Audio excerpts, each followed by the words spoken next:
Hello, my friends. Today we will be reading another audiobook for you. This one is called Property and Capital, framing in the Marxist doctrine the phenomena of the contemporary social world.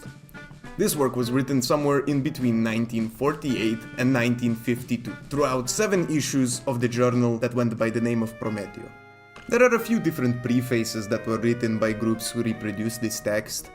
There is a preface, or a presentation as they call it, from N+1 from 1991, before they ever took the name N+1, when they were still the Quaderni Internazionale. There is a new preface from 2019 from them. There is also, I believe, if my memory does not fail me, a sort of note for readers, written by Il Partito in 2023, when they translated this text. I feel like reading through these, especially at the beginning, would be quite unnecessary. The text itself is already quite voluminous. We have about 100 pages in a PDF format, and you can find the English translation on our website. We will begin with part 1, which was published to Prometeo in 1948 in issue number 10. Section 1. Productive technology and legal forms of production. Socialism has always been defined with a simple formula justified by the needs of propaganda as the abolition of private property, adding to this the specification of the means of production and then another of the means of exchange. Although this formula is incomplete and not entirely adequate, it should not be rejected. But the old and recent fundamental questions about personal, collective, national, and social property make it necessary to clarify the issue of property in respect of the historical theoretical antithesis and struggle between capitalism and socialism. Every economic and social relationship is projected into legal formulations, and starting from this position, the manifesto says that communists bring the property question to the fore at every stage of the movement, because they bring the production question to the fore, and more generally that of production, distribution, and consumption, i.e., that of the economy. In an era when the great historical antithesis between the feudal and bourgeois regimes first appeared as a conflict based on ideology and legal rights, rather than as an economic relationship and a change in the forms of production, it was impossible not to put the legal form of proletarian economic and social claims in the sharpest relief, even in the most elementary utterances. In the fundamental passage of the preface to the Critique of Political Economy, Marx sets out the doctrine of the contrast between the forces of production and the forms of production and immediately adds, quote, "Or, this merely expresses the same thing in legal terms, with the property relations within the framework of which they have operated hitherto." End quote. The correct meaning of the legal formulation can therefore only be based on the correct presentation of the productive and economic relationships that socialism seeks to break. Therefore, insofar as it is useful to adopt the language of the current science of law, it is a question of recalling the discriminating characteristics of the capitalist type of production, which must be defined in relation to the types of production that preceded it, and further distinguishing within these characteristics between those which socialism will preserve and those which it will have to overcome and suppress in the revolutionary process. This distinction must obviously be established in the field of economic analysis. Capitalism does not coincide with property. Various socio-economic forms that preceded capitalism had their own specific institutions of ownership. We will see at once that it was convenient for the new system of production to base its legal framework on formulas and canons derived directly from previous regimes, despite the fact that in those regimes the relation of appropriation were very different. And no less elementary is the thesis that in the socialist vision capitalism appears as the last of the economies founded on a legal form of property, so that socialism in abolishing capitalism will also abolish property. But that first abolition, and to put it better, violent and revolutionary suppression, is a clearly dialectical relationship, as stated with greater fidelity to our own Marxist language, than the abolition of property of a somewhat metaphysical and apocalyptic flavor. Let us, however, refer back to the start of our well-known concepts. Property is a relationship between man, the human person, and things. Jurists call it the faculty to dispose of the thing in the most extensive and absolute way, and classically to use and abuse it. It is known that we Marxists don't like these eternal definitions, and we could give a better dialectical and scientific definition of the right of property by saying that it's the power of another person or group to prevent a human person from using a given thing.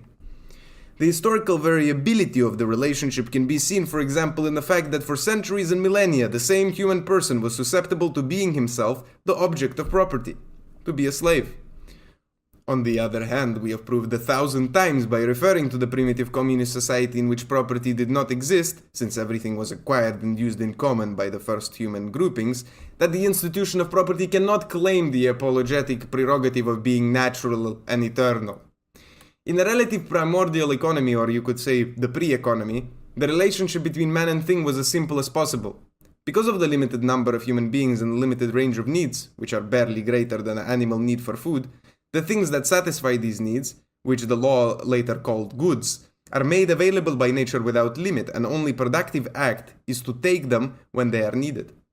They are limited to the fruits of wild vegetation, and later to hunting and fishing and so on.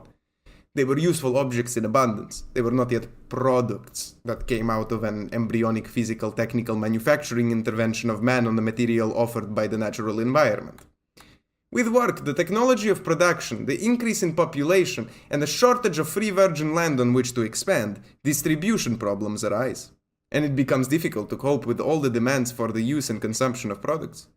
Conflict arises between individual and individual, tribe and tribe, people and people. There is no need to recall these stages of the origin of property, that is, the appropriation of what has been produced through the work of humans and communities for consumption, for building up reserves, for the initial exchange to satisfy other, ever-expanding needs.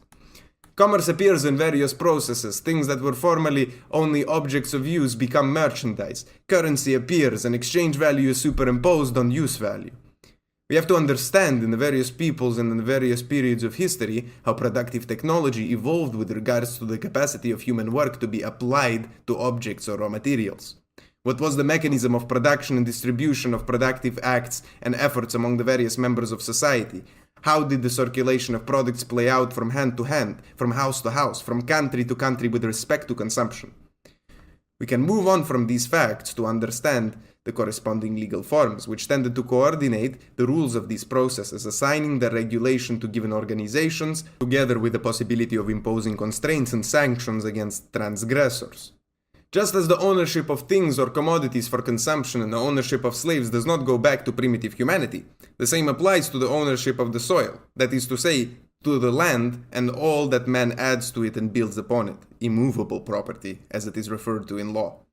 Such property in its primitively owned form comes later than movable property and slaves, because at the beginning everything that is not commonly owned is at least attributed to the head of the familial grouping or tribe or city and region.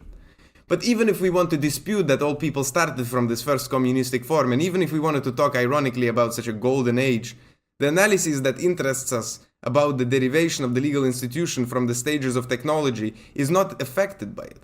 And it is enough to refer to the great importance that Engels and Marx placed on these studies of prehistory from the very start, pushing us to go much further. If we limit ourselves to the skeletal outlines and the things known to all, the relations as to the ownership of the consumable and otherwise usable movable object, of the slave or serf, and of the land, this will suffice to define the fundamental outlines of successive historical types of class society. Property, says the jurist, arises from ownership. He says this with immovable property, real estate in mind, but the formula also applies to ownership of the slave and the commodity object. In fact, movable things belonging to the possessor. No less obvious is the transition from possession to ownership. If I have anything in my hands in general, even another man or a piece of land, in which case I do not literally hold it in my hands, nor do I constantly hold the man and the commodity in my hands, without another being able to replace me, I am the possessor. Material possession, still. But possession becomes legitimate and lawful and is elevated to the right of ownership when I have the possibility, against a potential claimant or troublemaker, of obtaining the support of the law and the authority, that is the material force organized through the state, which will come to protect me. For movable property or goods, mere possession proves legal ownership until someone proves that I have taken the thing from him by force or by fraud. For the slave in the well-ordered states, there was a family registry that registered him or her with the master. For real estate, even in modern times, the legal machinery is much more complex, depending on titles in given forms and public records. And so the legal control of transfer of ownership is more complex. However, material possession is always a great resource for its expeditious effect, and the law defends it in the first instance, unless in the second there comes the difficult full investigation of the property right. It is said as a legal paradox that even the thief can ask the law for possessory protection, if thrown out, perhaps by the actual owner for theoretical absurdity. And the shrewdest legal advocates say that all codes can be reduced to just Article 5.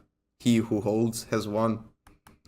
Thus, at the basis of any property regime, there is a material reality about the appropriation of property in general. The slave's children remained with the master, and if they escaped, he could have the law chase them back to him. Under the medieval feudal regime, the method of production using slave labor and the related legal framework governing the ownership of human beings generally appears to be abolished. This disposition of agrarian land takes on a more complex form than that of the classical Roman law, in that a hierarchy of lords is laid upon it, culminating in a political sovereign who distributes land to independent vassals within a highly complex legal regime. The economic basis is agricultural work, by means not of slaves but of serfs, who are no longer the object of true ownership and alienation from master to master, but who cannot in general leave the fief on which they work with their families. Who appropriates the products of labor? The serf appropriates a certain part, generally being granted a small plot of land, the fruits of which he must suffice to feed himself and his own, while he is required to work alone or with others on the much larger lands of the lord, the more abundant produce of which is delivered to the latter. Such work was bonded labor. In more recent forms, the serf is more like a homesteader in that all the land of the feudal lord is divided into small family farms, but a large share of the product of each is rendered to the master. In this regime, the worker has a partial right to use the products of his labor to consume as he pleases, partial insofar as it is impacted by the payment of tributes, whether in labor time or in foodstuffs, to the feudal master, the clergy, and so on. Non-agricultural production has little development due to the still underdeveloped technology, poor urbanization, and the general primitiveness of the people's lives and needs. But the workers producing manufactured objects are free men, that is, not bound to the place of birth and work. They are artisans, shackled by organizational fetters and guild rules, but nevertheless economically completely autonomous. In artisan production of the small and minimal enterprise and workshop, we have the worker's ownership of several kinds of goods. The uncomplicated tools of labor, the raw materials he buys to process them, and the manufactured products he sells. Apart from the burdens of guilds and communes and even feudal rights over villages, the artisan works only for himself and enjoys the fruit of all of the time and all of the results of his labor. The circulation network of this social system is scarcely intricate. The great mass of farm workers consume what they produce in the place where they work and sell only a small amount to buy the limited items of clothing and other things that they use and need. Artisans and merchants trade with peasants and with each other mostly within narrow circles of towns, villages, and countryside. A small minority of privileged lords draw the object of their enjoyment from greater distances, and until a few centuries ago were themselves virtually ignorant of the forks and soap, etc., to say nothing of 100 other things used by everyone everywhere today. Gradually, however, the foundations of the new capitalist era were being laid, with the technical and scientific discoveries enriching the process of product handling in 1,000 ways, with geographical discoveries and the inventions of new means of transportation of people and goods continually widening the reach of circulation and the distances between the places where products are manufactured and those where they are used. The progress of these transformations is extremely varied and can entail both inexplicable sluggishness and overwhelming growth. While from the beginning of the modern epoch already millions of consumers were learning about and using previously unknown and exotic spices and commodities, causing new needs to emerge, coffee, tobacco, etc., it was still possible at the time of World War I to hear that a lady from Calabria, a large landowner, had in 1 year spent a total of quote-unquote 1 penny for needles and everything else being provided to her by her estate.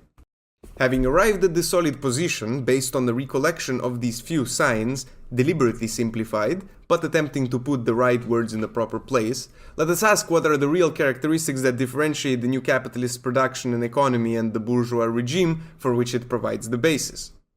And we see at once, in what really constitutes the transformation, that the new technological systems, the new forces of production placed at man's disposal, induce after a long and hard struggle in the relations of production. That is, in the possibilities and faculties of appropriation of the various goods, as opposed to what took place in the previous feudal and artisan society. We will thus begin to clearly establish the basis of our further inquiry into the actual relations between the capitalist system and the form of the appropriation of various goods, ready-to-consume commodities, tools of labor, land, houses, and various fixed installations. And we will extend it to the process of the development of the capitalist era, and of course that of its end. Here was the conclusion of part 1. Let's just directly proceed with part number 2. This one is also from 1948, but it was published in Prometeo number 11. Section 2. The advent of capitalism and property relations. The rise of the capitalist economy in its effects on property relations appears not as an establishment of private property rights, but as their widespread abolition. The thesis formulated in this way should appear neither strange nor new, as it is entirely in accordance in substance and in form with Marx's exposition. With regards to the feudal landlords, the bourgeois revolution consisted in a radical abolition of privileges, but not in a suppression of the right of ownership over land. We should not think here of the revolution in the sense of a brief period of struggle, the measures against the rebels and émigrés, or even the subsequent measures to suppress the privileges on the land of religious bodies, but refer to the social-economic content of the Great Transformation, which in its unfolding begins long before and ends long after the classical dates of insurrections, proclamations, and promulgators of new statutes. The advent of capitalism has the character of a wide-ranging destruction of property rights with regard to the substantial class of small-scale artisanal producers, and to a large degree, and especially in given nations, also at the expense of the working peasant owners. The story of the birth of capitalism and primitive accumulation coincides with the story of the fierce, inhuman expropriation of producers and is delivered in the most finely sculpted pages of Capital. The concluding chapter of the first volume, like other fundamental writings of Marxism, presents the future overthrow of capitalism as the expropriation of the erstwhile expropriators, and even, but we shall deal with this in the latter part of this text, as a vindication of the erstwhile property destroyed and trampled underfoot. For all this to be clearly understood, it is precisely necessary to follow the investigation into the correct application of our method, and never to lose sight of the relations that run between the formations of current language or law, and those specific to us Marxist socialists. The explanation of the establishment of capitalism in the field of productive technology is related to the manifold refinements of the application of human labor to processed materials.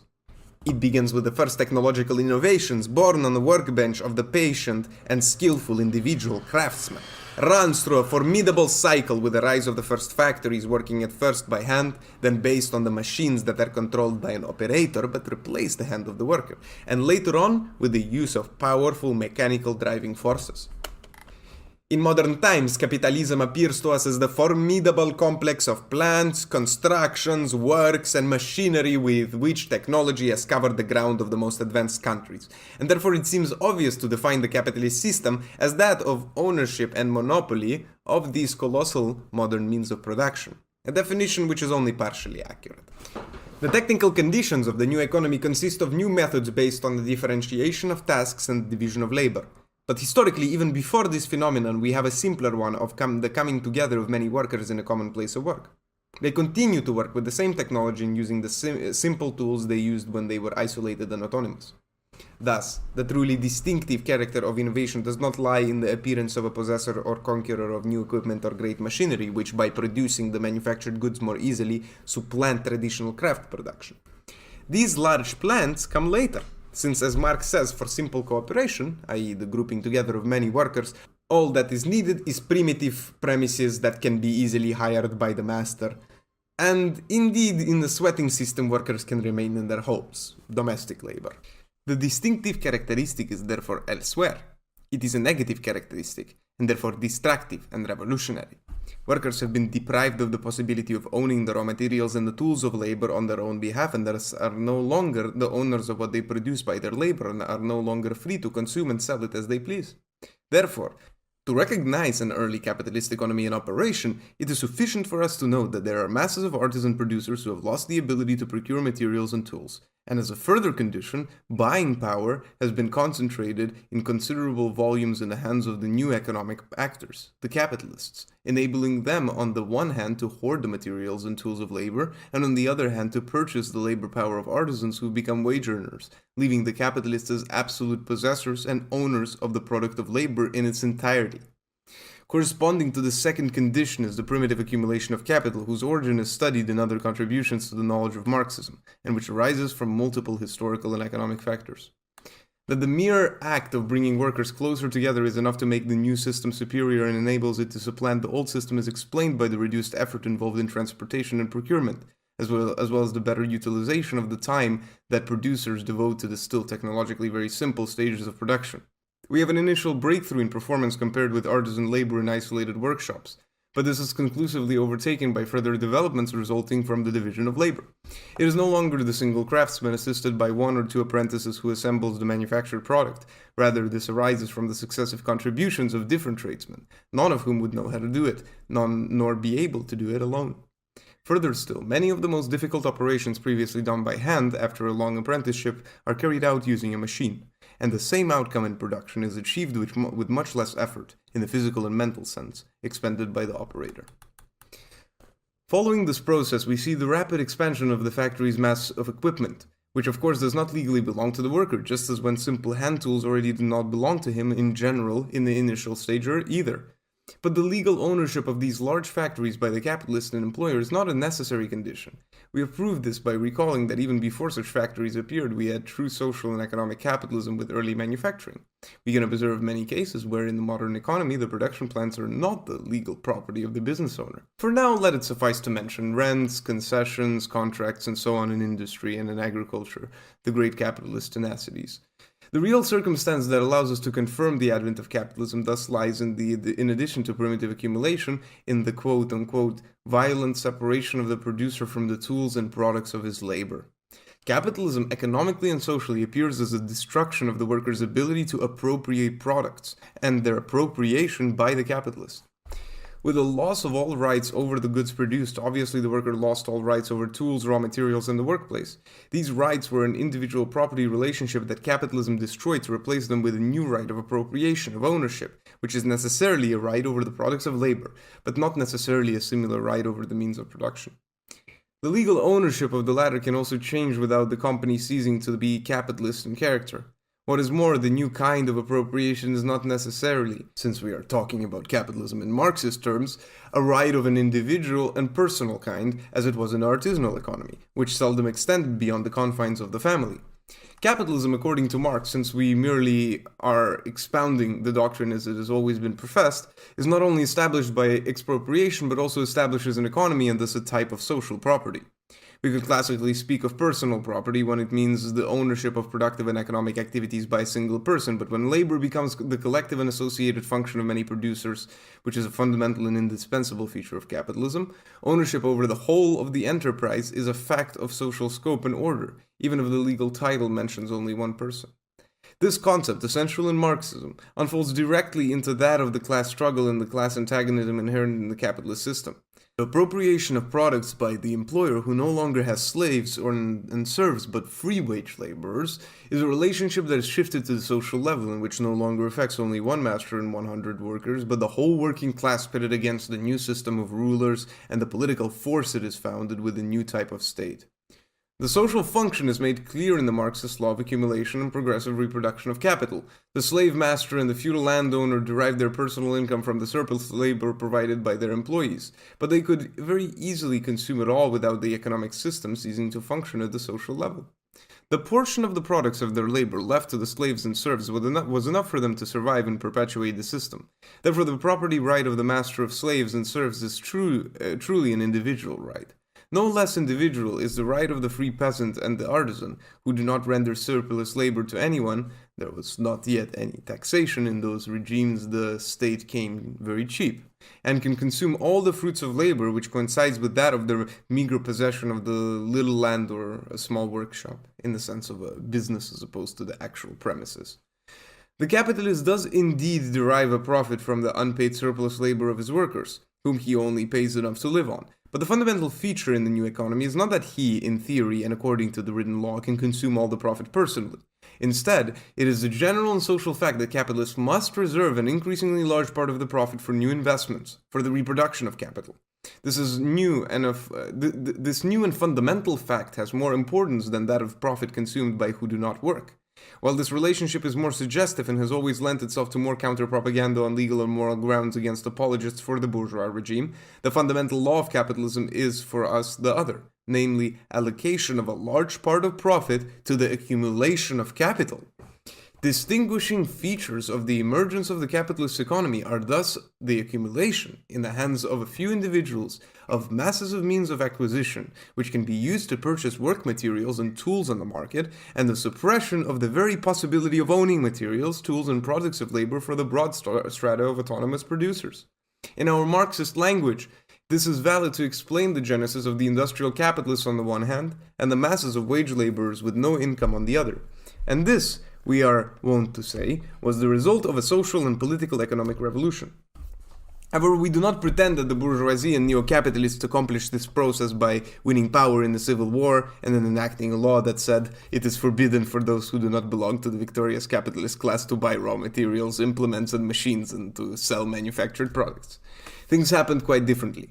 Today it is still not forbidden by law to be an artisan. Not only that, but today, as capitalist accumulation accelerates to its truly hellish pace before our eyes, we see the fascists, National Socialists, and Christian Socialists competing in their apologia for the artisan, in chorus with an old infatuation of the Mazanians. And the same must be said for the autonomous agricultural producer who owns his own little plot of land. The actual process of primitive accumulation was different, and it can be presented using the language of current philosophy and ethics along with that of positive law, which is not a good fit with the language of Marxism. Property as the right to dispose of the products of one's own labor in the early dawn of capitalism was still defended by conservative ideologies and theologians, satirized by Marx for their embarrassment at the passage of property into the hands of those who do nothing. However, all their theories on the justification of capitalist profit from savings, abstinence, and previous personal labor failed to moralize the fact that the pin maker cannot pocket one when leaving the workshop without making himself guilty of grand larceny. In the prevailing legal system, the ownership by a single person of a store, a factory, a stock of materials to be processed, as well as the finished products, was a property relationship excluded neither by the old codes of the feudal regime nor by those elaborated by the bourgeois revolution. However, the socio-economic relationship is made clear in the light of Marxism by the consideration of the value of the product relative to the amount of labor power required to make it. If that product can be produced in 4 hours when you manufactured, whereas the artisan produces it in 8, the artisan endowed with his full right of ownership will be able to take it to the market. But he will collect a price reduced by half, with which he will not be able to purchase enough to cover his daily subsistence. Since he cannot physically work 16 hours a day in order to balance his budget, he will be forced to accept the capitalist condition, that is, to work, say, 12 hours for the capitalist and to hand over the products of his labor, receiving in wages equivalent of 6 hours of labor, with which he can live, albeit more miserably. This brutal and fierce transition contains within itself the necessary condition for the progress of productive technology.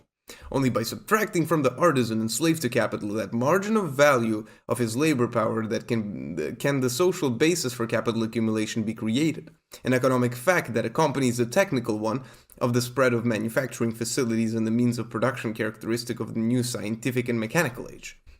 Why then did the establishment of the new system of production and appropriation of the fruits of labor have to, in order to triumph, break certain obstacles in the forms of production, i.e. in the property relations of the old regime?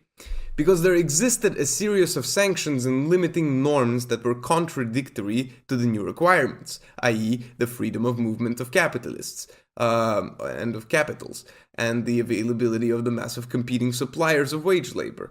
On the one hand, the monopoly of state power by the nobility and the church exposed the first accumulators of capital, merchants, moneylenders, or bankers, to the risk of continual harassment and sometimes spoliation.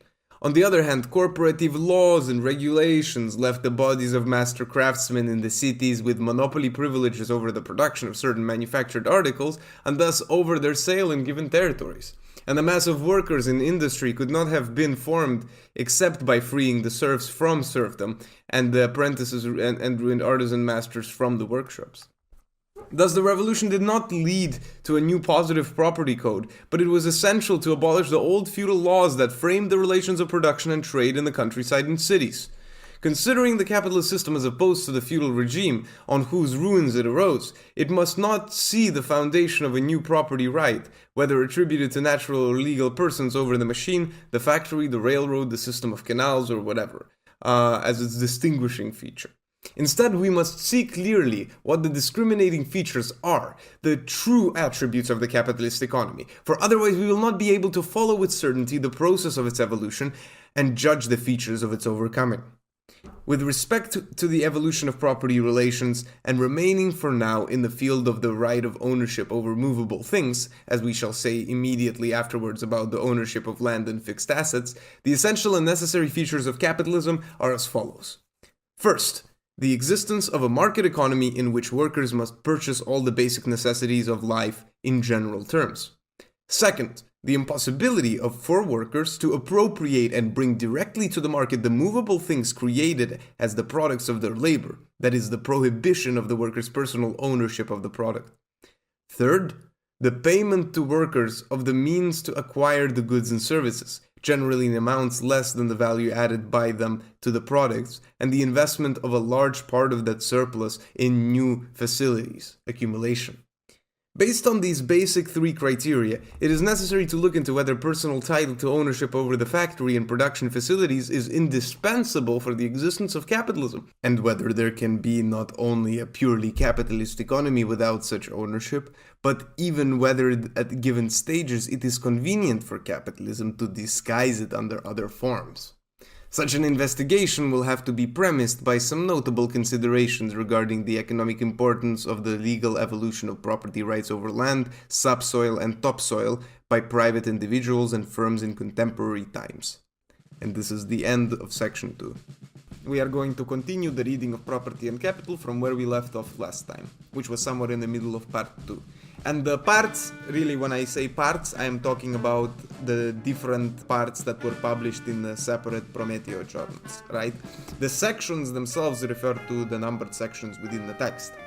Meaning that, for example, in part 2 we have section 2 and 3. It doesn't restart from section 1 all over again. So this might be a little bit confusing, but it makes sense when you have a look at the text. Anyways, we start with section 3, the terms of the socialist demand. Before delving into the topic of this research, which concerns the legal institutions of property accompanying the capitalist economy in its historical course, it is however necessary to recall again what have always been the true terms of the great socialist demand. This consists historically, leaving aside the literary and philosophical hints of communism regarding goods that existed in pre-bourgeois regime ever since antiquity, and also related to the special reflections on class upheavals, in the movement that has invested from its inception the social underpinnings of the capitalist regime and system. A movement of critique and combat whose complete form is inseparable from the actual intervention in the social struggles of the wage-earning working class and from its organization into an international class party adhering to the doctrine of the Communist Manifesto and Marx. The socialist demand, enunciated millions of times in the pages of volumes of theory or in the modest words of speeches and agitational leaflets, cannot be alive and real unless the dialectical method of Marxism is applied, both in its simple immediacy and in its mighty depth. The cry of protest against the absurdities, injustices, inequalities, and infamies with which the bourgeois capitalist regime is materially endowed is not enough to build the proletarian socialist demand. And in this sense, the innumerable pseudo-socialist or semi-socialist postures of humanitarian philanthropists, utopians, libertarians, apostles, all of them more or less excited by new ethics and social mysticisms, were insufficient. The cry of the proletariat and Marxism to the bourgeois regime is not a vade retro satana. It is simultaneously a welcome, and in a given historical epoch an offer of alliance, as well as a declaration of war and a proclamation of distraction. An incomprehensible position to all those who base their explanation of history and its struggles on religious beliefs and moral systems, or more generally on non-scientific and even unconsciously metaphysical methods, seeking in every event and at every stage of the history of human thought the play of fixed criteria duly capitalized as good, evil, justice, violence, freedom, authority. Of all the features of social organization that capitalism had brought into being with its advent, some are acquisitions that proletarian socialism not only accepts but without which it could not exist. Others are forms and structures that it sets out to annihilate after their spread. Its demands must therefore be defined in relation to the various points in which we have arranged the typical elements, the distinctive features of capitalism at the time of its victory. This is a revolution, and it is a first general historical prerequisite for the advent of the regime for which socialists fight. The almost immediate taking of an anti-capitalist stance, no matter how radical and crude, does not have the character of a restoration, an apologia for pre-capitalist conditions and forms in general. It is necessary today to reassert all this clearly, even though it is more than a century since the repeated efforts of our school have driven to the same end, for at every step in the history of the class struggle, dangerous deviations have given rise to movements and doctrines that falsify very important positions of revolutionary socialism. In the previous chapter, we first recalled the well-known technical organization characteristics of capitalist production as opposed to artisanal and feudal production. As a whole, these characteristics are preserved and integrally claimed by the socialist movement. The cooperation of numerous workers in the production of the same type of object, the successive division of labor, that is, the allocation of workers among the various and successive stages of the production process, culminating in the same finished product, and the introduction into productive technology of all the resources of applied science with engines and operational machinery are contributions from the capitalist epoch that we certainly do not propose to renounce, and which will indeed be the basis of the new socialist organization. A no less important and irrevocable gain is the release of technological processes from mystery, secrecy, and corporative exclusivity, a certain starting point in the determinist view of the difficult development of science from the ancient fetters of witchcraft, religion, and philosophy. The demonstration that the bourgeoisie has implemented these advances by overpowering the barbaric methods and by plunging the productive masses into misery and wage slavery remains always essential. But this is certainly not to propose a return to the free production of the self-employed artisan. The moment he, together with the small peasant, was stripped of all possessions and reduced to a wage laborer, his immiseration came about and his resistance was overcome by violence. But the new criteria for organizing the productive effort made it possible to enhance its outcome and performance in the social sense. In spite of the industrial master's levy, on the general scale, the masses were enabled to satisfy new and more varied needs with the same labor time. Even before we consider the enormous advantages in productive output to which the division of labor and mechanization led, we consider a definite advantage and one from which we do not presume to exclude the simple economy of transportation, business operations, and management which manufacturing leads to as compared with the mere workshops. Every craftsman was the bookkeeper, cashier, salesman, clerk for himself with enormous waste of labor time, and in a large factory one employee does the same service for every 100 workers. Any proposal for a new fragmentation of the productive forces concentrated by capital is reactionary for socialists, and we speak of productive forces not only in regard to the man engaged in the work we are now discussing, but also, of course, the masses of materials to be worked and processed, the tools of labor and all the complex modern faculties useful for mass and serial production. It should not be seen as a digression to note that the acceptance in the socialist demand of the progressive concentration of plants and workplaces as opposed to the small business economy does not at all mean acceptance of that consequence of the capitalist system which consists in accelerated technical industrialization of given areas while leaving others in retrograde conditions. And this is just as true when comparing country to country as it is when comparing city to city. This relationship historically subsists until the bourgeois regime has exhausted its phase of despoliation and the reduction of the old productive classes to property wage earners. Dialectically, the socialist position cannot fail to leverage the revolutionary leadership function of the workers whom capitalism has urbanized into large masses, but tends to spread modern technical resources into all territories together with a modern way of life richer in expression, as we have enunciated since point 9 of the immediate program in the manifesto, the gradual abolition of all distinction between town and country without contrast, with all the other measures of a clearly centralizing nature in the organizational sense. The same criterion guides the socialist positions on the relation between metropolises and colonies, the latter of which are to be relieved of their exploitation by the former, without forgetting that only capitalism in its developments could accelerate this result by centuries and centuries. Although in this field it has exceeded all limits in the use of ruthless methods of conquest.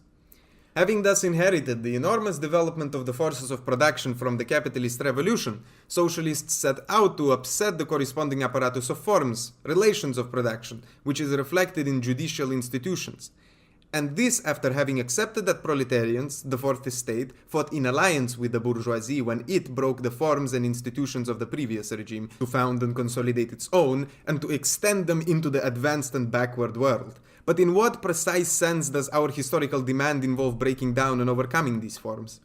The capitalist productive revolution has violently separated workers from their product, from their instruments of labor, from all the means of production, in the sense that it has suppressed their right to dispose of them directly, individually. Socialism condemns this despoliation, but it certainly does not postulate giving back to every artificer his paraphernalia and the consumable object he fashioned with it, for him to go to the market and exchange it for his subsistence. In a sense, the separation brutally enacted by capitalism is historically final. But in our dialectical perspective, this separation will be superseded on a more distant and broader plane. The paraphernalia and end product used to be at the individual disposal of the free and autonomous artificer. They have now passed to the disposal of the capitalist master. They will have to return to the producer class. It will be a social agreement, not an individual or even a corporative one. It will no longer be a form of property but of general technical organization, and if we wanted to, as of now, to refine the formula by anticipating the process, we should speak of being at the disposal of society and not of a class, since such organization tends towards a form of society that is classless. However, without for now talking about the disposition and ownership by the individual over the object he is about to consume, we cannot include in the socialist demand the worker's personal discretion over the object he has manipulated. If the worker in a shoe factory under bourgeois rule takes away a shoe, he will not avoid jail time by proving that it matched his foot size well, and all the worse if he intended instead to sell it for, say, bread. Socialism will not consist in allowing the worker to live with a pair of shoes on his shoulder, but this is not to say because they were stolen from the master, but because it would contribute a ridiculously slow and cumbersome system of distributing shoes to everyone. And before we see in this a problem of law or morality, we see in it a materially technical problem, for which we need only to think of the workers in a railroad wheel factory, or to provide even more obvious examples that illustrate the revolutions to which the innovations of technology and life are leading. We need only to think of people who work in power plants or radio transmitter stations, and have no reason, just as in 100 other cases, to be searched on the way out. Now, the question of ownership over the complete or even semi-finished product is actually the crucial one, and it is much more important than ownership over the production tool, factory, workshop, or plant. The real characteristic of capitalism is the allocation of products and the consequent power to sell them on the market to a private master. In general, at the beginning of the bourgeois era, this attribution derives from that of the mill, factory, or plant to a private owner, the industrial capitalist, in a form treated legally like that which attributes ownership of agrarian land or of houses. But such individual property is a static, formal fact. It is the mask of the real relationship that interests us, which is dynamic and dialectical and consists in the characters of the productive movement, in a grafting of the incessant economic cycles. Thus, the socialist demand, while it had to accept the substitution of associated labor for individual labor, proposed to suppress the attribution in private property of the products of collective labor to a single owner, head of company, free to dispose of them at his pleasure. It logically expressed this postulate relative to the whole economic dynamic as abolition of the industrialist's free private right over the productive plant. However, this formulation is incomplete, even on a level to which we adhere in this paragraph, i.e., of the negative and destructive content of the socialist economic position, since it does not yet deal with the type of productive and distributive organization of the socialist regime, and the way to get there, in the field of economic measures and political struggle. The formulation is incomplete in that it does not say what is required to happen to the other forms peculiar to the capitalist economy, having made it clear that the intention is to suppress the attribution of all final products in a complex organization to a single master of both the former and the latter. In fact, the capitalist economy became possible because the separation of workers from the means and products found a mercantile distributive mechanism already in place, so that the capitalists could take the products to the market and create the wage system, giving the workers a share of the products so that they could obtain subsistence on that same market.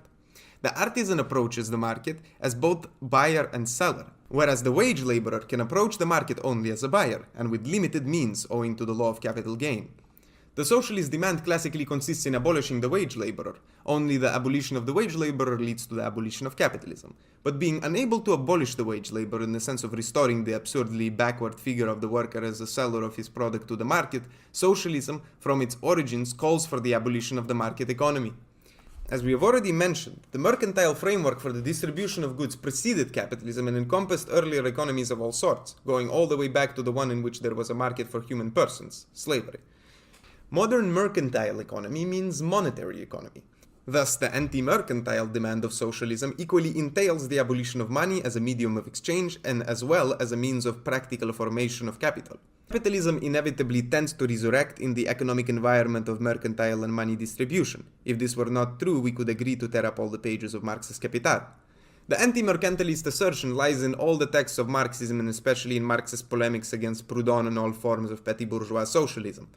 It is to the credit of the communist program, drafted, albeit in a very verbose text, by Agrarian, to have put this most vital point back into full relief. But at the end of the previous section, we set out a third distinctive point of capitalism compared with the regimes it vanquished: the deduction from the product of the workers' labor power of a large share that is destined for the boss's profits, and above all, the allocation of a major part of this share to the accumulation of a new capital. It is obvious that the socialists demand, if we wanted to take away from the bourgeois master the right to dispose of the product and take it to the market, would take away his right over the ownership of the factory and at the same time also the availability of capital gain and profit. More than a century ago, it proclaimed that the wage laborer could be abolished, and this meant overcoming the kind of market economy that existed hitherto. By destroying the market for goods where the small medieval craftsman timidly arrived with a few manufactured articles, and where the products of modern collaborative labor arrive with the capitalist character of commodities, it is no less clear that the market for capital goods and the capital market itself, and therefore the accumulation of capital, are also destroyed.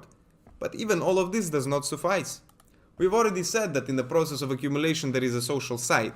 We have recalled that in the sentimental propaganda, and which of us socialists did not abuse it, we used to put forward the inequity in the face of an abstract distributive justice, of the levy of capital gain going to the consumption of the capitalist or his family, to live on a far different standard of living than that of the workers.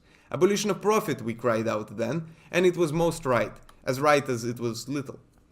For 100 years, bourgeois economists have been presenting us with an account showing that all national income of a country divided by the number of its citizens gives one a living barely higher than the humble laborer.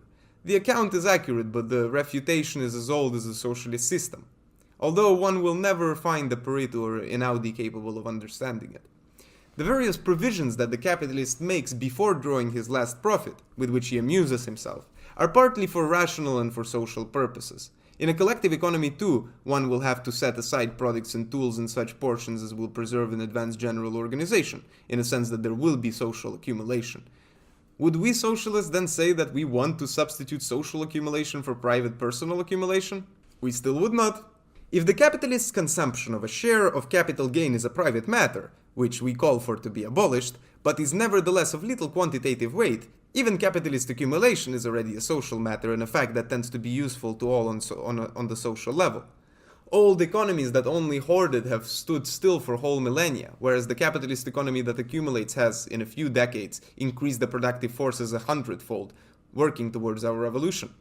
But the anarchy that Marx imputes to the capitalist regime lies in the fact that the capitalist accumulates by companies, by enterprises which operate and live in a market environment.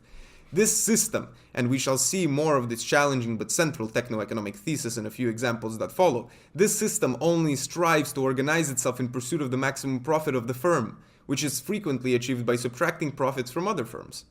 At the outset, and here the classical economics of the bourgeois school were right, the superiority of the large, organized firm over the super-anarchy of the small production led to so much greater profitability that in addition to the profit of the individual capitalist and an excellent provision for new plants and new progress, the worker in advanced industry placed dishes unknown to the small artisan onto his table.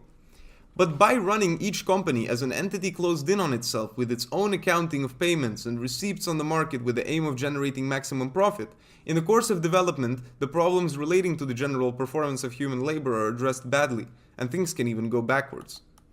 The capitalist system avoids posing the question of maximizing not profit, but output for the same amount of effort and labor time, so that having taken the shares of social accumulation, consumption can be enhanced, and labor effort, and labor obligation reduced.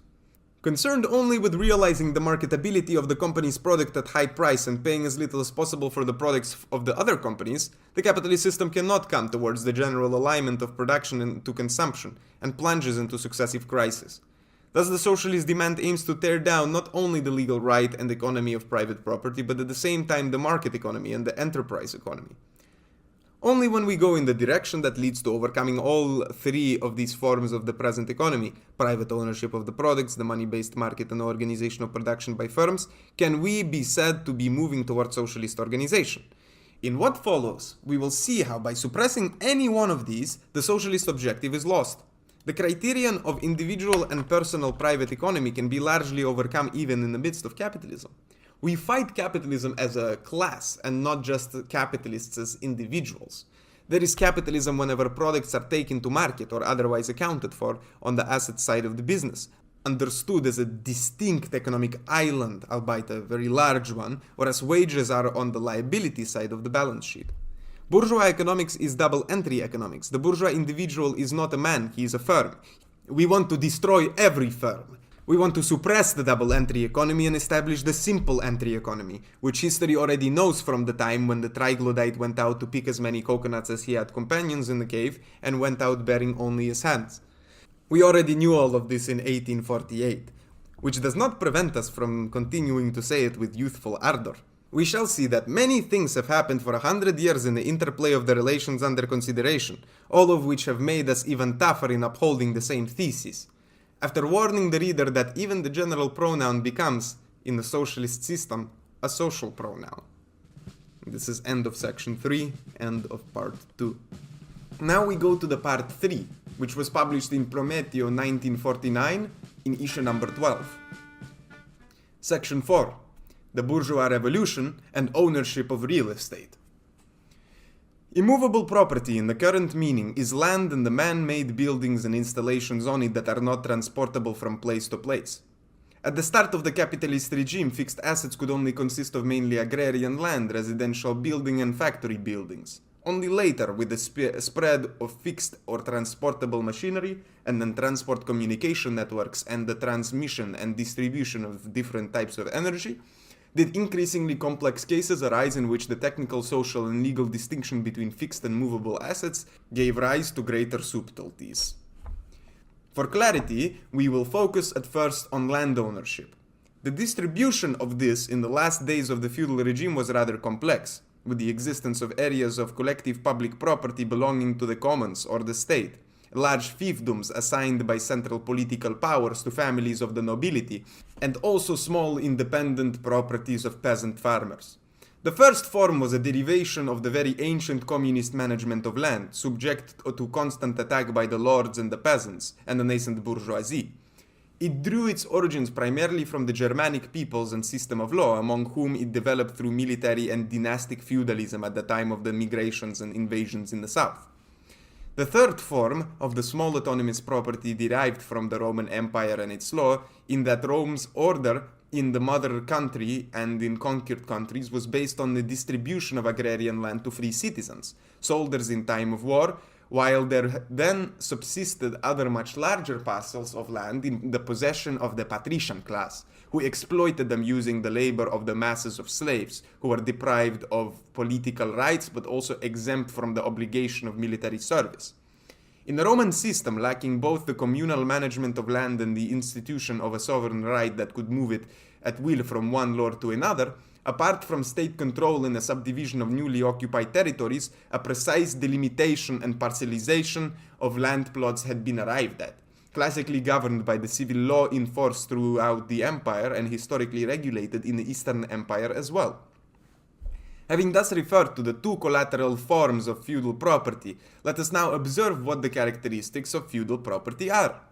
It is the victorious leader, the chosen one of a group of allied chiefs and princes, then the absolute monarch and also the ecclesiastical hierarchy who allocate and partition authority among the various lords and vassals, distributed in successive orders of hierarchy, arbitrarily and frequently fixing and changing the limits of each jurisdiction. Within these more or less intricate forms, the whole assemblage of warriors, lords and priests live off the labor of the peasant masses, who are bound not to abandon the fiefdom to which they belong. As Marx repeatedly observes, the legal relationship between the holder of the fief and the accompanying noble title and the mass of the families of his serfs prevails in this social system more than that between the landowner and the land. It matters less to the lord to have a lot of land than it does to have many serfs, as a certain part of the product of the labor of all of them is at his disposal. Another cornerstone of the feudal system is that however bad his economic management, the lord cannot lose his fief. It cannot be alienated, it cannot be expropriated, and the system giving ownership to the eldest son also avoids its hereditary subdivision, an important institution by contrast in the Roman system. As a result, and at least as far as the huge expenses of land subject to feudal investiture are concerned, there is no market for land. Land cannot be exchanged for the money. This assessment of the pre-bourgeois regime, which is our starting point for evaluating the position of triumphant capital with respect to land ownership, is fundamental to Marxist analysis. Chapter 24 of Capital states, with reference to the era of serfdom, quote, "In all the countries of Europe, feudal production is characterized by the distribution of land among as many vassals as possible. The power of the feudal lord, like that of any ruler, rested not on the length of his rent register, but on the number of his subjects, and these depended on the number of small independent farmers." End quote. Since we would not want it to seem as though we are drawing new or original insights from these premises, we also recall, regarding the relationship between soil and money, a fundamental passage from the second chapter of Capital. Quote, "Men have often made man himself into the primitive material of money, in the shape of the slave. But they have never done this with the land and the soil. Such an idea could only arise in a bourgeois society, and one which was already well developed. It dates from the last third of the 17th century, and the first attempt to implement the idea on a national scale was made a century later, during the French bourgeois revolution." End quote. Modern capital is thus not the same thing as property in general, and it is not enough to abolish this, in theory and in law, to have eradicated it. Capital is a social force whose dynamics have far more complex aspects than a Platonic property right. It shows up as opposed to traditional land ownership, and one of the main elements of the antithesis is that while the latter is truly personal, the former goes outside of the limits of the private individual's faculty. Quote, "Historically speaking, capital invariably first confronts landed property in the form of money, in the form of monetary wealth, merchants, capitals, and usurers' capital." End quote. Says Marx in chapter 4, to establish that mercantile circulation has money as its final product, and that this is the first form under which capital appears, which we will later encounter as a factory, as a machinery, as a supply of raw material, as a mass of wages. In one of the evocative notes to the text, it is then said, quote, "The antagonism between the power of feudal landed property based on personal relations of domination and servitude and the power of money, which is impersonal, is clearly expressed in the two French proverbs, Nulle terre sans seigneurs, and the other one, L'argent n'a pas de maître." End quote. The sense that of the modern economy succeeding the destruction of feudal relations is encapsulated in another quote that we draw from chapter 22. Quote, "We arrive, therefore, at this general result. By incorporating with itself the two primary creators of wealth, labor power and land, capital acquires a power expansion that permits it to augment the elements of its accumulation beyond the limits apparently fixed by its own magnitude, or by the value and the mass of the means of production which have already been produced, and in which it has its being." End quote. When Marx then deals extensively with the interregnum of prosperity that lies in the English history between the abolition of medieval serfdom and the brutal onset of large-scale capitalist accumulation, which founded bourgeois wealth on the rampant ruthless misery of the masses, another note reminds us that the Japanese society of the time, with a feudal organization of land ownership flanked by widespread small rural property, offered a more faithful picture of the European Middle Ages than history books imbued with bourgeois prejudices. Let the punchline in this note by Marx give a slap to the thick-skinned faces of opportunist contemporaries who are horror-stricken whenever they claim, in their immeasurable asininity, that the medieval order is about to return, endangering the civilized achievements of the capitalist era, and who have forgotten how else to knit together their bastardized combinations of bourgeois ideals and socialist positions. Quote, "It is far too easy to be liberal at the expense of the Middle Ages." End quote.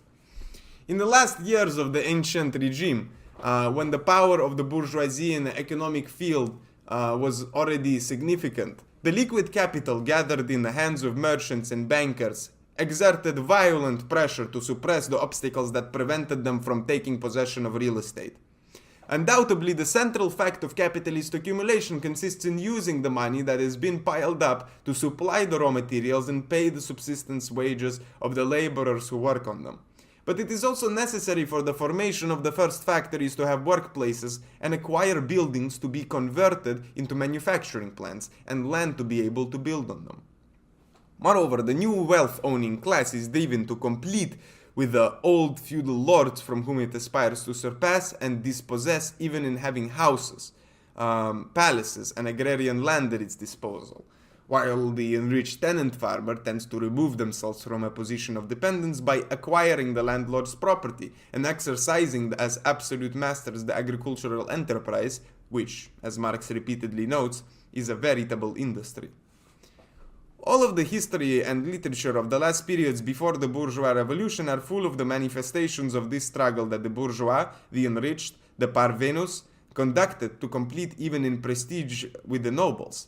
The latter, even when they are short of money and have to resort to wheeler dealers and moneylenders to maintain their luxurious life, not only despise and humiliate those who live by trade and commerce, but the very law in force helps them in defending themselves against them, in denying the repayment of loans. A traditional sin is the vexatious creditor's back being thrashed by the noble's servants.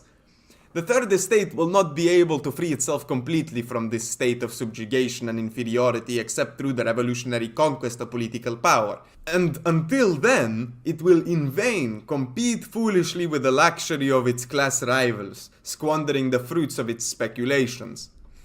In Molière's comedy, The Bourgeois Gentleman, we see the merchant who wants to pose as a nobleman being fiercely satirized. The playwright shows him mocked in a fake knightly investiture by a troupe of comedians who sing to him the kind of Italian particular to the commedia dell'arte. Ti star nobile, non star fabola, pigliar sciabola. Sorry, I don't speak Italian. Be brave, don't be a scoundrel, take the sword. The bourgeois, as if to demonstrate well in advance the Marxist thesis that it is not work that allows one to accumulate capital, would like to greet the knight's sword and make us forget that he has handled the blacksmith's hammer. But soon, the capitalist class made up for the humiliations of all the beatings and mockery by the defeating the classes of nobles and priests in the social revolution, establishing its dominance and finding no further restraints on the expansion of its economic forces. The feudal property system then collapsed, and the purchase of real estate by holders of monetary capital, who until then had been very unlikely to fulfill this particular need, became rampant. This is one of the most important features of the capitalist revolution, which in the terse sentences of Karl Marx came to transform the ground into a pure commercial article.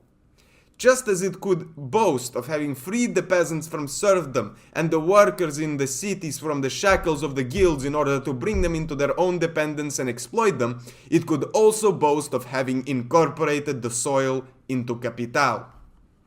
We could refer to this first consolidation period of victorious capitalism as the period of immobilization of movable property, meaning immobilization as large-scale investment in the acquisition of property in arable land and urban buildings, an essential economic complement to the possession of large industrial means of production.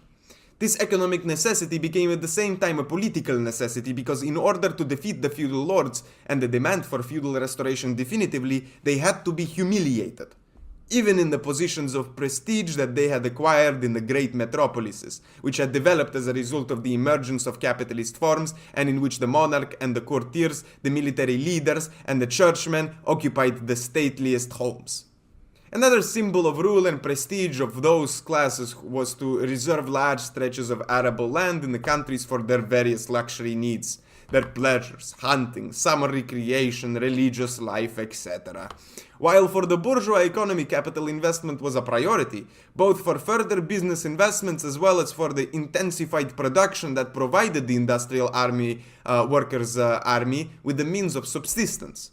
We wanted to recall this first period of acquisition of immovable property to capital, because as we continue to work ahead, we will see that it is opposed to an ultra-modern period in which enterprise capital will become more and more detached from the ownership of immovable property, real estate, etc., because it can exercise its functions in the best possible way and realize the formation of dizzying profits without needing to possess immovable goods locally, and without, on the other hand, having to worry about them falling back into the hands of a now vanquished lordship.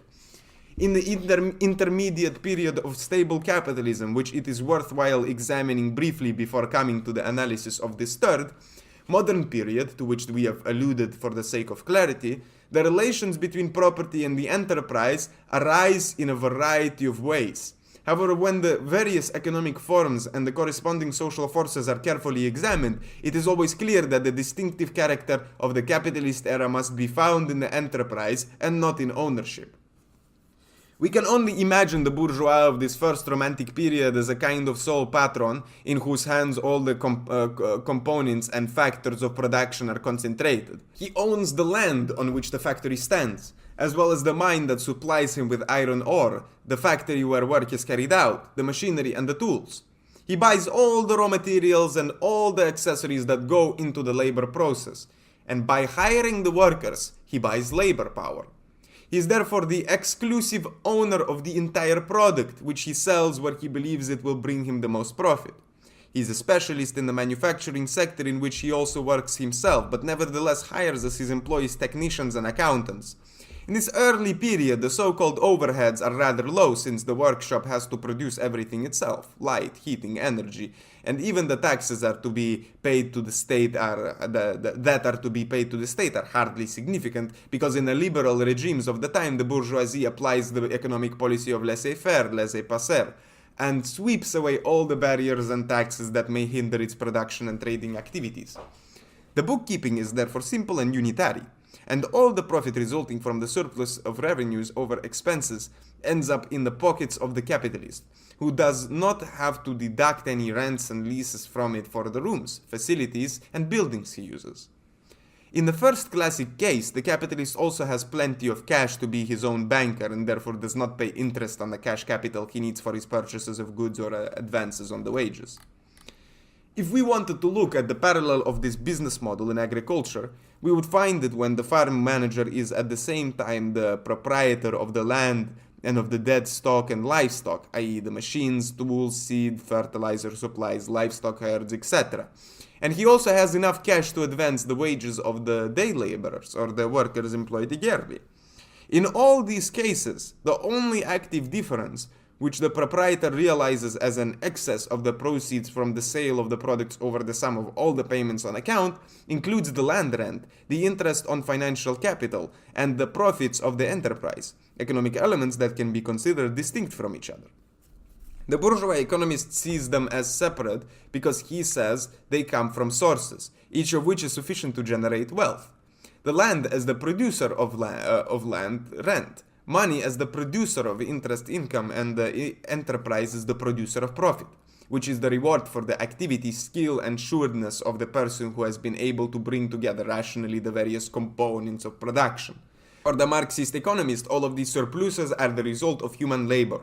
They represent the difference between the value produced by labor and the lesser sum paid to wage laborers for their expended labor power. However, the distinction between the various components of entrepreneurial profit is a historical distinction, according to the division of capital gains squeezed from the working class between the landowner, the finance capitalist, and the entrepreneur.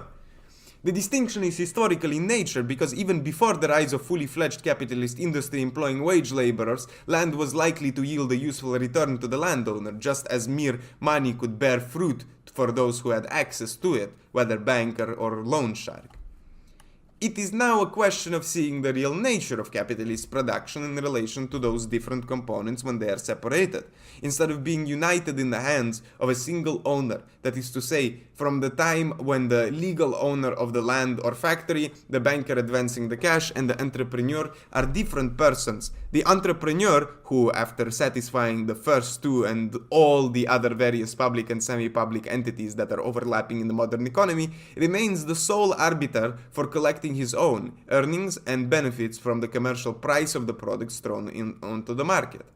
In all of these cases, the proprietor of the land, the physical workplace, the building, and sometimes also the machinery are compensated with the corresponding lease money. The banker receives an interest on the borrowed money. The state or possibly other concessionary bodies are paid various taxes and fees, and all that remains constitutes a profit of the pure enterprise, which capitalist accounting tends falsely to highlight as something that only emerges after the various moving and immovable assets have already been remunerated.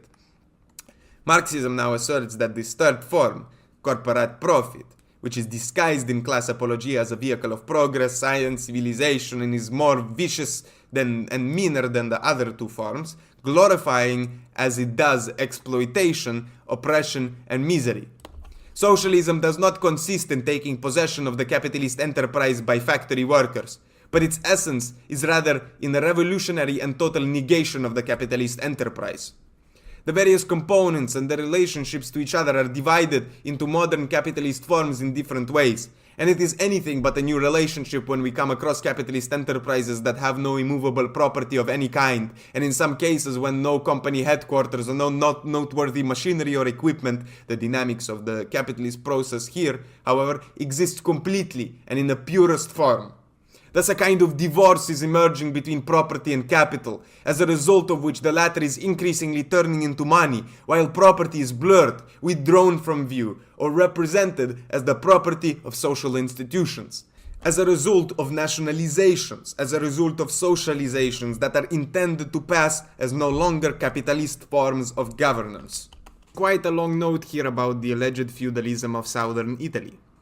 A formidably repugnant idée fixe of the worst opportunism that reigns in the Italian socialist and communist movement is that of the depreciated existence and survival of feudalism in southern Italy and the islands, especially with regard to the abused issue of the southern agrarian latifundum, the real warhorse of rhetorical histrionics and sycophantic Italian political posturing. The inference from this imaginary and invented affirmation that a tactic of political blocks and collaboration with the radical bourgeois parties is needed, even in northern Italy, which these gentlemen hesitantly grant the status of capitalist, on the level and within the framework of the shady unitarian Roman state, was and is enough to qualify them as renegades of revolutionary doctrine and action. But these people, our social communists, the champions of democratic bourgeois collaboration, are simply showing their contempt for our principles. For them, everything comes from an assessment of the immediate situation, and they demand that the weapon of compromise be used. We must therefore make it clear that their assessment of semi-feudal conditions in southern Italy tramples underfoot any serious knowledge of the real economic and agricultural situation in the south, as well as the knowledge of the different characteristics of feudal land management and, finally, of the fundamentals of the historical vicissitudes of the Kingdom of the Two Sicilies. What is considered, in this banal fashion, to be a backwardness of the social development of the Mezzogiorno, analogous to the supposedly weak and poor development in Italy in general, has nothing to do with the late removal of feudal institutions, and even where it presents the famous underdeveloped areas, it's the direct product of the worst aspects and consequences of the development of capitalism in the Mediterranean Europe of the post-feudal era. If we look at the history of political struggles, we find that feudalism, understood as the authority of the landowner's aristocracy, was fought against, defeated and eradicated in a few countries, as it was in the Kingdom of the Two Sicilies, by the authority of the central state administration, both under the reign of the Bourbons and Spanish domination, and under previous monarchies, going all the way back to Emperor Frederick II of Swabia. The repeated struggle was often supported by uprisings of peasant and urban masses, and soon the administrators and governors of the United Kingdoms of Palermo and Naples became the arbiters of the situation. The results of the struggle resulted in a legislation far in advance of that in other Italian statelets, including the very backwards Piedmont, and the same can be said in regards to the control to which religious communities and the secular church were subjected by the political authority. Nor need we color this obvious reenactment with the struggles in Naples of the people's elected officials and the impossibility of re-establishing the court of inquisition in that city. After the Republican Revolution of 1789, led by a bold and keen bourgeoisie, the historical and legal process was perfected under Murat's robust exercise of power, and the restored Bourbon dynasty refrained from modifying the compact and prudent legislation left by this regime in public and private law. It is therefore a trivial mistake to confuse the social history of the Mezzogiorno with that of the Bourgeois and the Junkers in northern Europe, who continued to dominate the serfs within independent feudal states in order to plunder and judge them at will, while the inhabitants of southern Italy have for centuries been citizens of a modern, albeit absolutist, state legal system. As far as the structure of agriculture is concerned, the image of a feudal country is the inverse of what constitutes the shortcomings of southern Italian latifunda region. This picture, in fact, presents an agriculture which, although not intensive, is nevertheless homogeneously and broadly organized with small farms. The working population is evenly distributed on the arable land in scattered dwellings and small farmhouses. The village, which is unfortunately unknown to our Mezzogiorno, is the basic cell of the agrarian wealth of many European countries. The feudal lords exploited it to increase their grandeur, and the rapacious bourgeoisie rushed in, at times leaving behind only desolate land and peat bogs, as Marx explains in reference to England, and at other times allowing this rich source of income to endure, content to milk it dry, as in the flat countryside of France. The latifunda of the south and of the islands are large semi-cultivated areas where people are unable to settle, and no farmhouses or villages are to be found there, as the population has been herded by a pre-industrial and yet distinctly anti-feudal urbanism into large centers of tens and tens of thousands of inhabitants, as is the case in Apulia and Sicily.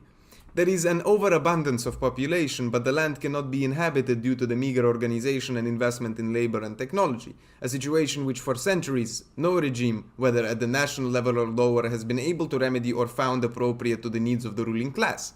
There are no houses, there is no water, there are no roads, the mountains have been deforested, there are natural and unregulated waters in the plains, and malaria is rife everywhere. The origin of this decay in agricultural techniques goes back a long way, farther than feudalism, which, had it been strong, would have counteracted it, as a technical and economic reclaiming of the land would have better enabled the true regime of decentralized and autonomous feudal lordships in the Middle Ages. In view of the fact that these regions were the most prosperous and civilized of the known world at the time of the Magna Graecia, and that they remained the most fertile under Roman rule, one must see the reasons for their decline, which have to do both with their peripheral position when Germanic feudalism spread with the fall of the Roman Empire, which exposed them to invasion and destruction by the peoples of both the north and of the south, as well as the economic decline of the Mediterranean economy resulting from geographic discoveries overseas, and precisely the bursting forth of the modern industrial and colonial capitalist regime, which shifted its production centers and important transport routes elsewhere in line with the location of raw materials, basis of imperialism, and finally to the establishment of the unified Italian state, whose analysis would take us very far and which established a typically modern capitalistic and imperialistic relationship, which is also the precursor of more recent times.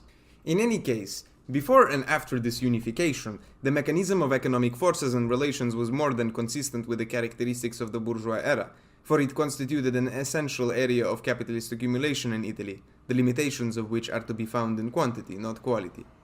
Indeed, the economic climate before and after 1860 is completely bourgeois, despite the weak industrial development, although it must not be overlooked that the effect of national unification was noticeably negative, inasmuch as important workshops decayed and had to close down.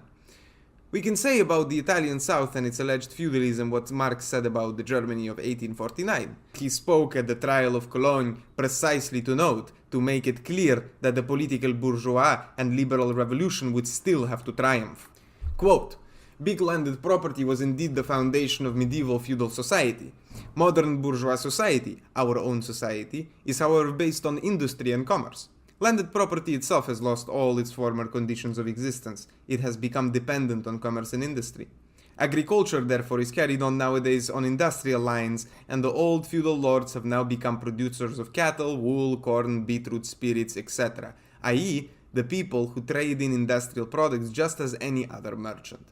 However much they cling to their old prejudices, they are in fact being turned into bourgeois, who manufacture as much as possible and as cheaply as possible, who buy where they can get goods at the lowest price and sell where they can obtain the highest price.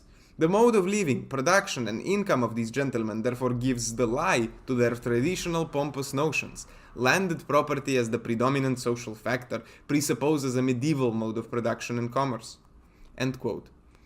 However, if the availability of coal and iron ore, in particular, turned Germany into a large mining and mechanical engineering country after this period of time, and also after drafting capital, which had to take England as a model of a fully capitalist society, as well as a country operating agriculture in an economic and modern way, it is clear that the assessment of the environment and the social situation after 100 years applies even more radically to southern Italy, which has had a completely bourgeois liberal democratic regime for more than 90 years. A regime for which, after the defeats of 1848, Germany had to wait until 1871. And, according to the usual deflated chatterers about Teutonic feudalism, until much later. In southern Italy, there is a very active land market, with certainly much higher frequency of land transfers than in provinces of high industrialism, and this is the crucial criterion discriminating feudal from modern economies. This is accompanied by a no less brisk trade in large and small leases, and of course in products of the soil. Precisely where cultivation is managed on latifunda, i.e. extensive landed estates, it's done by large economic units employing exclusively day-wage laborers and hired hands, and for many decades the figure of the large capitalist tenant farmer, a large holder of cash and stock, has excelled economically over that of the landowner, often in severe cash flow difficulties and burdened with mortgages.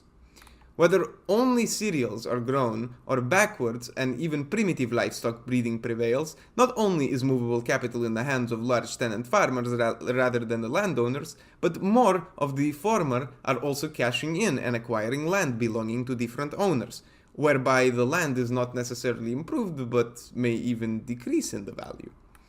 An examination of urban property management leads to similar considerations. Apart from the industrial activity in the developed zones around the principal cities and ports, all this movement of markets today, according to a modern turn and cycle, has for decades and decades resulted in accumulation of capital that has largely served as a base for the free, semi-protected and protected industries in the north. Long before Mussolini, Italy was one of the foremost protectionist countries. Not only have the bank despots of the southern bourgeois landlords, entrepreneurs and speculators always fed national private finance with their strong capital flows, but the resources of the south have been largely tapped by the tax authorities, which far more readily reach the real estate wealth and every land-related economic movement than for industrial, commercial and business profits and surplus profits. The Italian capitalist economy thus straddles these relations of an entirely modern character, which makes it simply laughable to want it to compare it to a feudal situation and to present it under the guise of a non-existent conflict between an evolved and conscious bourgeoisie, still eager for perfected and renewed liberal or southern revolutions, and the legendary backwards classes and the reactionary strata of the fashionable dirty demagoguery, instead of depicting a solid alliance between the two. The despicable role of the ruling class in the South is grounded in this clear framing of economic relationships. The remnants of the impoverished historic aristocracy live on in some semi-derelict palace in the major cities, throughout the region. It's not feudal lords but enriched bourgeois, landlords, merchants, bankers, businessmen of a more boorish than the genteel slant who rule.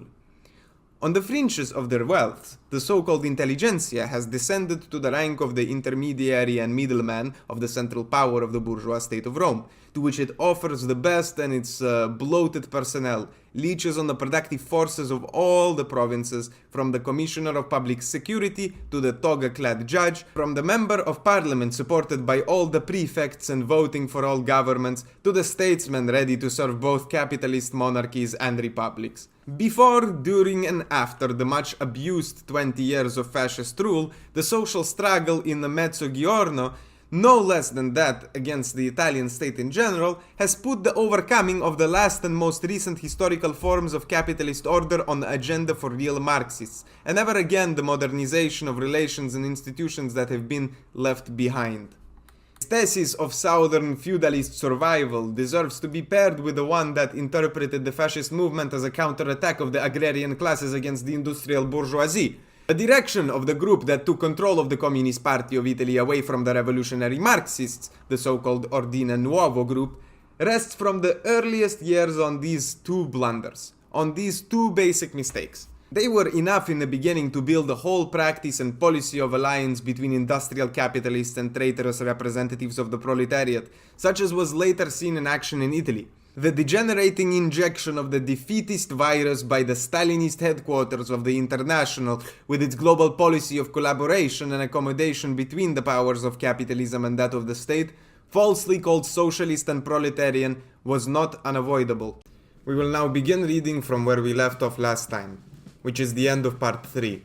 We go on to part 4, which was published in Prometeo in 1949, issue number 13. Again, for those confused about how I separate the parts and the sections, we differentiate by parts, as this work was written across various issues of Prometeo. And we differentiate by sections as they appear within the entire work. And like this, every part does not contain its own uniquely numbered sections, but the sections are numbered as they appeared throughout the entire work, right? So this is why we are on section 5, called the Capitalist Economy within the Framework of Roman Law. The bourgeois revolution settled land tenure by restoring the legal concept of freedom of the land that was the basis of Rome's civil law. Quote, in the late medieval ages, almost all of Europe, occupied by the Germanic conquistors, had seen the concept of freedom of land, which had made the economic prosperity of the Roman Empire reduced to minimal proportions. Feudalism has then been superimposed on it, dictated by the necessity of defending the weak from the invasions of Normans, Hungarians, Saracens, so that the Germans would accommodate themselves into a powerful person, receiving from him recognition of their own tenure with the obligation of a leaseholder, and even to render personal services, provided he would defend them from greater troubles. Whence the maxim had come in good time, nul ter san señor. By contrast, Roman law recognized legal title as the sole basis for ownership, that is, the contract freely entered into between those entitled to it. End quote. The French motto, which we have already found quoted by Marx as the opposite to that of the economy in movable goods, money has no master, finds its opposite in countries where feudalism does not dominate in the Roman motto, no property without title. It will not hurt to note that the country where the centuries-old period of the personal rights of feudalism had been least profound is precisely Italy. Quote, in fact, our language, i.e. Italian, has never had a word corresponding to the French word suzerainité, meaning the feudal lord's dominion over the land. In Italy, not all forms of Roman law perished. Indeed, in some parts of the Mezzogiorno, forms of Roman law had to remain without interruption, because they were not occupied by the barbarians and remained within the Byzantine Empire, guardian of the Roman tradition, or returned to it after the breakup of the Duchy of Benevento, the vassal state of the Kingdom of Lombardy founded in 571 AD. End quote. And then another quote, the enjoyment of land in absolute freedom by its possessors does not date elsewhere from as long ago as it does with us. In France, for example, it had complete application only since the abolition of feudal serfs on the famous night of August 4th, 1789. Then, and by subsequent laws, the National Assembly simply abolished personal servitudes, corvées, but made real rights, cens, champarts, lods, ventes, rentes foncières, etc., redeemable by right. However, peasant uprisings and the burning down of several lordly castles forced their abolition without compensation, although many were not feudal in origin. The small and medium-sized estates that already existed were, thus, freed from an infinity of encumbrances and entanglements. End quote. Leaving now the author mentioned so far, an agrarian economist of non-socialist orientation, we will now quote the words with which Marx refers to this French agrarian revolution in the class struggles in France. Quote, "The country folk, over 2/3 of the total French population, consist for the most part of so-called free landowners. The first generation, gratuitously freed by the revolution of 1789 from its feudal burdens, had paid no price for the soil.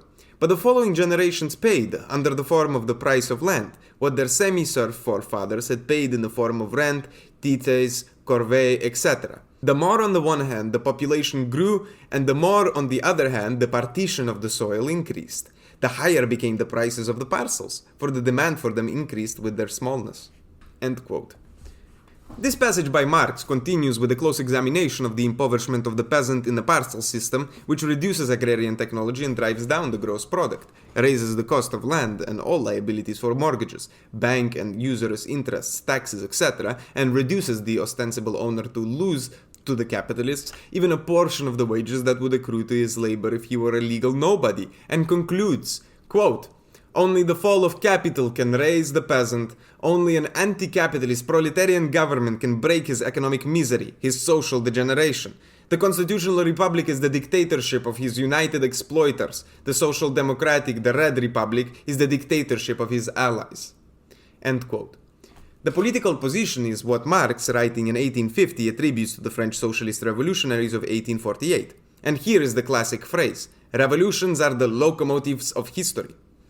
As proof of the fact that the correct Marxist evaluation considers the extreme parceling of the peasant property as one of the many vehicles capital accumulation uses to expropriate the peasant, and not as a jumpstart to the postulates of an alleged social justice, there is also this passage, relative to England, taken from a text by Engels of 1850.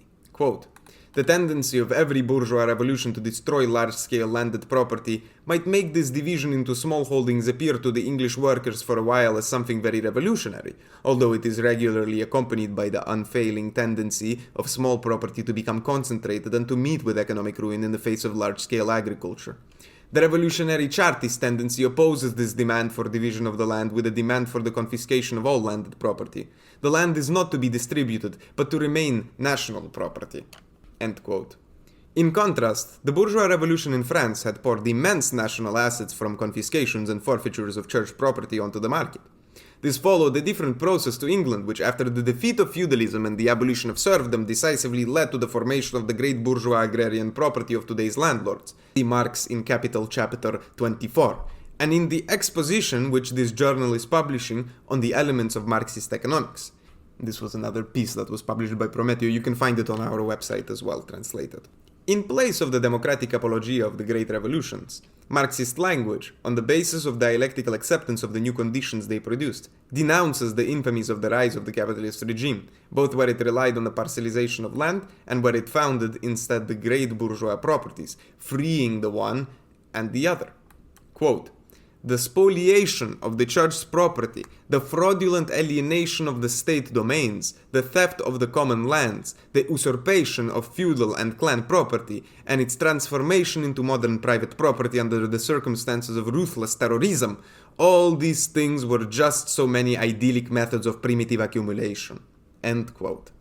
The quotation is fundamental and many times repeated, but today's alleged socialists, be it said a la Scelba, sees reaction, usurpation and terror, and rings the bells for the salvation of capitalist freedom, and only under the action of the narcotic drugs of electoral demagoguery it dreams of a Freudian return of feudalism from an intrauterine history of our modern society, far more obscene than the former. The vaunted bourgeois conquest of the freedom of the land and the liberation of serfs, equivalent in concrete terms to the conquest by pecuniary capital of the unlimited possibility of acquiring real estate assets, found its systematization in civil law with the return of the classical Roman mechanism, in that Napoleonic code which, extolled as a monument of wisdom, served as a model for the legislation of all modern states. The whole system revolves around the principle of property derived from title and accessible to every citizen, the famous whoever with which the articles of bourgeois codes begin. It's no longer necessary for the lord of the land to belong to a privileged and oligarchic caste or order. It's sufficient for whoever to bring an adequate amount of cash to acquire the title. The locomotive of the bourgeois revolution roared into motion. However, the material occupation of the strip of land by those who had worked hard on it for years and generations sufficed as a starting title. But as soon as the revolution consolidated its victory in a new system with stable rules, either hereditary derivation or payment of a market price was necessary for the purchase of the property and its title. Land was thus free, since whoever could buy it, by which it is meant whoever possessed sufficient money. This return to the legal framework proper to Roman law, which followed the abolition of the feudal and Germanic systems of law, by no means meant, as is pretty obvious, a return to the relations of production and social economy of the ancient epoch. Suffice it to recall that in Greece, Rome, and the countries dominated by them, alongside the democracy that made free citizens equal before the law, slavery was in force, which therefore meant that there was an entire class obligated to work the land, whose members not only could not aspire to own any of it, but were themselves considered someone else's property, exchangeable against money and passed on through the family inheritance of masters. While there existed among the free citizens before the law the different classes of large patrician, landlords, peasants owning the small lots, mostly without slaves and therefore direct laborers, artisans and even merchants, and early capitalists who were masters of cash, it's clear that the persistence of an exploited class at the bottom of the social ladder created quite different relationships, leading all the way to the great revolutionary attempts of the slaves. Consequently, the classic written law governing titular ownership of land and in general of real estate, and transmission by inheritance, by purchase and sale, etc., with all other complex predial relations, must be read with the proviso that the subject referred to by the usual pronoun whoever is not even virtually any member of the social complex, but must belong to the limited and privileged upper class of free citizens, the non-slaves. This means that common law, the theoretical expression of a physical relationship between man and things, and in our case between man and the soil, only in the abstract it appears to have given way to a preeminent system of personal rights peculiar to the feudal Middle Ages, rights that are the expression of a relationship of force between man and man, such as forbidding the abandonment of the worked land or the change of trade. In the Roman world, personal law dominated the broad social field constituted by production through slave labor, extending the relationship between master and slave to the power of deprivation of life.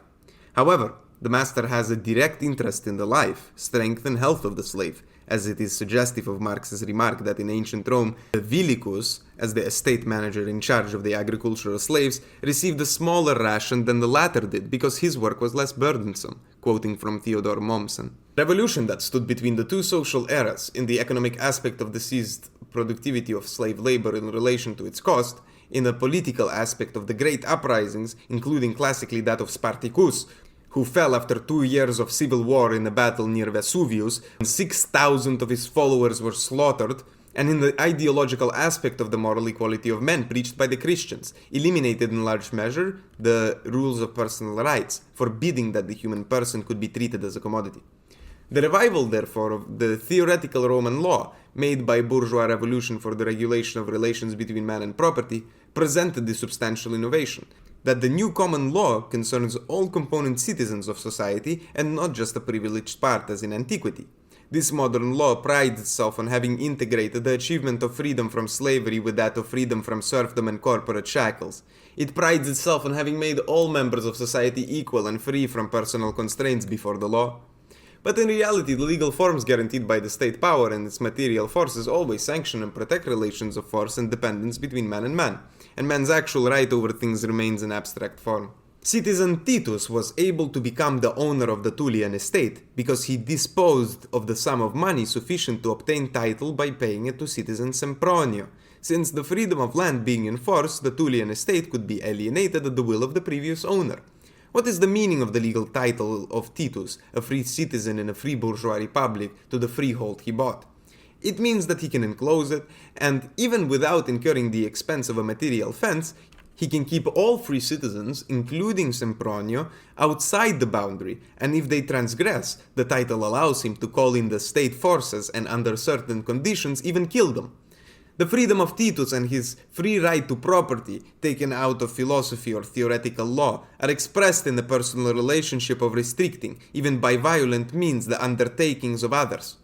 The new regime of bourgeois freedom is one of property reconsecrated in the tables of law, albeit property no longer precluded to castes of slaves, serfs, or the bourgeoisie. It is therefore always a regime of power relations between man and man, and socially speaking, all the whosoever of the code are divided into two classes, that of the possessors of land and that of the non-possessors of land, deprived of legal title and deprived of the economic means necessary to obtain it. Christianity abolished castes, the liberal revolution abolished orders, but classes remained, not in written law but in the economic reality. Marx did not discover their existence and their struggle, which were noted and observed before him, but the fact that there exists between them an economic gap, antagonism, and social war that is worse than existed between the ancient castes and the medieval orders. In Chapter 2, Section 3 of The State and Revolution, Lenin fundamentally pointed out that Marx, in a letter dated to the 5th of March 1852, himself specifies the original content of his theory in these precise words, quote, "What I did that was new was to prove 1. That the existence of classes is only bound up with particular historical phases in the development of production, historische Entwicklungsphasen der Produktion, sorry for my German. 2. That the class struggle necessarily leads to the dictatorship of the proletariat. And 3. That this dictatorship itself only constitutes the transition to the abolition of all classes and to a classless society." End quote. Lenin establishes at this point that the basis of his historic crushing of the opportunists, that the essential in Marx's doctrine is not the class struggle, but the dictatorship of the proletariat. Quote, "This is the touchstone on which the real understanding and recognition of Marxism must be tested." End quote. No less essential is the third point in its relation to the first, in that Marx's dialectic comes to establish that the great historical facts of the class struggle, of class dictatorship, are not immanent to every society and every historical period, having not been deduced from empty speculations on the nature of man or on the nature of society.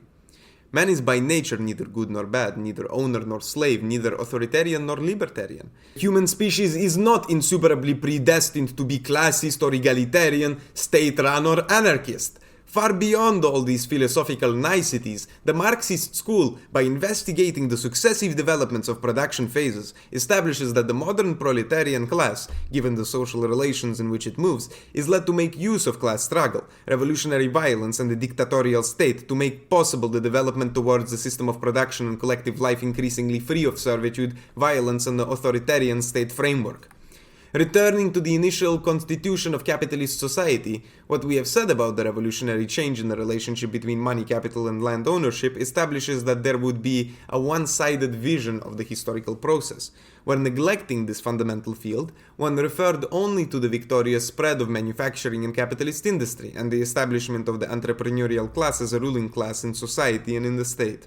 The old socialists, and we will recall among them the good Costantino Lazzari, even though he was not a theorist, just as they avoided speaking generically about the abolition of property, so they did not limit themselves to the conflict between the wage workers in the workshops and their bosses, and used the formulas have their great importance, and Lenin's clarification mentioned above is sufficient to prove it, of struggle against the established order of property and capital. Writing to brag about his outspoken critique of the Gotha program of German social democracy, Marx condemned the expression, quote, "In present-day society, the instruments of labor are the monopoly of the capitalist class," end quote. Marx resolutely objects, quote, "In present-day society, the instruments of labor are the monopoly of the landowners, the monopoly of property in land is even the basis of the monopoly of capital, and of the capitalists. In the passage in question, the rules of the International do not mention either the one or the other class of monopolists.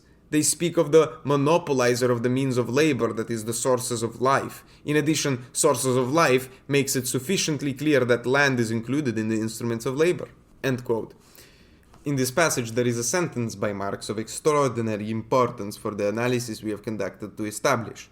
Quote, "In England, the capitalist class is usually not even the owner of the land on which his factory stands." End quote. The reminder is directed against Lassalle, who disregarded the struggle against landowners in Germany and even thought that Bismarck's state might not oppose the workers' struggle against factory industrialists. The whole letter is dictated by concern about the theoretical confusion arising from the party's unification with the Lassallians. Quote, "One knows that the mere fact of unification is satisfying to the workers, but it is a mistake to believe that this momentary success is not bought too dearly." End quote. The outcome of the prediction made by Marx on May 5th, 1875, can be drawn from the condemnation of the opportunism of the Social Democrats signed by Lenin on November 30th, 1917, in interrupting his writing on the state and revolution due to the hindrance of the Russian Revolution. The bourgeois regime is thus constituted by the domination of the class of factory entrepreneurs, the capitalists of commerce and banking, and the owners of real estate. The latter are as bourgeois as the rest, having nothing to do with feudal aristocracy, already socially and politically dispersed.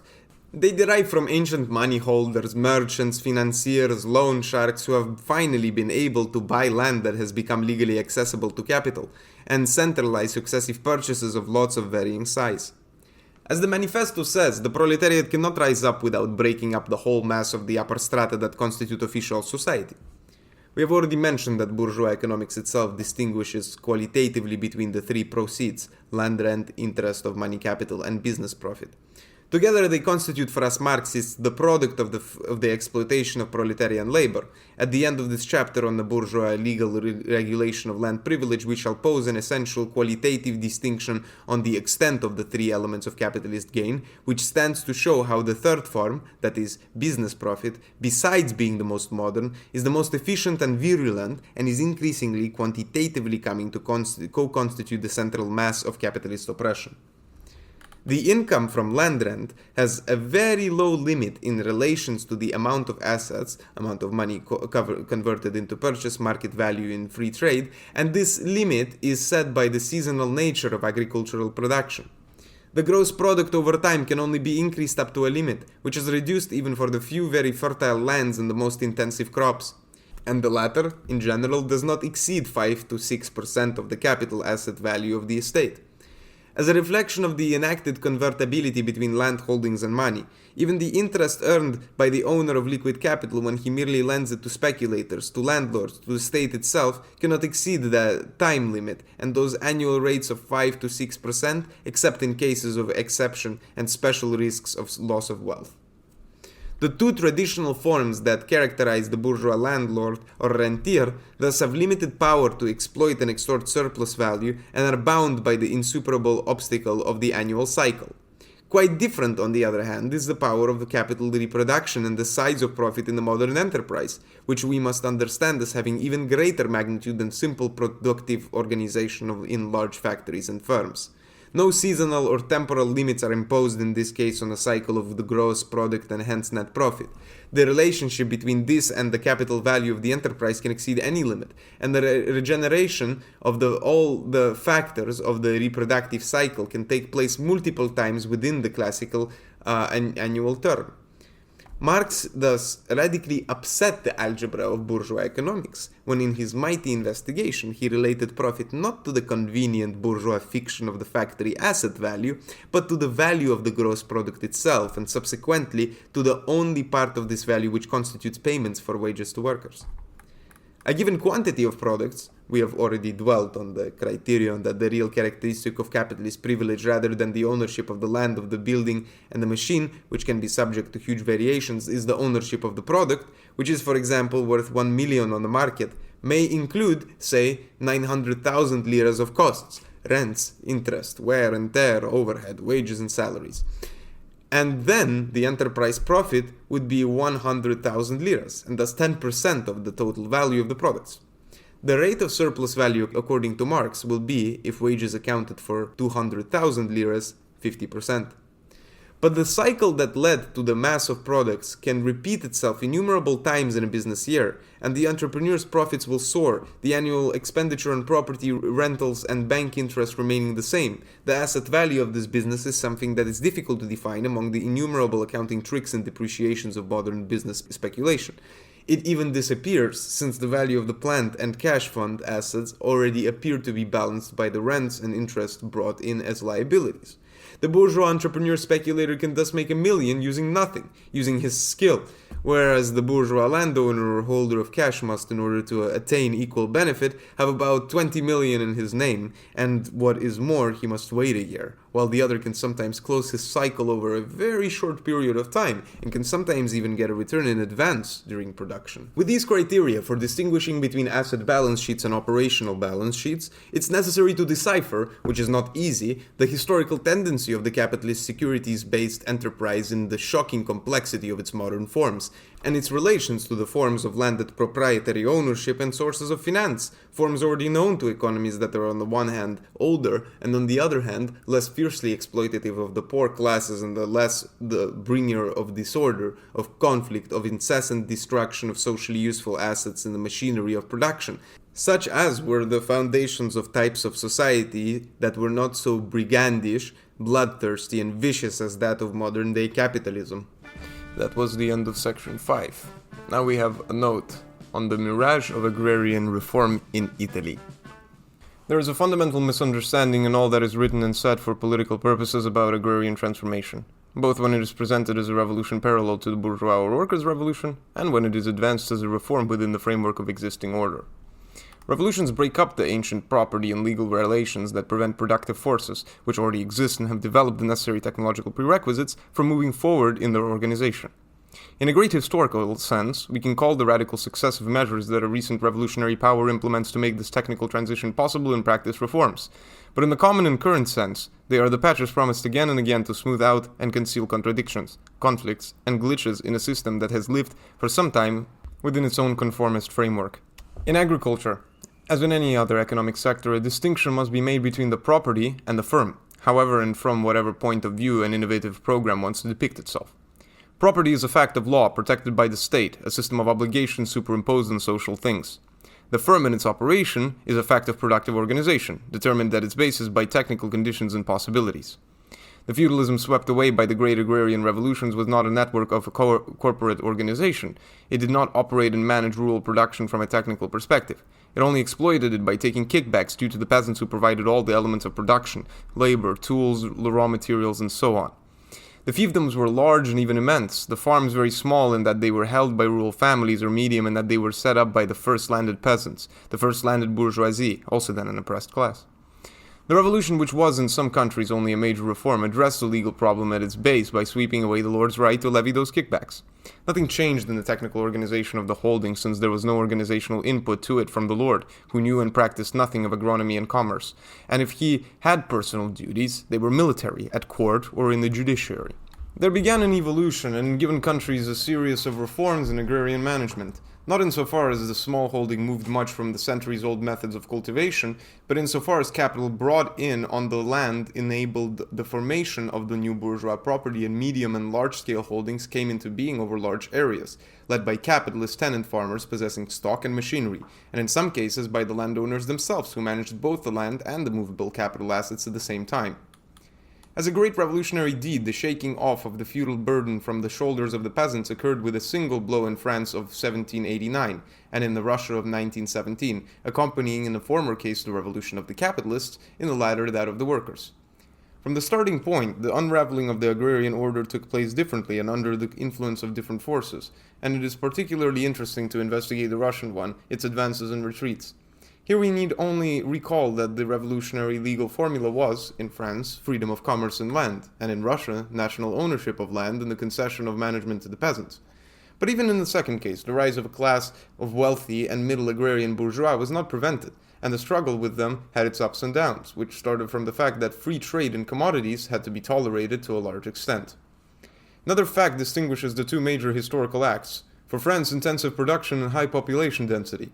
For Russia, extensive production and low density. There is one fact they perhaps have in common: harmonious spread of the rural population over the cultivated area. In Italy, as we have already said, there was no great and simultaneous liberation from feudal serfdom, which was never socially dominant.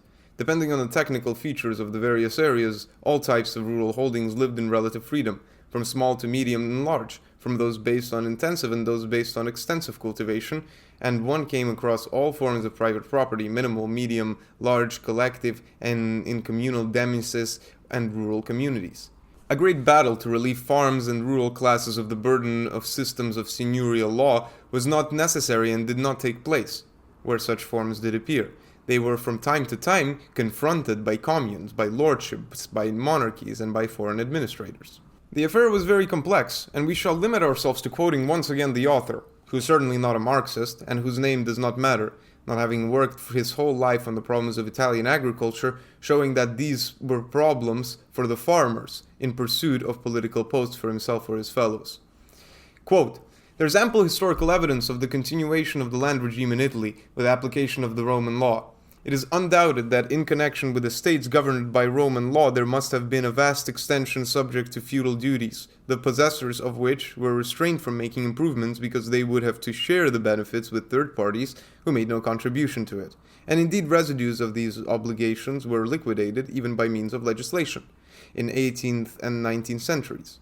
However, the greatest part of the land was freed from the aforementioned constraints, as were the serfs, in the communal period, making possible the great agrarian transformations of reclamation and irrigation in the Po Valley and the plantations in Tuscany, which assumed such wide-scale developments precisely from the 12th to the 15th century.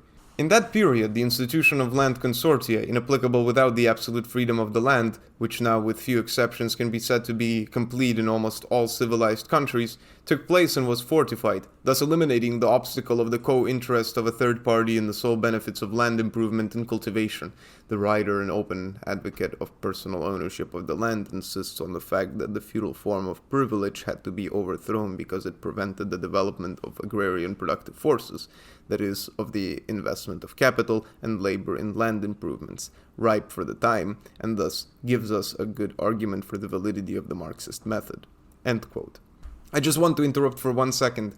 If I'm using a lower voice while I'm reading a quotation, that means that in the quotation there are some square brackets, which, from what I understand and from what is evident, represent the author's notes within the quotation, right? So let's go on. And then the second quotation. Quote, "The application of the Napoleonic Code consolidated this regime throughout our country, and the abolition of the feudal regime in Mezzogiorno in 1806, in Sicily in 1812, and in Sardinia from 1806 to 1838 likewise contributed to this. The civil legislation of the new Italy affirmed this direction to a greater extent by suppressing fideicommisum and primogeniture inheritances, and then attempting to liquidate all forms of co-participation in a single property.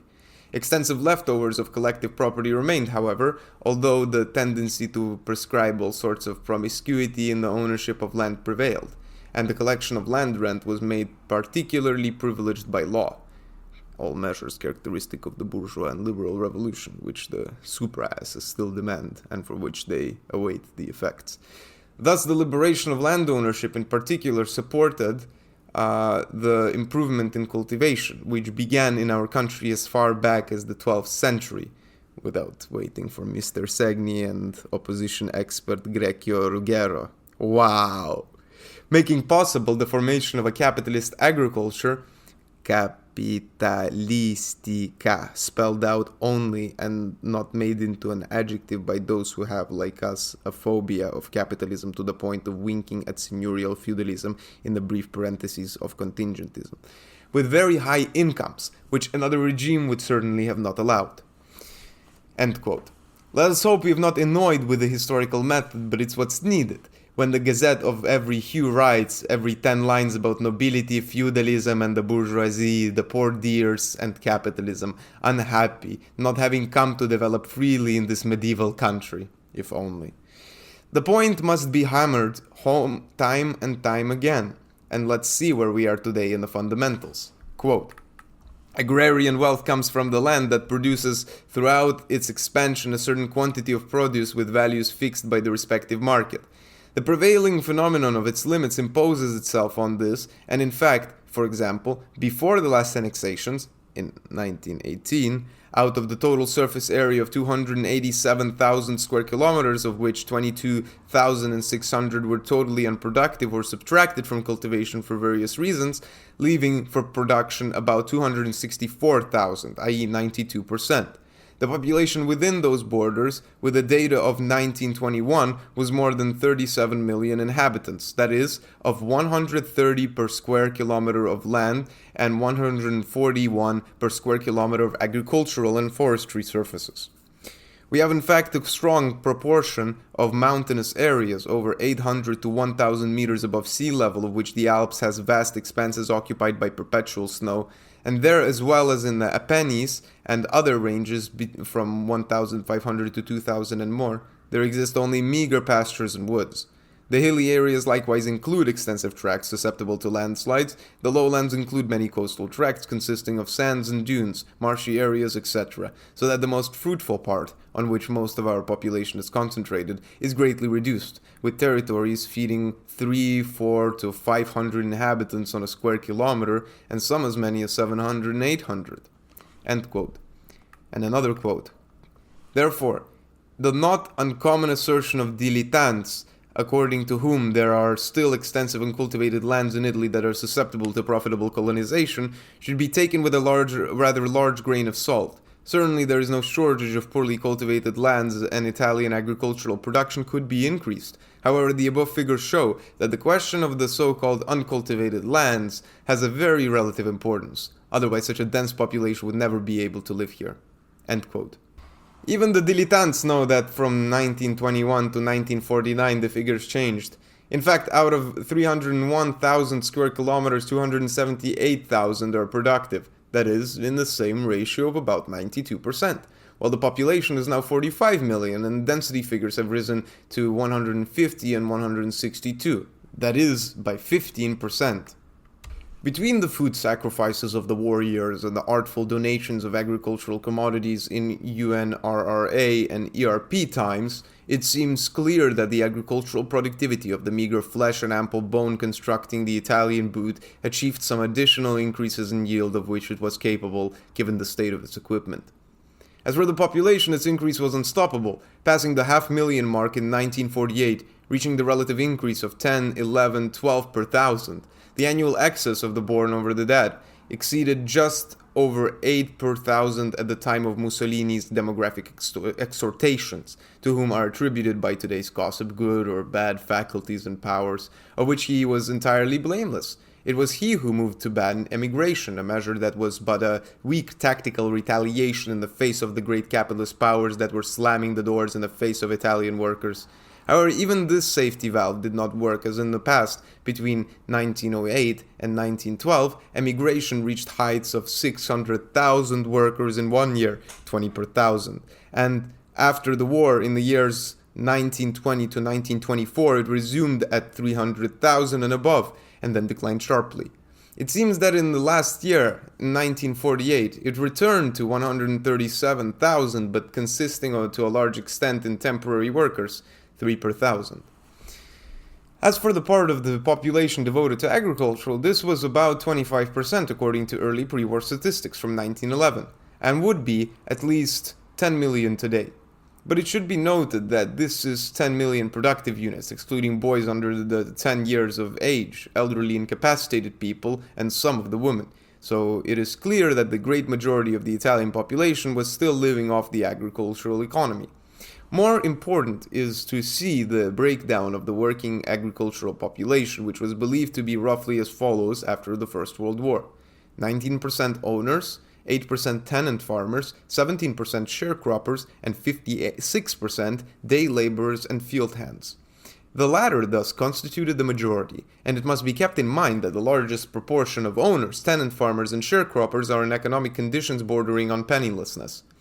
It is important to note that the proportion of pure proletarian agricultural workers was stronger in the Mezzogiorno than it was in the north and in the center. In Apulia, about 79%, in Sicily, about 70%, and in Calabria, about 69%. The almost unique situation of Italian agriculture compared to other countries in Europe, besides showing the serious social and political error of treating it as a pre-bourgeois, is enough to make it clear that the problem of changes, minimal or maximal, in the dynamism of productive enterprises is rendered absurd when it is artfully reduced to that of a general or exceptional redistribution of legal and personal land ownership. It's not easy to walk through the little garden of statistics. In recent discussions of the Seni reform and on agrarian contracts, the adversaries exchanged accusations that they were not able to read through them. One would need to know how figures are manipulated. At the time of the battle for wheat, the Ministry of Agriculture asked the provincial inspectorates for figures of the area cultivated with wheat and the relative production, while the party gave the federal officials the production figures to be achieved. Party federal and inspector had no desire either to break each other's heads or to lose their positions. In this, all the world's a village and all the planning offices feast on lies. What the statistics put together in Italy today by the disjointed, multi-party and rolling public administration may therefore be worth is easy to see. Suffice it to say that we are in a multi-party regime and the degree of falsehood in public affairs grows as the square of the number of parties in the field.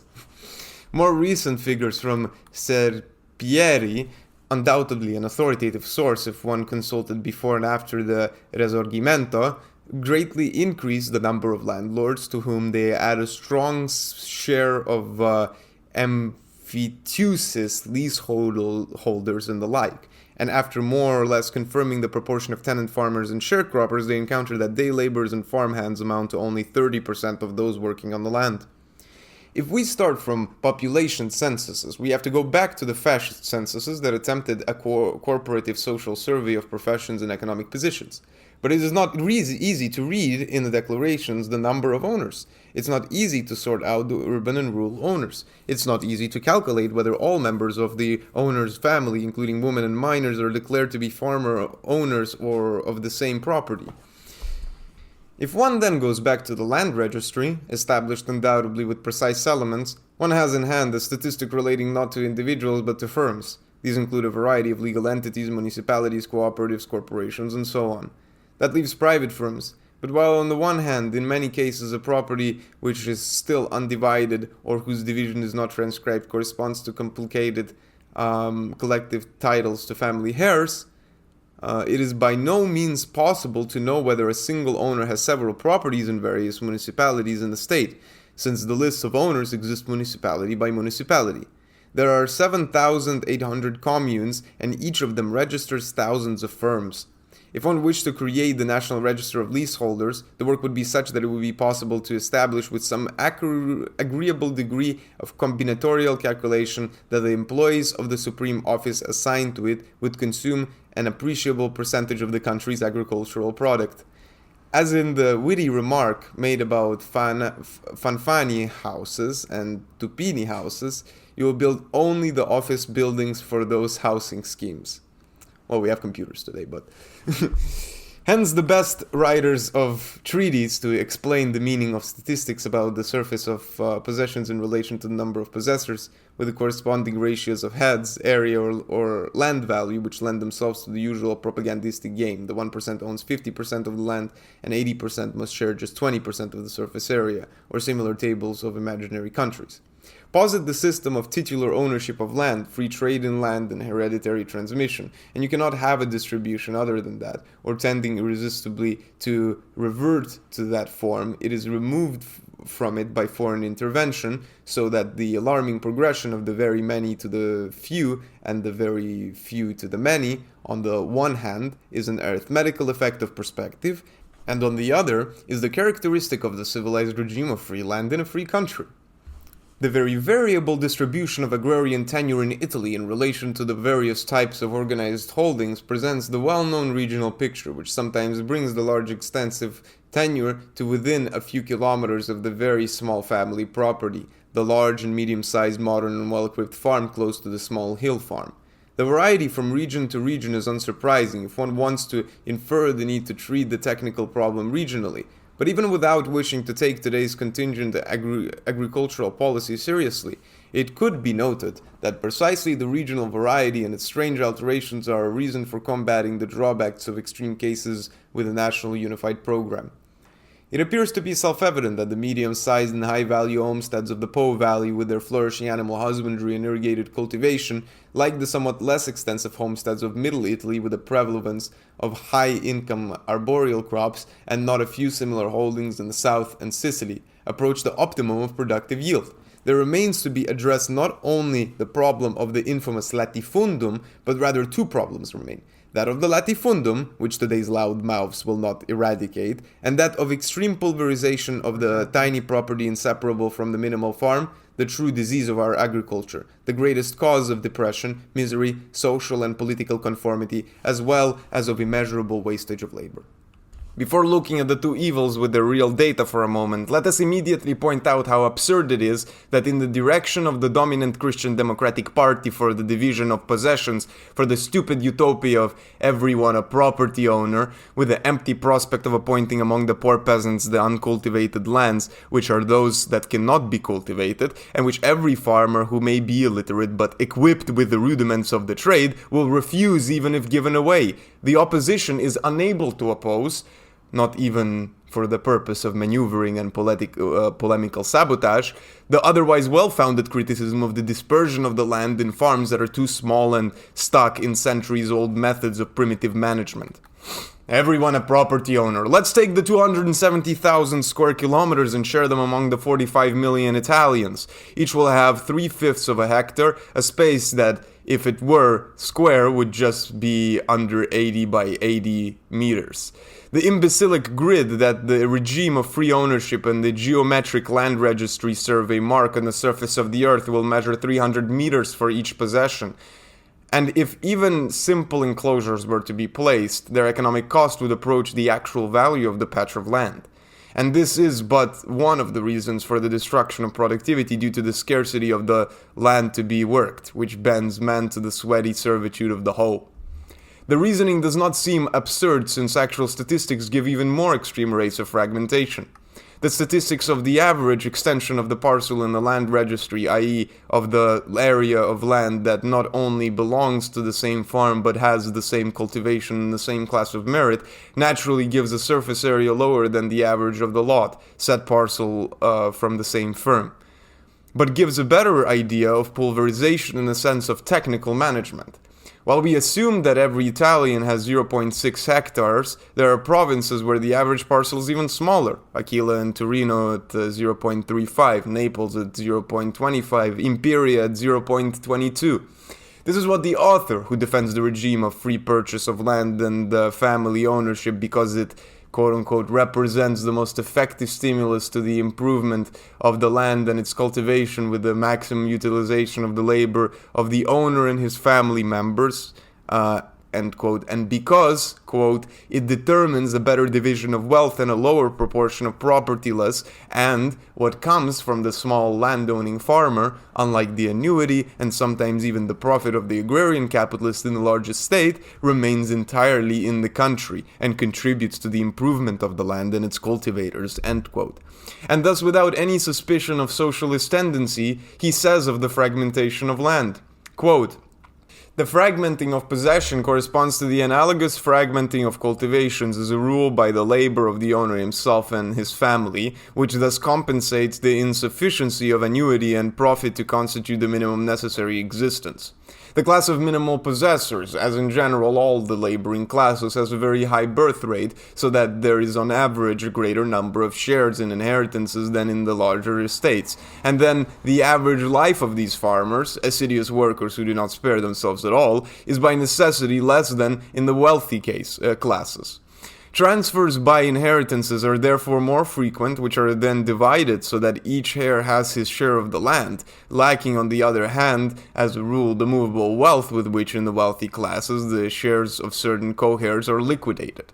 For these reasons, the small possession tends to divide much more quickly than the large, with the serious drawback that each co-heir claims his share of arable land, vineyard, olive grove, etc., so that little by little plots of a few acres and even square meters are formed, as well as possessions that include several of these located at very distant points from each other in the communal territory. One can immediately understand what an enormous waste of time, energy, and labor such a pulverization determines." End quote. And another quote, "There is also in this way a real loss of productive land along the development of the boundary lines, which to calculate it at only 0.3 meters in width caused by the trampling of people, some enclosure or other means, represents 12% in the square plot of one are, whereas it is only 1.2% for that of 1 hectare. This multiplication of boundary lines then increases in equal proportion the causes of litigation for usurpations, boundary violations, removal of terms, unauthorized plantations, etc., in which much of the scarce income of smallholders is unproductively dispersed. It is perhaps not for nothing that Sardinia, which alongside its vast expanses of pastures, forests, communal property, etc., also has truly pulverized property, is the most litigious region in our country. There are such small land parcels in Sardinia that in pre-war times there was a case of tax expropriation for debts of 5 liras of taxes." End quote. Will the state expropriate the naboobs today? Quote, "The inevitable pulverization of property, a consequence of the facts now examined, may be unfavorable to the increase of agricultural production, especially because the smallholder cannot form a congruous working capital due to the meagerness of his income. Therefore, he usually lacks livestock for work and produce, is bound to the spade and hoe, even where he could employ the plow, is reluctant to introduce better tools, artificial fertilizers, and or other new means of agricultural production. Firstly, because he does not have the wherewithal to procure them, and then he is, as a rule, misoneistic and conservative due to the lack of culture. If he comes to create savings, he prefers to buy at who knows what price a few crumbs of land rather than convert it into a working capital." End quote. Let us interrupt for brevity the rest of the picture with the inevitable usurpous indebtedness, misery, and homelessness, and a description of the very poor regions which we have not only in areas of Campania, Abruzzo, and Calabria, but also Emilia and Veneto, in uplands, quote, which by their division of tenure could be said to be countries of true rural democracy. End quote. Democracy, in fact, very suitable to be of the Christian variety, fertile ground for today's government to sow political seeds. The other culprit, the latifundum, should now stand in the dock. First of all, it should be noted that the large estate has the large titular property, but 4 times at least out of 5 no business or cultivation units, being sorted into small leases or small sharecroppers. It can equally be charged with all the same or nearly all the same offenses related to pulverization.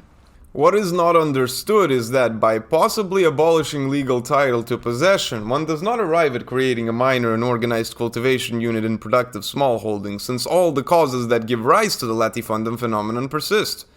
One can only fall back into a pulverization that, already harmful on good land, is brutal on barren land and would lead back to a worse condition, and mostly, if the freedom to buy and sell is not suppressed, to the restoration of the latifundum. The conditions that generated the latifunda are complex, and here's not the place to go into them in detail. They start with the natural ones that are insuperable because they are due to the geological nature of the soils. For example, the vast formations of Eocene clays in Sicily are unsuitable for woody crops and allow only extensive cultivation of grain. A short distance from these plains, intensive and subdivided crops prevail in the province of Messina, lying on granite formations, and in the volcanic province of Catania.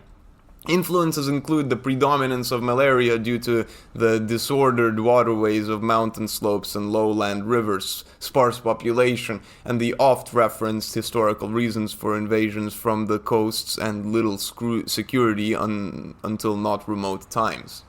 So not remote that the American liberators and benefactors themselves, as soon as they arrived in Calabria, having liquidated the fascist force militia for obvious reasons of democratic morality, ruthlessly eviscerated the centuries-old forests of the Calabrian Apennines as spoils of war, and thus irreparably aggravated the malady of the ruin of unregulated waters towards the unfortunate and infected coastal lowlands. Then they rushed in with the DDT.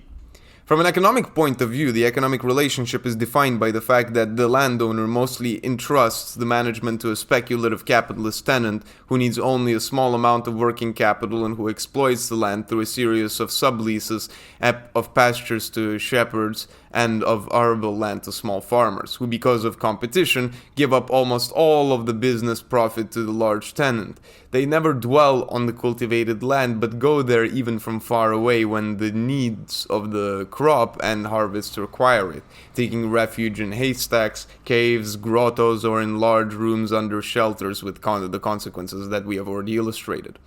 These cultivators are, on the one hand, in worse conditions than the day laborers, while on the other hand, they will never be able to organize, for lack of working capital, a less extensive, quote-unquote, agriculture. The proposal to solve the problem of the latifundum with forced parceling is very old and has a number of precedents, which came down from the earliest times to some cases of expropriation due to a failure to improve uncultivated lands. But there were almost always failures, and this was especially the case in economically unfavorable times. Indeed, it is not enough to expel the negligent landowner, to whom, however, under the present regime, a heavy indemnity is always paid by the public, but the assignee could be provided not only with working capital, but with capital for equipment, for structures that are lacking and that would far exceed the cost already paid for expropriation of each plot. Indeed, it is necessary to provide for and finance houses, roads, drainage, aqueducts, and so on to make it possible for the farmer to stay on the land, and to anticipate the expected values of the transformation that is very long term. A crispy project was launched in 1894 after the Sicilian Fasci uprisings. As early as 1883, a law for the Agro Romano had sanctioned today's revolutionary principle of expropriation of large uncultivated lands, which then passed from the Serpieri laws of 1924 to today's Segni laws. Liberals, fascists, and Christian Democrats have dared so much, but cases of application over so many years can be counted on one's fingertips. We omit a review of the Italian and foreign legislative proposals tending instead to mitigate the pulverization of agrarian tenure, for it is not certainly our aim to propose a reform in the opposite direction to the government, but only to note that the very concrete and contingentist technicians of the oppositions have not thought of this. Convinced that the Russian agrarian revolution was a parceling into shares of titular property, they do not go any further than their own noses and know no better than to ask for land to be partitioned to the peasants, even to the laborers, of course, and without equivocation, not in collective management, but in personal ownership. Yes, in absolute ownership. This is the latest Cominform instruction as taken from the many articles in UNITA on the agrarian question and southern problems.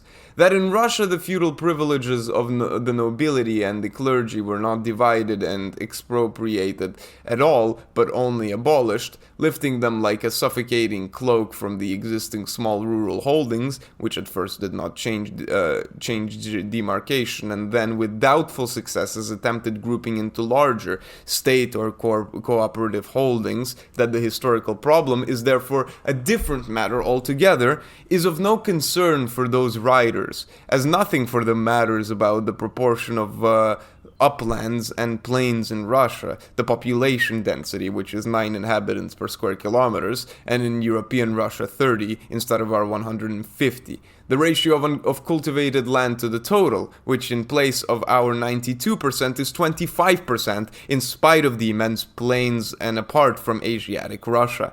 And only in the Ukrainian black soil do we see usable lands rise to 60%.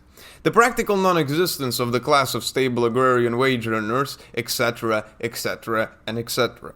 And this because these gentlemen no longer follow maximal and principled objectives, but have given themselves over to the study of the immediate, concrete living conditions of the people. Pausing for a moment on the Christian Democrat proposal. It was easy to prophesize that no headache would be given to frighten large landowners by the social communists, even when they were in the ministry. But a certain blow would have to be expected from the Christian Democrats. Their empty demagoguery is quite evident. We will touch, they say, about 80 large estates across the whole of Italy owned by multi-billionaires. We're going to remove them in part. It was a matter of setting maximums. It was necessary to consider not only the size of the property, but also the wealth it represents, and to do this, they seem to set a maximum not of area, but of taxable income according to the land registry, which is supposed to indicate the value of the land. But for the same area, a large farmstead, managed in modern fashion, may be worth as much as 15 times more than a mountainous or grazing tenement, especially by virtue of the installation of fixed facilities. It would not be fair to expropriate 100 hectares where nothing is to be improved in place of 1,500 barren or almost barren hectares. And then there were two criteria on the legal ground to hit the properties of higher value and those of lower average revenue, indicative of neglected cultivation. So the super technicians were to suggest to Segni a ranking of the 80 crocus's to be slaughtered, formed from a score obtained by multiplying the total taxable income of the large possession by its size in hectares, or, which is the same, by dividing the square of the total taxable income by the average taxable income. Algebra? Reformist and concretist algebra. But the criteria for choosing the few rich people to cheat matters little. The question is what to do with the land taken from them, albeit in part, in which case it is easy to predict that they will take good compensation and get the waste that plagues every large estate off their chests, and how to equip it to make it possible for the free peasants to manage it in the new rural Christian democracy. Someone will have to contribute the working capital and even stronger capital for improvement. This is the point. The individual or collective allotted peasant will certainly not be able to do so. The state will defer to the usual special laws, such as those on land improvement, of scarce appropriations available to the usual sly old foxes. On the other hand, the state is not in a position to subsidize, let alone make new plant investments in the land, not even to commit to the repair of those damaged in the war. International capital and the famous US funds and plans, all the less since the basic criterion is to follow short and totally profitable cycles. The Marshall Plan officially ends in 1952. The problem goes back to issues of general economics and world politics. Reshaping titular property, though we shall see this, solves nothing.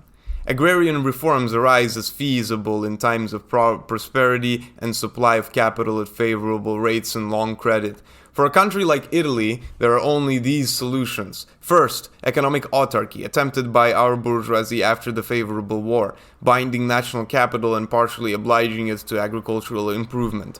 This eventuality, conditioned by political autonomy, military strength, and solid internal power, is historically dismissed. Fascism drew from it certain results, among which the Pontine reclamation was decisive, attempted many other times in the history of the Caesars and the popes. Second, dependence on a world power that has an interest in strong production of foodstuffs for the Italian people in the domestic market, for commercial or military purposes. This is not the case for America, which, especially in view of production crisis, relies heavily on planning food production, which has now shifted from local cycles of direct consumption to a vast worldwide movement as fruitful in speculative profits as that of industrial products, and which in the event of war will drop atomic bombs, spreading tin cans to its mercenaries. It is not even the case for Russia, which will not have Italy in its sphere and has no economic interest in having countries with a high density of mouths to feed, and in any case does not export capital but must import it and plays militarily and politically to exploit the capital investments of the West on the fringes of the Cold War. Nor is it then even the case if Italy will be subjugated to a world constellation derived from the arrangement of the Big Two or Three, which will go on to colonize across all continents and oceans rather than only on the bony tips of Ausonia. Agrarian reform in Italy today is thus based on the propagation of demagogic nonsense. It is not lifted from the base game of political skirmishing between groups and interests which, by securing influence over internal popular currents, hope to sell their services advantageously to foreign principals.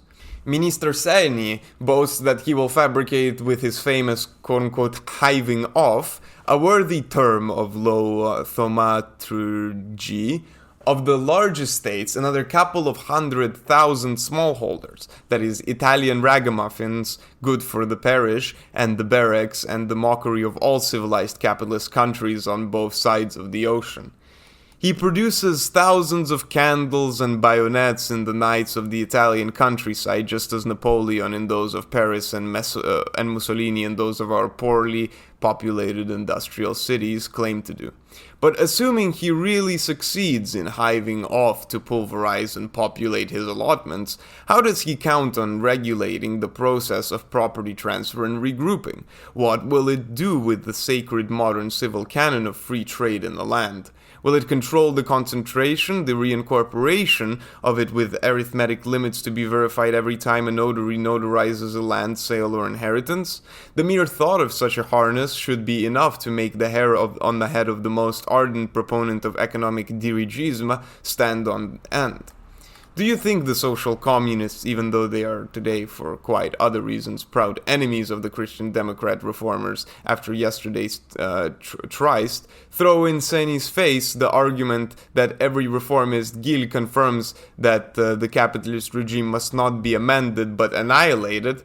Oh, huzzah! They shouted them that we must reform more, unbundle more, pulverize more, fertilize more the generation of demo-rurals which, by taking away personnel from the red forces of the class struggle in the countryside, the glory of Italian proletarian history, will create phalanxes of voters for government lists, armies of conscriptors for America's general staff in the Russian enterprise. History teaches that with masterpieces of this kind, they have always, the renegades, served the new master. No less edifying than the subject of land reform is that of agrarian contracts. Anti-fascists of all hues have presented themselves with tremendous promises of reformism at the taking of crippled Italy from the hands of fascism, not understanding that the only possible attempts at reformism in today's world are politically totalitarian. Neither Nazi fascism nor Stalinism are revolutions. They are, however, serious reformisms and have given convincing examples. The reformism of the New Italy only makes rhinos sweat. They promise the study of three major areas: state reform, industrial reform, agrarian reform, majority and opposition, into which the liberationist bloc of the time split, the contradictory and intersecting approaches in every sense, and with the nullity of implementation, prove their emptiness every day and do not even manage to squabble to follow the compass of social and political positions in the field of speech. The agrarian lease, for which the demagogic thesis beats on the simple-mindedness of the bloc, that is, the prohibition of the landlord from expelling the tenant, hides very different economic and social relations under the same legal scheme, plagiarizing the position of the housing rent freeze thesis, which, as will be shown in its place, is more nonsense, does not mean having taken a serious direction on the matter. With regard to small rent, the landowner, who for his part can be a large, medium, or small owner, is faced by the tenant farmer, who employs his material labor in addition to a minimal and inappreciable working capital, and is therefore a lender of work, despite the fact that he pays out money instead of receiving it. With regards to large rent, the landowner is faced instead by an entrepreneurial capitalist who employs wage laborers in developed holdings or sublets to small settlers in backwards agricultural estates.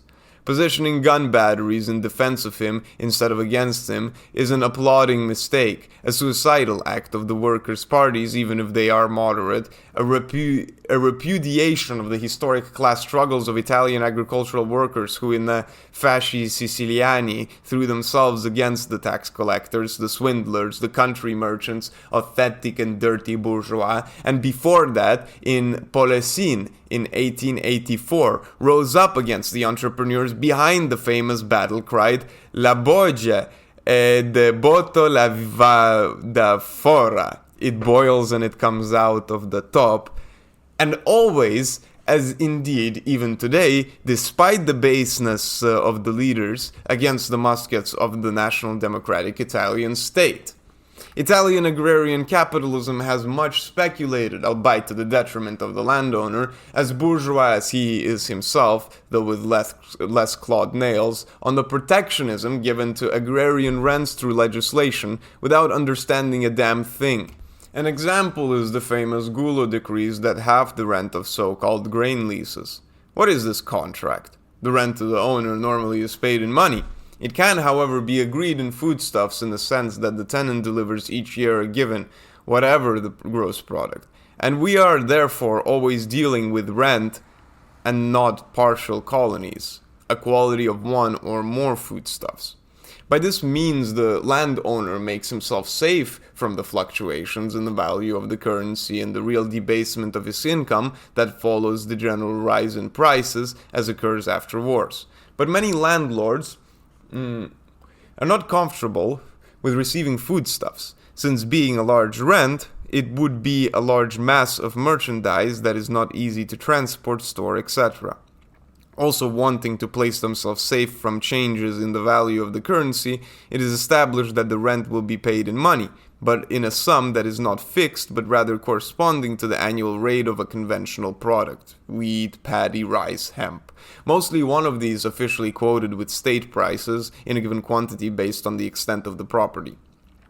One hears that one has rented at 4 quintals of wheat per hectare, but not only does the tenant not deliver wheat, as much as he may not even have cultivated and harvested a single grain of wheat, practicing animal husbandry or sowing other crops, one could, to the same end, bargain the rent in dollars or pounds of gold, even in the certainty that the tree that yields these fruits is yet to be found.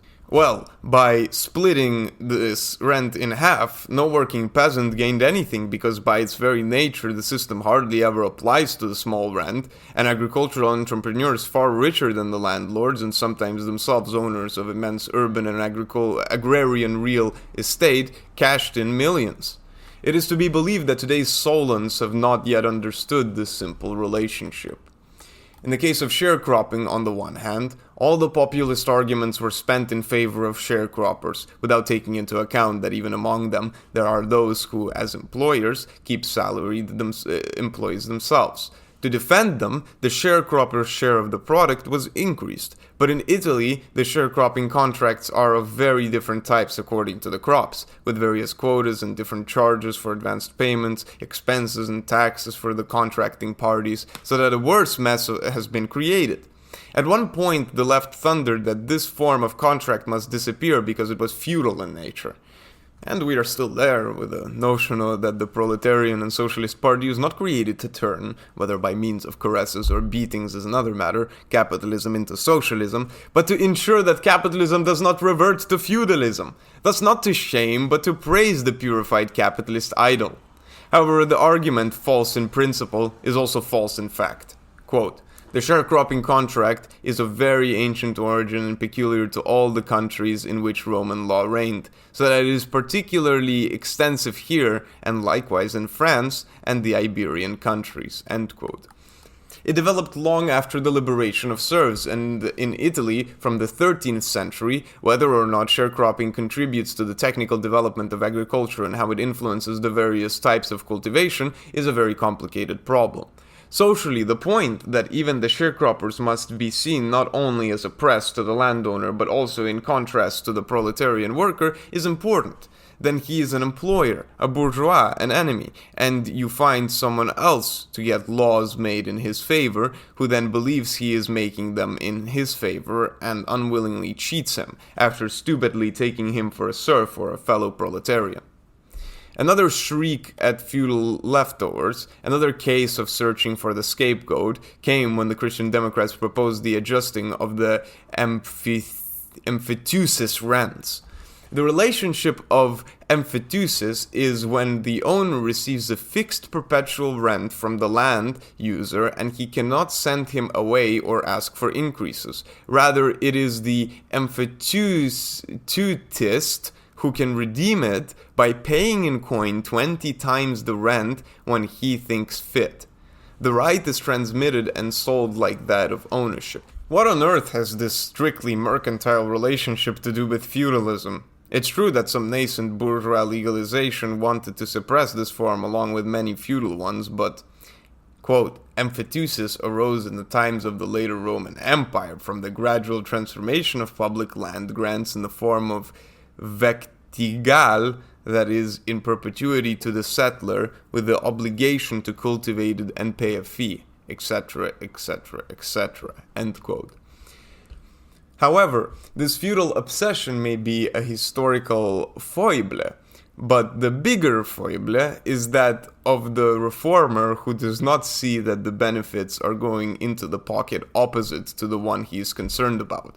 The social communist leftists, by voting against the rent increase in the ratio of 1 to 10, were convinced that they were doing action in favor of a mass of working peasants who owe the rent or fee to large landowners. There are such cases, but the emphyteuses are but a few thousand, and indeed the rents are so low that in the way of economic relativism, they were in effect privileged in comparison with every other kind of agrarian administration, so that the new burden is certainly not prohibitive, but in most cases they are landowners who own other land under emphyteuses and manage it in tenancy or colonies as the remainder. The low emphyteutic rent goes to municipalities, welfare agencies, or religious communities, which have in many cases seen their income wiped out by inflation. If it had been possible to block the government's logical decree, the great bulk of the rents that will be paid extra from this year would have gone instead into the pockets of the very class of landowners whom you want to spite, whom you want to mortify and strike down as a retrogressive and parasitic class. These technocrats, reformists, legislativists, who have so prided themselves on their shrewd foresight in the face of our blind fidelity to maximalist principles, forget just one detail, that they have their ocular globes in the backs of their heads, if not ruder locations. They have been scrutinizing concrete problems for the past 30 years, but in every case they show themselves up. They do not know, for example, how many large estates in the south arose by accumulating euphemistic shares bought cheaply from poor peasants, and how convenient it was for the owners that the rent was still paid in early pre-war lira, sometimes still recorded in fractions of a lira. Every modest practitioner of land surveying carried this predictable adjustment of rents into account from the earliest days. All products of the civilized regime of the freedom of the land, all effects that will go like this until the unfettered circle of bourgeois capitalism blows up. The great charlatan of the circus, from the waters of Potomac, this is a reference to Harry Truman, consecrated all freedoms. Once he forgot to enunciate, but his worthy followers, pupils, and allies practice it extensively, enthusiastically, and what is worse, not a few times in delightfully good faith. The freedom of the humbug. Hello. We are proceeding from the fifth published segment or part of Property and Capital. This one was published in Prometeo 1950 in issue number 14. And the section we start with, and I think this is the only section in that part, is section 6, Capitalism and Urban Property.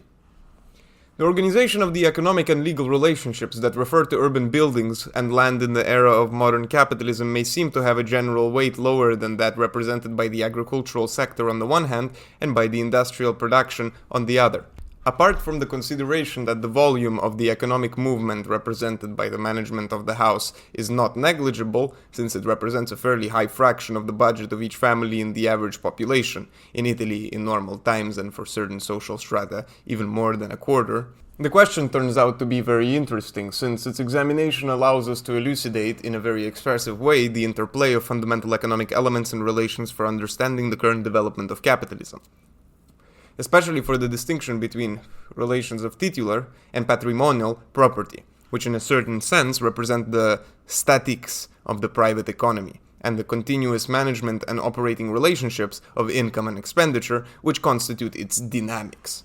For the sake of the order of the exposition, let us mention the historical origin of private urban tenure, a topic worthy of lengthy study and exposition. The process is quite different from that which led to the definition and limitation of agricultural possessions. When the nomadic tribes settled on fertile lands, there was a shift in various ways from communal enjoyment and cultivation to the identification of individual and family camps. Through innumerable upheavals and turmoil, it came to the classical and well-codified Roman system, then to the feudal system until, as we have covered in the 4th and 5th chapters, with the victory of the bourgeoisie, the agrarian land became marketable, and the legal discipline was again copied from the Roman one.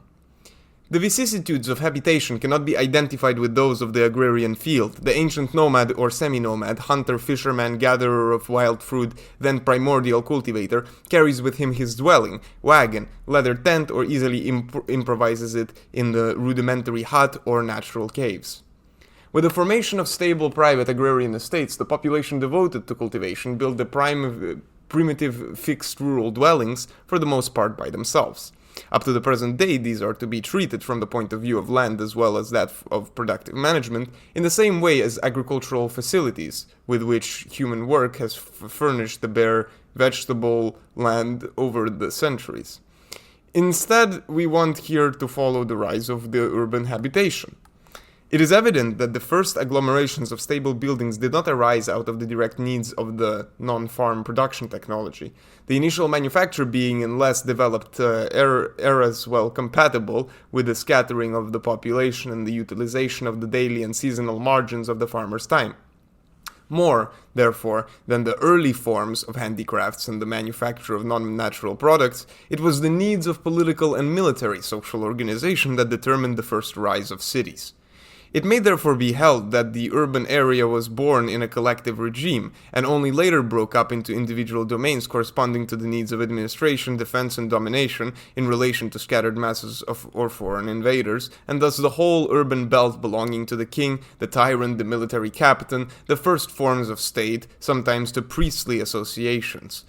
This is what tradition means by speaking of Romulus and Remus drawing the city walls of Rome by transforming the first rural tool, the plough, into a building machine. Then the needs were felt for fortified defense. The Greek polis had at its heart the Acropolis, or citadel. One of the Latin terms for city is oppidum, meaning fortified place, while civitas, or rather than a topographical indication, is a legal term for statehood. In the same Roman period, with the enlargement of the city and ever-widening city walls, with the rise of a ruling class of patricians owning vast agricultural estates and numerous slaves, there were the private aids and insulae, and also a fractioning of urban property among lower-class dwellings.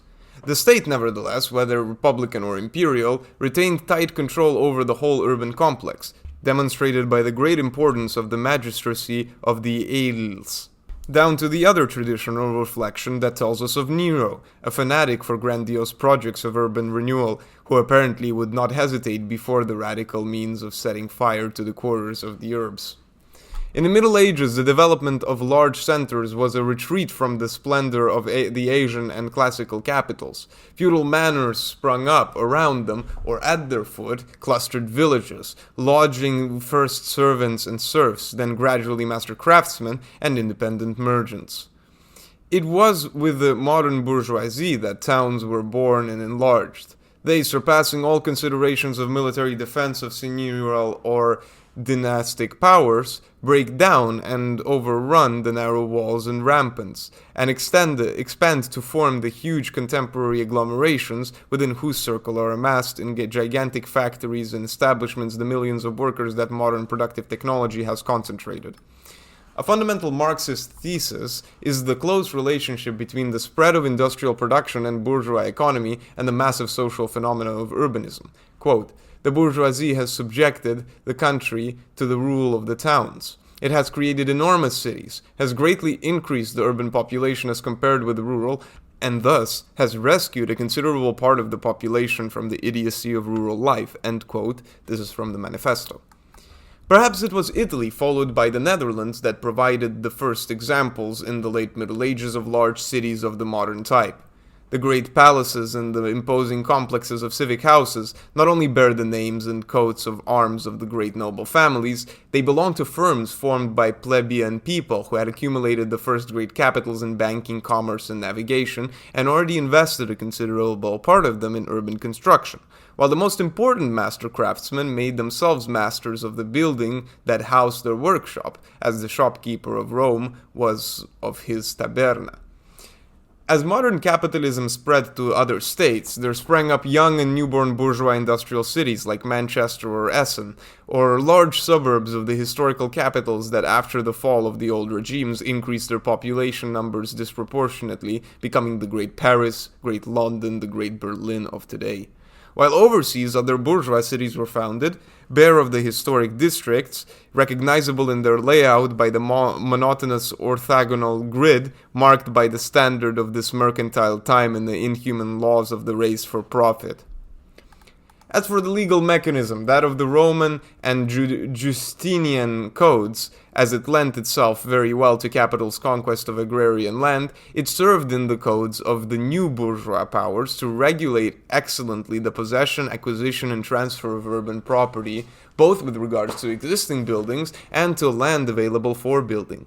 A special legal discipline served the sorting of the rights of individual private individuals over separate buildings split into individual floor or apartment properties, with the institution of condominium for divided parts.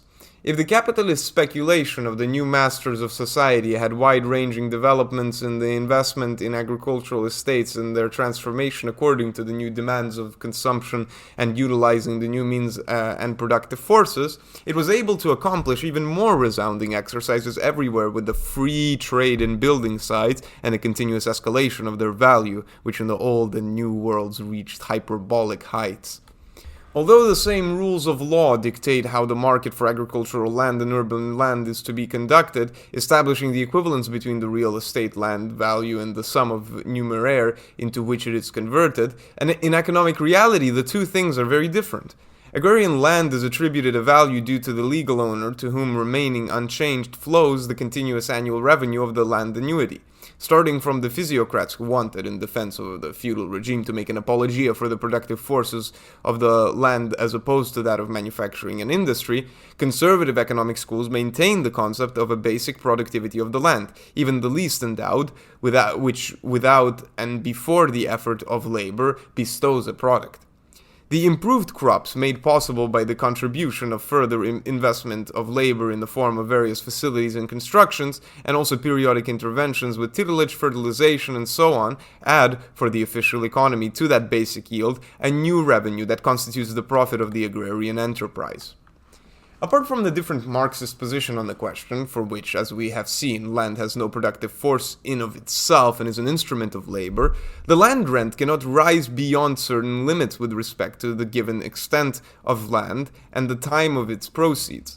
If the same great land improvements make it possible in the present economic system to greatly increase the production of commodities, they nevertheless require the investment of capital still higher than the basic land value and impose very long waits and even annuity suspensions that brings a liability together with the interest on an invested capital.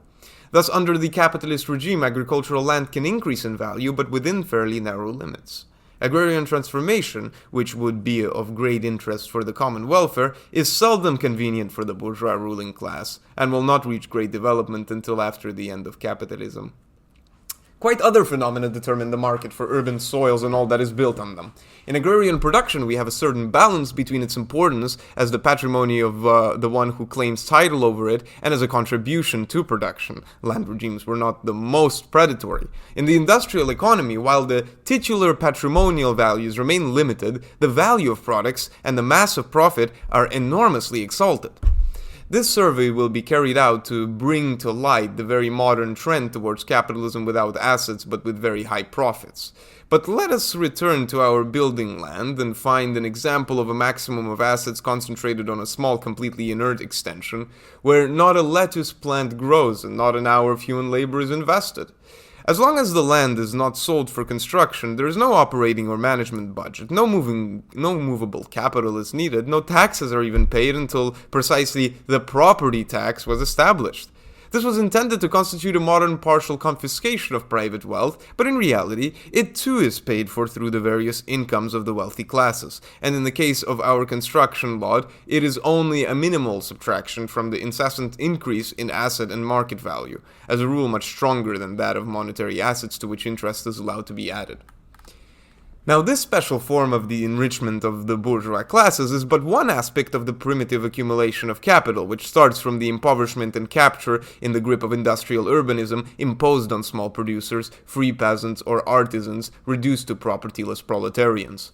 It is a social fact. Through the concentration in limited urban spaces of masses of productive forces, ranging from man to machines and complex modern equipment, the basic condition of the enormous profit that industry offers to the bosses is the provision of areas in those privileged zones to house factories, offices, housing for the masses of wage earners. It is therefore possible that in the market for these areas, higher and higher sums correspond to the same expenses of land, and the marketable unit is no longer the hectare or acre, but the square meter or foot. The evolution of the complex urban organism takes place in directions that all lead to an increase in the cost of building land.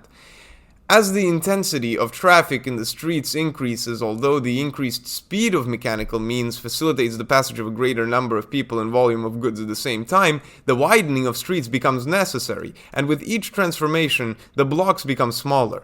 At the same time, the advancement of technology makes it possible to increase their height, and thus on the same area there is a greater number of levels, rooms, and inhabitants. Having thus increased the exploitation utility of the land, the price the owner demands when he alienates it likewise increases. Using the criteria of current economics, the value of a plot of land for construction is estimated by calculating what the yield of the maximum building will be, and the expense of carrying out the construction is deducted, which is generally less than the value, previously mentioned, of the building. The difference is a premium that is due to the landowner. It is a land value, different in nature from that of rural real estate, which nevertheless generates an annuity as well when the landowner remains master of the edifice. For the sake of clarity, we note that in the lease of homes for living, no enterprise profit appears or results compatible to that of the agricultural tenant who passes on a fee to the landowner and then provides for the operation and cultivation of the land, remaining master of the product. The enterprise that built the building is not economically comparable to the tenant farmer entrepreneur. The former is satisfied with what it earns and disappears from the relationship. When we spoke of calculating the construction costs, we considered the profit of the building contractor to be included in it, as well as the commercial interest due to the liquid capital that remained frozen for the time of construction. In all these economic processes, the various figures may coincide in the same person, but it is necessary to distinguish them well in order to decipher the processes that economic determinism studies. Thus, in agriculture, one does not always distinguish between the landowner, the enterprising tenant farmer, and the salaried manual laborer. The large directing farmer agrarian brings together the first two figures in himself. The small settler, the last two. The small peasant landowner, all three. Similarly, in building property, the owner of land can build there a little house he will inhabit, if not with his own hands, at least on a time and material basis, and by spending his own money on it. He will not only be an owner, but at the same time a banker, a building contractor, and his own tenant. We already saw that one Marxist text recalls how in England the industrialist often does not own the factory. In another text, which we will deal with very extensively in a moment, it is even noted that the owner of the house may not own the land on which it is built. Certain legal systems, in fact, make it possible to grant permission to build on the land, the owner of which receives a fee from the builder and the owner of the house. Similar, very interesting forms, let us say in passing, are spreading for constructions and installations made at their own expense by private speculators on land that is not theirs, but state-owned. That is, owned by the public entities, municipalities, provinces, states. Thus we have the concession, an institution that is spreading considerably, a type of capitalism without property. The sense of the economic movement of modern capitalist times is in the distinction, separation, severing between the economic figures of a production-consumption cycle, and not in their overlapping and confusion. Not only is this a fundamental and objective thesis, but it must be accompanied by another, whereby this sense of development of the capitalist world is what we, Marxists, its implacable revolutionary opponents, accept and develop as the basis of the transition to the collective economy.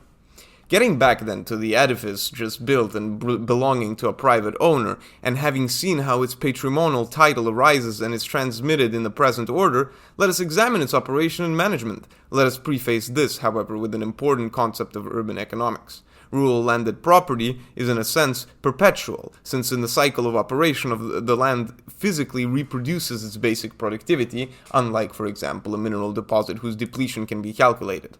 The urban building, on the other hand, is not eternal. It is only literature that sings of exegi monumentum are perennius. Let me translate this. I elevated a monument more eternal than bronze. And even the architectural colossi of times past have a life, albeit a long one. They decay and die eventually.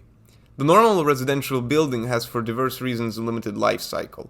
On the one hand, time wears out its structures, bringing them closer to collapse and ruin. On the other hand, the type of dwelling transforms with the progress of technology. It has to meet new needs, and it does so sometimes with devices that are less expensive than the old ones. As the text to which we refer also recalls, it happens at a certain point that the building is worth less economically than the land it occupies, its dwellings being worthy only of low rents, and its operating expenses having grown. The life cycle of an urban residential building can be quite variable. To give an example that contrasts poor with nabobs, losers with winners, Naples will be 300 years, New York 30. The landlord of the building derives his revenue from the rents paid periodically by the tenants. This revenue is by no means eternal and constant, and is not entirely available to the landlord. Opposed to it, which is usually called gross income, are a series of expenditures. Expenses for the custody of the building, the doorman, for the lighting and the clearing of the passages common to the tenants, hallways, staircase, etc. Expenses for the maintenance of the parts that wear out, general expenses for administration, and miscellaneous. In normal cases, an average share of vacancy or uncollected rents should be added. And finally, in order to provide for the deterioration of the building, it is necessary to set aside so-called amortization quota, that is, a periodic amount that, put to savings, can accumulate at the end of the building the sum required to be spent on rebuilding it anew. Adding up all of these expenses and deducting their amount from the gross income, also deducting the taxes that are paid to the public bodies, there remains the actual net income that the owner is free to enjoy. Current assessors derive the figure for the property value of the building from that of the capital value, which at the current interest rates would reproduce the net income. A closer analysis shows that this procedure runs into many inaccuracies because it implicitly admits the constancy in the future of many conditions that are in fact changeable. We have recalled all this to show by easy comparison the economic and social differences between the residential property business and the general productive business of agriculture and industry. These base their operating income on the realization of products, which they continuously generate and bring to sell in the market.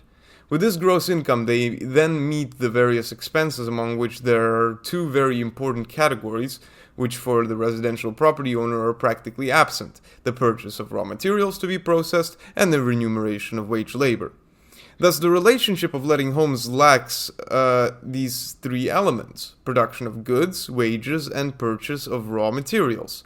There is indeed wear and tear and consumption of the house, but it is a small fraction of the annual budget, a minimal part of the capital stock, and the indicated economic provisions cover it. In contrast, in industry, those three items, products, wages, raw materials, not only represent the preponderant part of the annual budget, but can reach higher figures, in some cases, than the same asset value of the plant, even having provided in the cycle to keep it intact. In common law and economics, however, regular and contractual exchange of benefits and values takes place for the rental of houses, as happens when coins are given against a piece of bread. What does the tenant get in return for his money? Certainly not something he can take away or consume by destroying it. In the language of the bourgeois code, he gets the use of his dwelling, and he pays for it at current prices per unit of time. So the landlord simply sells the tenant the use, the possession of the house, the right to enter and remain in it. We see immediately how this exchange in Marxist economics is considered a commercial exchange between equivalents, in which it may well be that one party harms the other because all bourgeois trade is a web of cheating, in which it is always likely to be the better off who cheats the poorer. But there is no application of labor power to the transformation of materials, and so this is not an area of the field in which, by purchasing the particular commodity that is human labor power, the formation of surplus value and capitalist profit is generated. In the present mechanics of relations between contractors, those peculiarities of the lease relationship produce appreciable practical and legal disparities. They boil down to the material fact that the agricultural or industrial producer holds his commodity well in his hands, and to make him loosen his fingers, it is usually necessary to produce some money. That particular commodity, which is the possession of the house, even if we want to call it a product, is in the hands not of the master but of the tenant. If the latter does not pay, it takes a complicated judicial police mechanism to evict him. This is what the drivel and demagogy of bourgeois housing legislation in times of emergency and its exploitation by popularist and pseudo-socialist parties is based on. Before elucidating this point, however, we are obliged, in order to illustrate our thesis that the tenancy relationship is not a capitalist relationship, to prove firstly that we have not uttered a heresy or a humbug, and secondly that we have not discovered anything new at all. Lenin, in his cardinal paper, State and Revolution, quotes extensively from the best-known works of Friedrich Engels, such as Origin and the Family, Private Property, and the State, and Herr Eugen Düring's Revolution in Science. But in chapter 4, he refers to a work by the same writer, much wrongly less known and less used in socialist propaganda. The title of the work is The Housing Question. Lenin makes use of what Engels says about the communist program on housing to lay out with his usual perspicuity the task of the state in the hands of the proletariat. The similarities and differences that run between the state of tomorrow and the present state of the bourgeoisie as to their form and as to the content of their activity. Lenin's concern is to arrive at two solid cornerstones. First, the state that will emerge from the revolution is a new and different machine that will be formed after having demolished and broken down that of the present state. Second, the functions of this new machine of power and its class intervention in the body of the old economy will be carried out in such a way as not to give rise to fear, as liberals and libertarians insinuate, that a new form of overpowering of exploitation of the masses by a circle of the privileged few will be built on the new power. The question of whether, so far, history has confirmed the Marxist and Leninist doctrinal construction on this point as well, surely cannot be approached without complete clarity in the positive investigation of today's economic and social relations.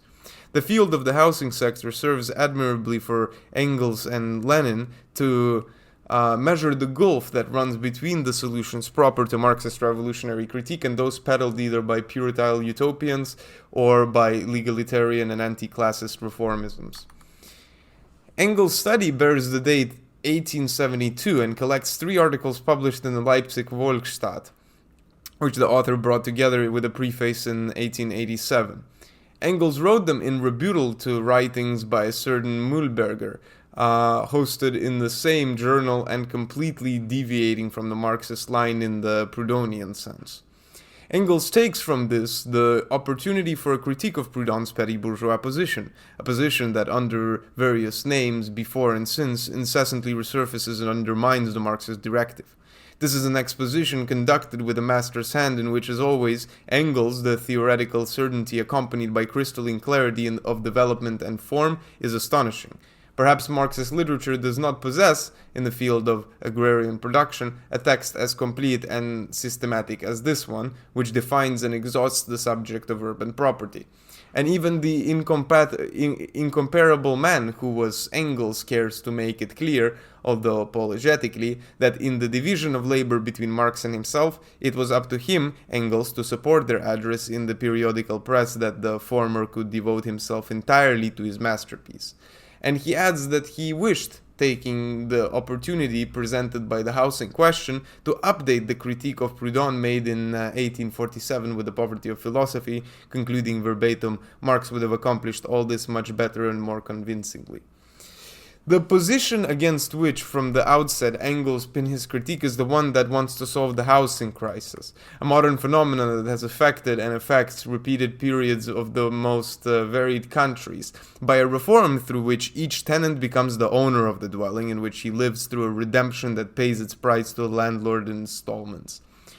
To this gross programmatic error, the refuted journalist arrives, of course, through blunders in economics, which Engels eliminates by brilliantly taking the opportunity to highlight the Marxist economic interpretation.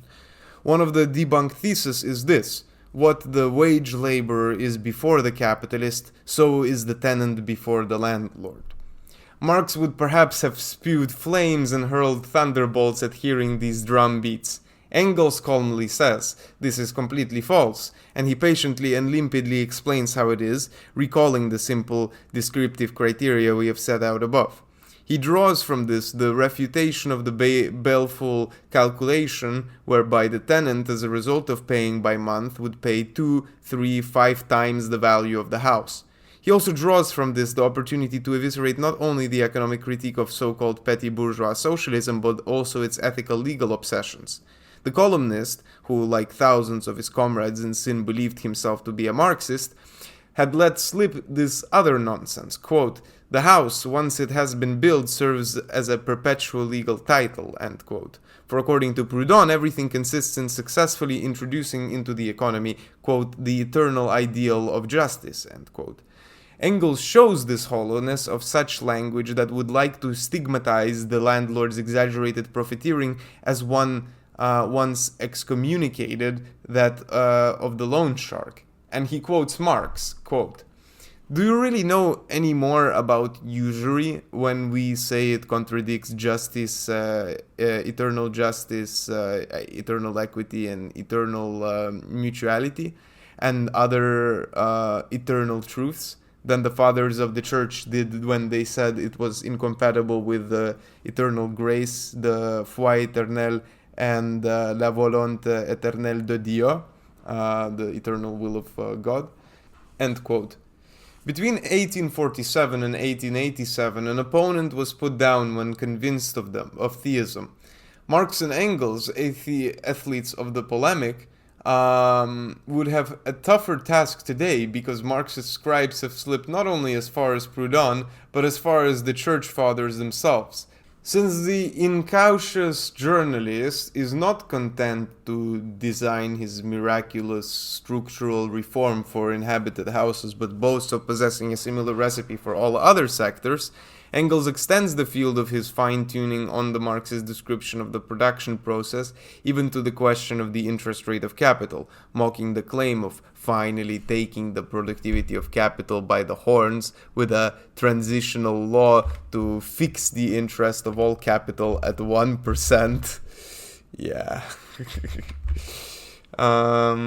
And likewise, still today, how many present the socialist struggle as a campaign to abolish house rent, land rent, and the yield of money, thinking that they have thus transported to earth the reign of morality by preventing those who do not work from earning, when instead it is a question of eradicating a whole entanglement of social forms protected and defended by the monstrous scaffolding of armed power concentrated in the political state. Ooh. Engels' response establishes that the productivity of capital is an absurdity that Proudhonism uncritically borrows from bourgeois economists. In truth, the classical bourgeois economist is more serious than the petty bourgeois and reformist economist, for after disputing with the physiocrats that wealth arose from the productivity of land and with the mercantilists that it arose from the productivity of exchange, he asserted precisely that it is labor that is the source of all wealth and the measure of the value of all commodities. To explain, however, how the capitalist who commits his capital to industry not only recovers it at the end of the bargain, but in addition makes a profit from it, he enunciated, wrapping himself in 1,000 contradictions, a certain productivity of capital. For Marxists, on the other hand, only labor is productive, not the property owner's fund or the house or the banker's money. The fund, the house, the factory, the machine are productive forces because they are instruments and means of production, that is, they are used by man to work. In the present arrangement, and until it is overthrown, the faculty of money and capital is not a productive faculty, but the social faculty, pertaining to it to appropriate the unpaid labor of wage laborers. Though being in possession of only a poor translation, let us cease paraphrasing and allow Engels to speak himself. Quote, "The interest on loaned money capital is only a part of profit. Profit, whether on industrial or commercial capital, is only a part of the surplus value taken by the capitalist class from the working class in the form of unpaid labor. But as far as the distribution of this surplus value among the individual capitalists is concerned, it is clear that for industrialists and merchants who have in their businesses large amounts of capital advanced by other capitalists, the rate of profit must rise to the same extent as the rate of interest falls. The reduction and final abolition of interests would therefore by no means really take the so-called productivity of capital by the horns. It would do no more than rearrange the distribution among the individual capitalists of the unpaid surplus value taken from the working class. It would not give an advantage to the workers as against the industrial capitalists, but to the industrial capitalists as against the rentier." End quote. To return to the thesis we are arguing in these pages, it is not the rentier, the lord of the lands and palaces, who is ripping us off, these poor leftovers of a bygone era, but the captain of industry, the entrepreneur, the very modern and progressive, and before the latter, we proclaim, here is the enemy.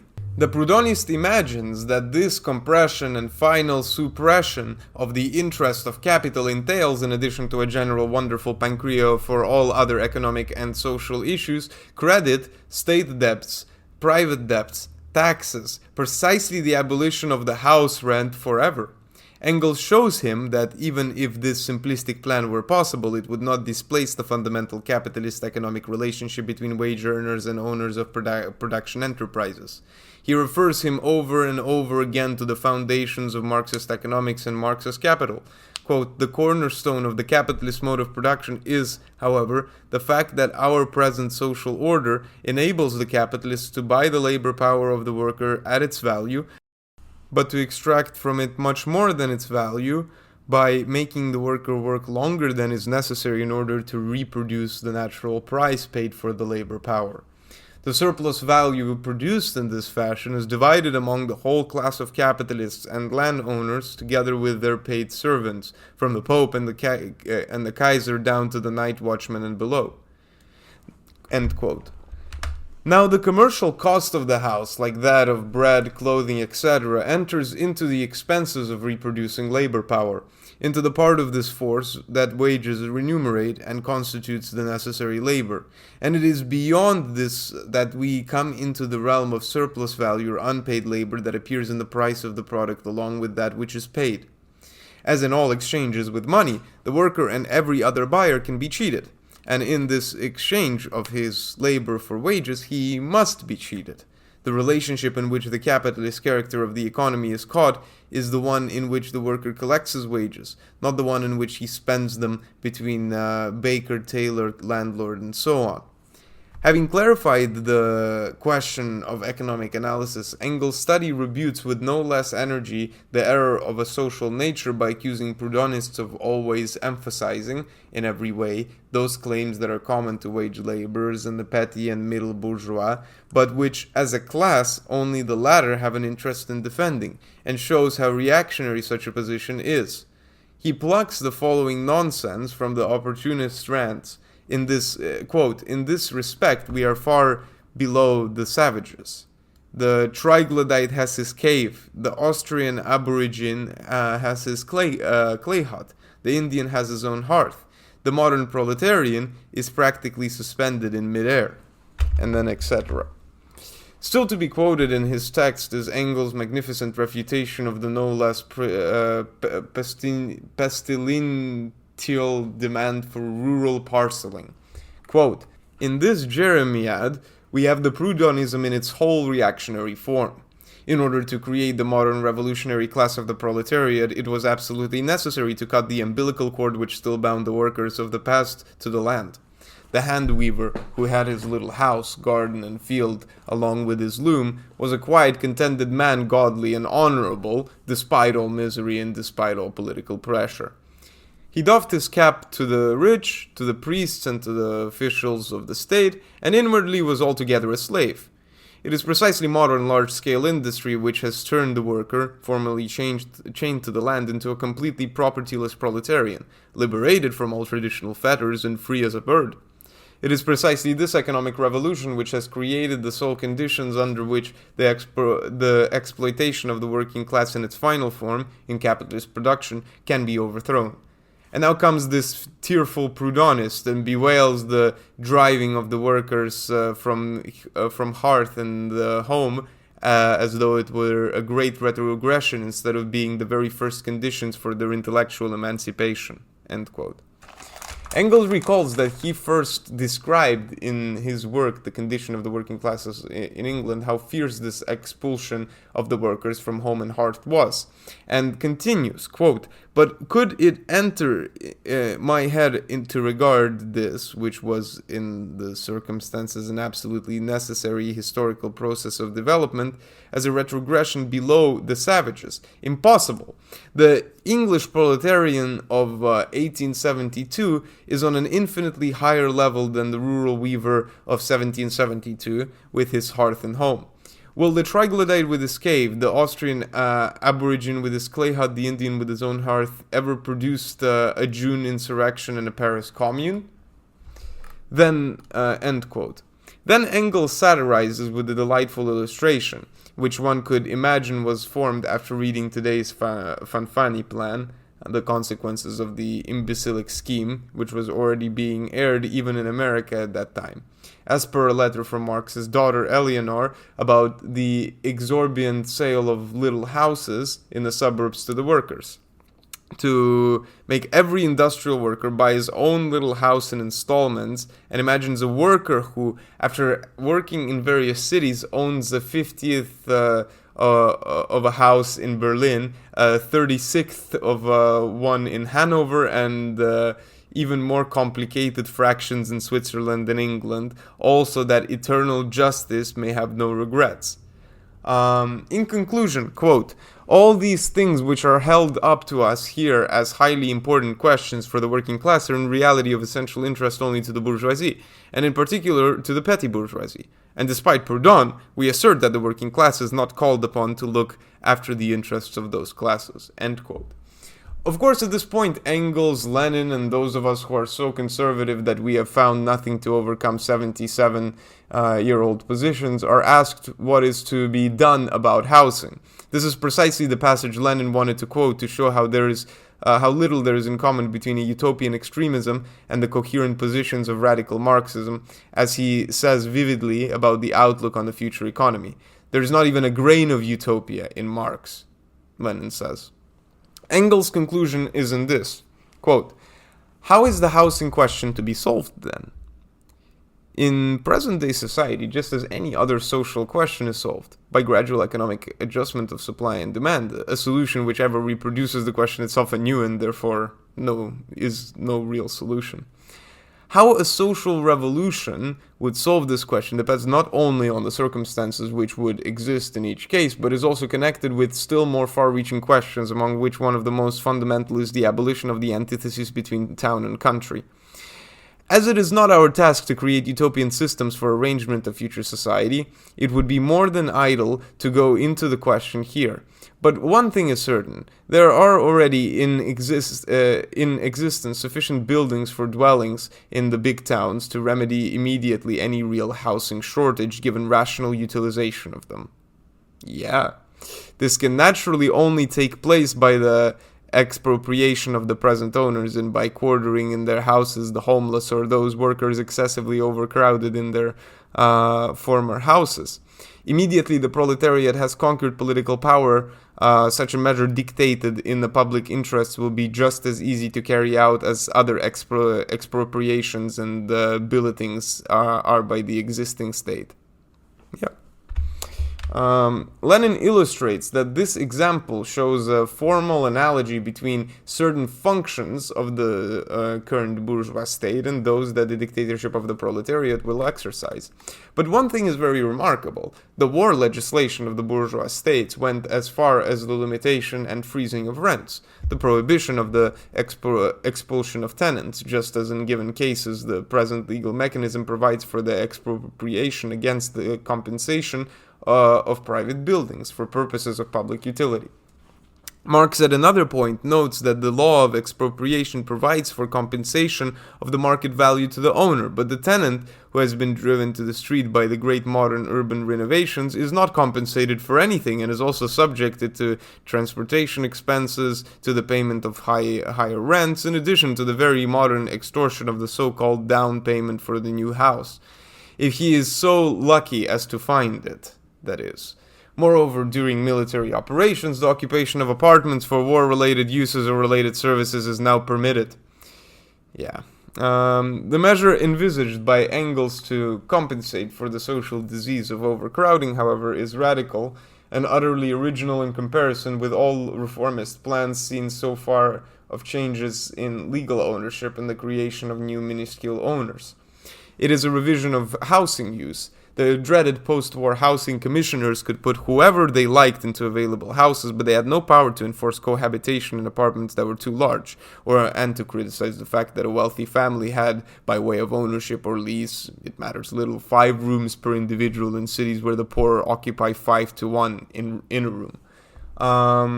Here is what will be truly a despotic intervention, which will deal a terrible blow to the private guarantee and security that has hitherto existed. These are the words of the manifesto, and which will make the revolutionary violation of the sanctity of the hearth and home scream bloody murder. The redistribution of the use of houses among the inhabitants of the city is therefore envisaged as an immediate revolutionary measure, while the decrowding of congested cities remains a further prospect. What will not fail to astonish many who believe themselves to be Marxist, however, is Engels' economic concept that the use of the house will not be immediately free. Throughout that stage, which Marx calls the first stage of the economic communism, and on which Lenin in turn lingers with reference to the famous letter to Braque on the Gotha program. Here is the other passage from Engels. Quote, "For the rest, it must be pointed out that the quote-unquote actual seizure of all instruments of the labor, the seizure of industry as a whole by the working people, is the exact contrary of the Proudhonist theory of gradual redemption. Under the latter, the individual worker becomes the owner of the dwelling, the peasant farm, the instruments of labor. Under the former, the working people remain the collective owners of the houses, factories, and instruments of labor, and would hardly permit their use, at least in a transitional period, by individuals or associations without compensation for the cost, just as the abolition of property in land is not the abolition of ground rent, but its transfer, although in a modified form, to all of society. The actual seizure of all the instruments of labor by the working people, therefore, does not at all exclude the retention of the rent relations. Only in the higher stage of communism, in which consumer goods and various services will not be remunerated with currency, will rent also disappear, with the general organization also providing for the maintenance and renovation of housing for all. One can well see the profound contrast between such a clear delineation and the progressive programs of the people's democracies, all of which consist of promising fragmentation of land rents, where, at the end of the day, there is not to be shared the 100th part of what the enterprises make off with, and not the thousandth part of what the mad disorder of production annihilates. The part of the gross income of the house that does not correspond to inevitable expenses, without which one could be deprived of with a certain period of time of habitable dwellings, and which can be considered land annuity of the soil, a function of privilege over the soil, even if this is, as we said, physically unproductive of fruits, belongs, says Proudhon himself, to society, and that's fine. This, Engels replies, means the abolition of private ownership over land, an argument that would take us very far.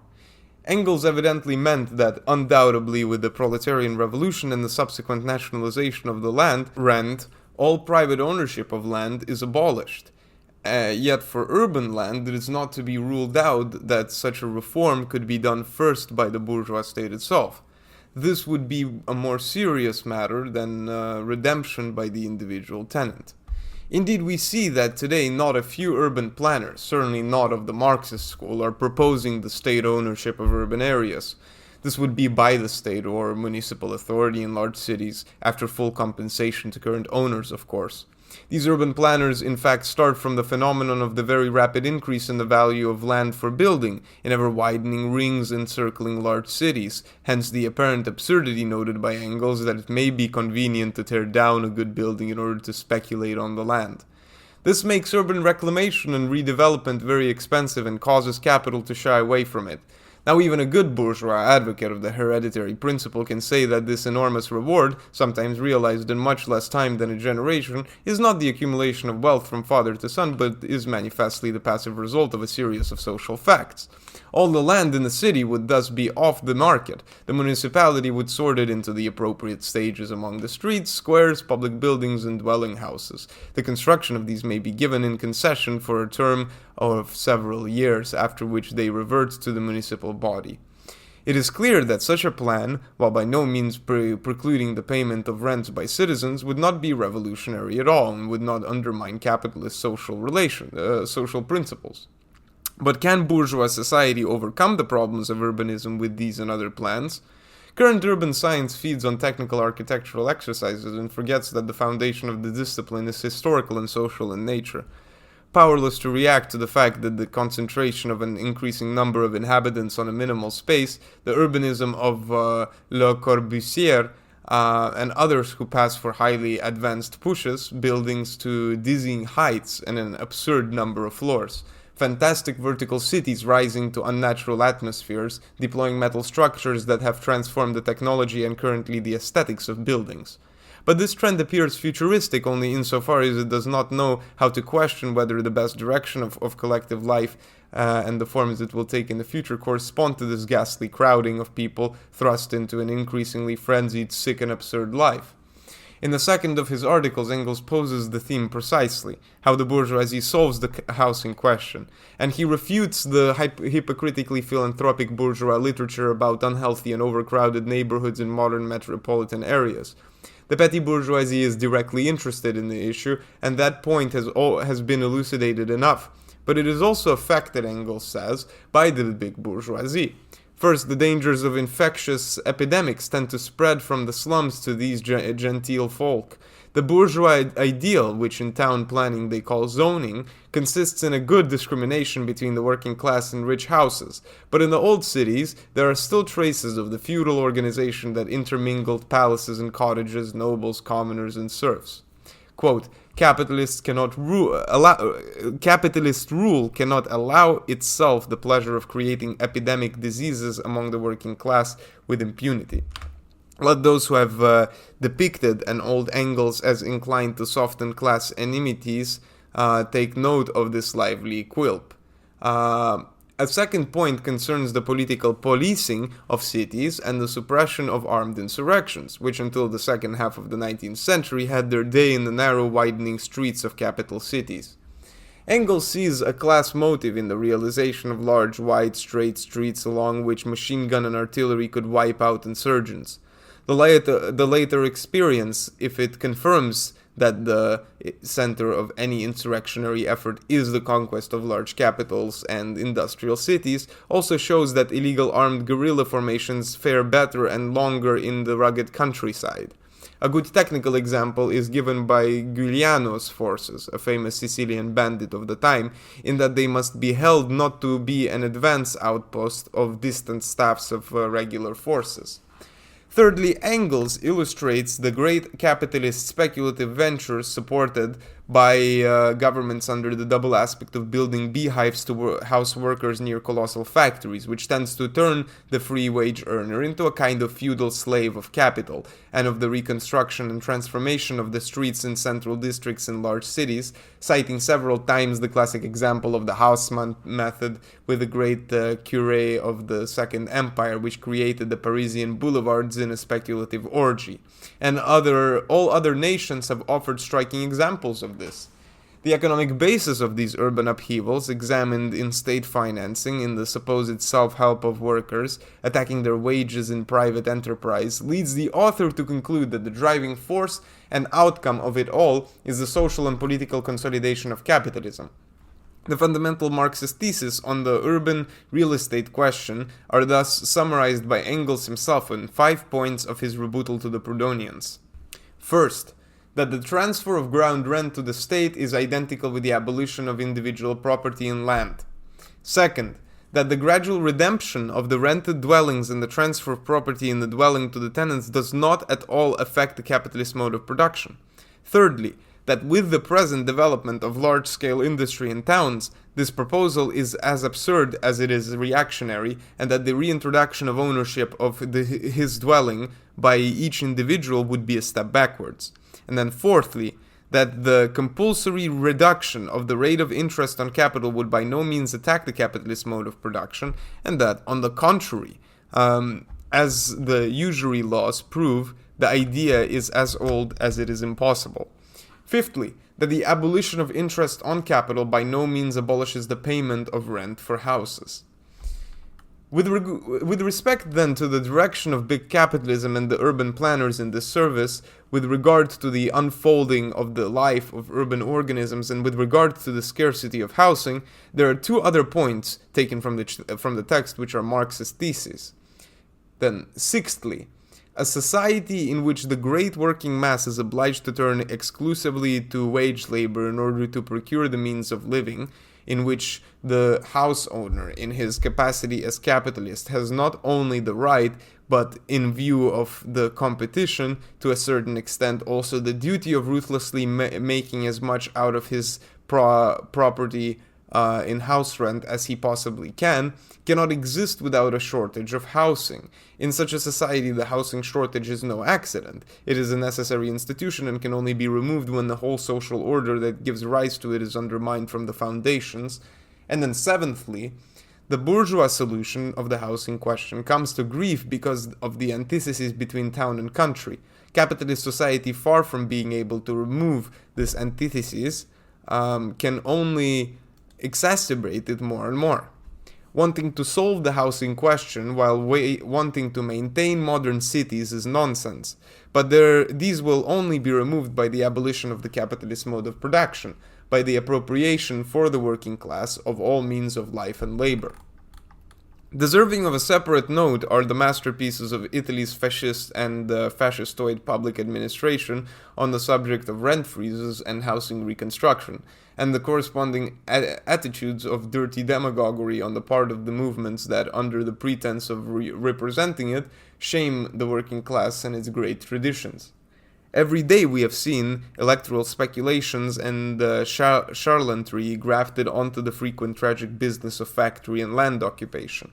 We have not yet seen experimentation with the invasion and occupation of homes. The reason is, among other things, that it is not only the business people of the super bourgeoisie and no more the ghosts of barons, but also too many fresh demagogues and members of the elite on either side of the Iron Curtain would be disturbed in their standard of living as parasites. That's the end. Now we continue on to part 6, which was published in Prometeo 1950 in number 1. This was when the series restarted. And this doesn't start off with, I think in the original it ends with a note to chapter 6, which is quite bizarre. So I decided to put the note to chapter 6 right next to chapter 6, right after it, because that makes the most sense, even though it's in the next part. This note is called The Real Estate Problem in Italy, and it follows the same theme, to talk about the topic and to give a historical framing of it in the Italian context. Let's start. Like any regime, at the approach and outbreak of war, Italy's all-powerful super-state fascism took to wielding all the levers of its power to arrest the general rise in prices and the corresponding depreciation of money. We are not concerned here with the issue that the general rise in prices and monetary inflation are aligned with the interests of the business class, its state, and its government, and that only reasons of conservative social policy and demagoguery inspire the legislative arsenal of Imperium to curb the rise. The price freeze laws, launched in 1940, covered everything: products of land and industry, wages, salaries, and remunerations, and ongoing contracts the state had for works and supplies with the most diverse enterprises. Among the most interesting were the measures directed at freezing the rents of both rural and urban real estate. The first relationship is less simple. The tenant of arable land does not merely rent a site on which he acquires the right to sojourn and reside, as would be the case if it were a jardin de délices, but a real instrument of production to which he applies his own labor or that of his salaried employees, in order to draw from it fruits and products realizable in money on the market. Elsewhere, we have alluded to the foolish confusion between the social and political scope of the struggle to compress the agrarian tenancy, and at first sight the merciless landowner income, depending on whether the beneficiary of the lesser paid rent is a parcel laborer, a dirty fat bourgeois settler, or even a capitalist entrepreneur in agricultural industry who flays laborers and sometimes subtenant laborers. In case of urban real estate, and to be more exact, the urban home, because of its simplicity, it lends itself in a crystalline way to the proof of fundamental theses of Marxist economics. It constitutes the only case in which the freeze was effective and successful. Before we wonder whether this success corresponded to the interests of the working class, as it appears at first glance, and as it is convenient to say when churning out agitprops by the dozen, we shall note how it demonstrates, because of the relative narrowness of the sector, along with the rightness of Marxist concepts, the inconsistency and paucity of the controlling and planning capacities of the modern state in the economic field, even where it shows itself to be solid as concerns its political and police control. While in all fields of agrarian and industrial labor what matters is less, as we are going to show in these notes, the pompous proprietary title to places and facilities than the mastery and possession of products, the leased house produces nothing movable that can be carried or sold, but only offers the convenience, the servitude, the use of it as a shelter and living room. The state can dictate, and already in this it has taken a step that is a theoretical defeat of capitalist economics, that a product, such as a hat, not be sold for more than 100 liras. But by its very historical and social nature, the present state cannot force 1 to 1,000 hats to be sold at 100 liras if the producer and owner does not bring them to the market of his own free will. The state, it is said, can register in requisition all hats wherever they are found. In practice, there arises the difficulty of unearthing the hats, and if they are to be taken away, by paying for them all, albeit at 100 liras. That is why the economic fact known by all is that as soon as the price of hats is frozen, capped and fixed by Imperium, they disappear from circulation and are hoarded not to be sold except secretly, at a price increased still further by a fee to cover, for the seller, the risk of fines and prison. Black markets. The buyer, therefore, is subjected to the black or illegal market unless he wants to go without a hat. Many heads today go without a hat, and many wander empty, especially those of the experts in political economy. But it's the stomachs that cannot go empty, as the legs would fail. That's why nothing could prevent the rise in prices, not only for hats, but also for foodstuffs and necessities. Now the house comes to the tenant from the landlord, not brick by brick, but altogether as soon as the contract has run its course. The same landlord cannot set foot in it without the tenant's permission. While in every other market the seller is the price's arbitrator, as they can always say impassively, well, if you don't like the price, leave me the merchandise. For houses, the arbitrator, once inside, is the buyer who pays. Normally, if they don't pay the subsequent rents after the first one or the ones paid at the time of the contract, or if they pay less, the landlord must resort to a long and expensive legal eviction procedure and rarely to the recovery of unpaid rents. In the general case, it is the buyer who has to give in or run to whine to the state to force a sale. In the case of housing, it is the seller of the house service who has no other alternative than to call the state when they are not paid. The state thus pulled the fine stunt. Tenants oppose any demand for a rent increase, pay the old rent and not a penny more until the war is over, and I will take care not to let the cops to drive you out.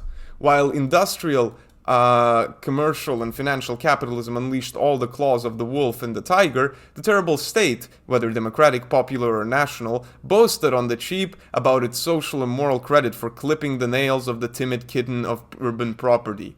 It did not go so far as to control or discriminate one jot, freezing the rent of that a poor unemployed family paid to a billionaire housing landlord just as much as that which by chance a large industrial establishment paid to occupy the only small cottage in the possession of family of starving petty bourgeois. As we have mentioned, it was not the modern dirigist and planning approach of public powers for the general interest that triumphed, but the traditional article that summarizes all the wisdom of bourgeois law. Articolo quinto, ci tiene in mano ha vinto. Article 5 states that whoever is in possession of something wins. It's the Italian equivalent of possession is 9/10 of the law. So this measure, which came effortlessly out of Benito's cranium, has been inherited, defended, and paraded as an easy element of success, especially electoral, by today's socialists and communists. While the capitalist state on the one hand and proletarian leaders on the other, from then to now, with an equally common indifference and impotence, have had to witness the dizzying rise of all costs and the progressive depression of working people's living standards, both during the war and after the war. An imbalance for which the one-off of economized housing falls far short of plugging the painful gaps. The policy of rent compression or its abolition by transforming the tenant into a small property owner is fundamentally non-socialist, as we thoroughly demonstrated with reference to Engels' classical writings.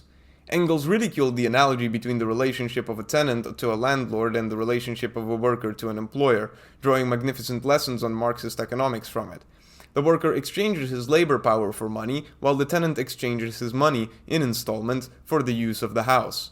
Therefore, the tenant is not an exploited producer, but a consumer, even a privileged consumer, as he holds the object of consumption in his grasp, whereas it is typically the seller who holds it in his grasp. However, the three-penny agitator says, on behalf of the worker, we, Benito and I, have prevented expensive housing from being added to the expensive bread, expensive hats, and expensive shoes, so he is less exploited. But a brief analysis shows that the social burden on the working class, on whom everything weighs and cannot help but weigh, has not diminished because of the effects of the foolish, lopsided, and trap-like Italian legislation on rents, signed by the Justice Ministers Grandi, Togliatti, or Grassi. Having cut the landowner's annuity, it has cut in vivo into the contribution for social purposes that provide for the maintenance of the housing endowment, the result of the work of generations. This damage is of greater volume in Italy than that of wartime bombings. In Italy, the real estate stock, especially with regards to housing, is of very high average age, and very high is the cost of maintenance. Omitting it accelerates deterioration. This should be balanced by intensified new construction, which in a capitalist environment comes to a complete halt because the low rent prevents a return on investment, and before that, through the general effect of the wartime economic crisis. Thus, the housing supply available to the Italian population has not only decreased in absolute numbers, when it should be increasing for demographic reasons and for reasons of decrowding and land reclamation, but the pace of the decrease has been exacerbated by the rent freeze policy. This means that as the number of houses has decreased and the number of inhabitants has grown, crowding, which was already one of the worst in Europe, has grown frighteningly, and it has especially grown to the detriment of the poor classes, squeezed into old and unhealthy houses, who pay less for housing, but also consume less and often lack it altogether. A strange inequality having thus been created between the rent-frozen houses and houses free of rent, it comes about that the few new-build constructions that can be rented at any price with today's cost data, capital abstains from all these new builds that cannot render more than 2,000 lire per room per month, to put it mildly, and net income of 20,000 lire per year, only remunerates a capital of 400,000 lire at 5%, which is not enough to build the room. The end result is that all the subsidies of the special laws go to houses for the wealthy classes, and none go to the poor. The appearance that the proletariat pays a lower portion of its income for the mass of houses it once occupied gives way to the reality that between high prices and taxes and by living in rat holes, workers pay in 1,000 ways for the houses built for the gentry. In France, They noted that while between 1914 and 1948 for all economic indices grew 200 times, that of rents grew 7 times. The working class now pays 4% of the wage for housing, and they propose to bring it back to 12%, which does not detract from the fact that in construction, capital delivers only 1/5 of the normal yield, and therefore the state has to pay 4/5 of it for new working class houses. Now it is more convenient for the worker to pay for someone else's house at a high price than to pay at an average price for the house built at his own expense. That absurd diversity in the adjustment of economic indices carried over to the currency is balderdash, one of the many of the capitalist regime, one more element for the burden that economic anarchy places on the shoulders of the workers. Never proof that even in the narrowest field the modern state wants, can, or knows how to deliver justice, or even the mitigation of the social divides. Today's Italian legislation offers another masterpiece. Couldn't they have in some city an annual festival of the laws of states around the world, as in Venice for movies? We allude to the Fanfani laws, which perhaps even beat the material offered by Gulo, Seni decrees and laws on land reform. The Fanfani laws declare that they are not aimed at real estate reconstruction or the general solution of the housing problem in Italy, but at obviating the problem of unemployment. The gimmick is not despicable, since the magnitude of the housing problem in Italy ridicules the allocation figures of the various Tupini, Aldisio laws, and so on, while certainly every extra building project puts someone to work. But by the same logic, even the liberators, by dropping bombs from flying fortresses, could say according to the same logic, let's contribute to the working class employment. However, let us see the new arsenal in relation to building necessities. Even before the wartime damage in Italy, without renovating houses that were too old and unhealthy, without uncrowding them from the index of 1.4 persons for each inhabited room, it was estimated that because of the increase in population and the natural decay of houses, 400,000 new rooms would have to be built each year. Today, with a minimum contribution to make up for the war damage and the backlog of construction, and again without any pretense of the depopulation and improvement, thus scarcely benefiting the poorly housed classes, at least 600,000 rooms per year of housing should be achieved. Cost, at least 250 billion annually. There is one big problem that has not yet entered the heads of central planners, of their observers and laboratories of economic and statistical wisdom. Not only housing is needed, but buildings of all kinds, because aging, war damage, and renovation backlog also impact upon these. Each dwelling space entails 2 others on average for working in, supporting various activities, trading, and entertainment, this despite the houses of ill repute being open. The pre-war public economist had already concluded that the state should step in with 20% non-repayable for housing. Today he can conclude that it must step in with at least 60%. But for the other rooms, which would thus be 1,200,000 annually, it was previously assumed that they would come into being by means of private investment, outside of public aid. Today this is not the case, except in a minority of cases, and therefore other powerful amounts of money would go into public budgets. Let's stay with these houses. Against the 250 billion needed to avoid regressing, what do all the special laws give? Maybe at the 10th part, on paper? The Fanfani law mobilizes 15 billion annually from the state, in addition to contributions based on the volume of wages, 2/3 of which are paid by the bosses, 1/3 by the workers. Without getting bogged down in calculations, these would perhaps be as much as at maximum capacity of the plan, and thus 30 billion. This is not enough for 100,000 housing units annually, 1/6 of the minimum needed. The problem goes beyond the possibilities of the current regime. In practice, it remains to be seen how much of the 30 billion lire, which is essentially paid by the working class in a broad sense, will end up not in houses but in abundant profits for entrepreneurs, all kinds of mediators and members of financial and construction cliques. And let's look at the figures from the perspective of the employment problem as well. Capitalism and its union organizing agents have already told the destitute unemployed, "Are you hungry? Do you want to eat? Well, invest." "Invest," shout the ECA and Cominform in chorus to the Italian state and the Italian working class. "When the poor invest, the rich pocket." Fanfani, a man of genius, has another formula. "Are you hungry? Build your own house." The formula is so clever that it leads to a further economy. We'll build the house without a kitchen. Let's describe the Fanfani society, a city of shadows where everyone is a mason. 1 million inhabitants of Fanfania, following the pre-war Italian index, need 650,000 rooms. Let's assume a house lasts 50 years, which is already a modern rate, surpassed only in America and aspired to in France. However, in reality, we live in houses that are centuries old. With a rate of one house being built for every 50 years, the Italian program of 600,000 rooms a year should be sufficient if compared with the approximately 29 million rooms that house 45 million Italians. The million Fanfanians therefore build 13,000 rooms each year. How many workers are needed for this task? Assuming a room costs 340,000 lire and half of that amount, 170,000 lire, is for labor, we can calculate an average of 200 working days. This means the employment of at most one worker annually is required for each room. Consequently, out of the million inhabitants, only 13,000 are actively working, while the other 987,000 do not work and stay at home. They don't eat, but after all, nobody eats in Fanfania.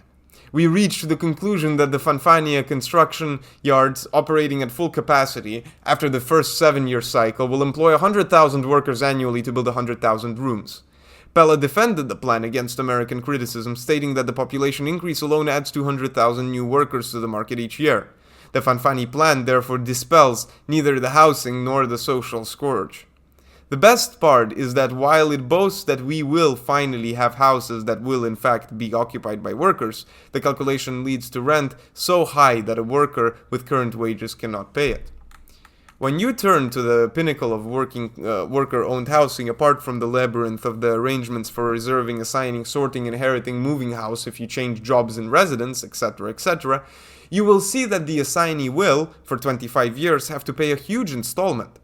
It corresponds to the cost of construction, plus the general expense of the Fanfani housing management decreased by the value of the state contribution of 1% per year, which will be distributed in constant installments, plus taxes, contributions, and condominium expenses. Condominium expenses. An installment of 1,100 lire per month was provisionally announced, but a computation which we omit for brevity leads to the sure prediction of at least 1,500 lire per month per room, and thus for a very modest worker's house, 5 or 6,000.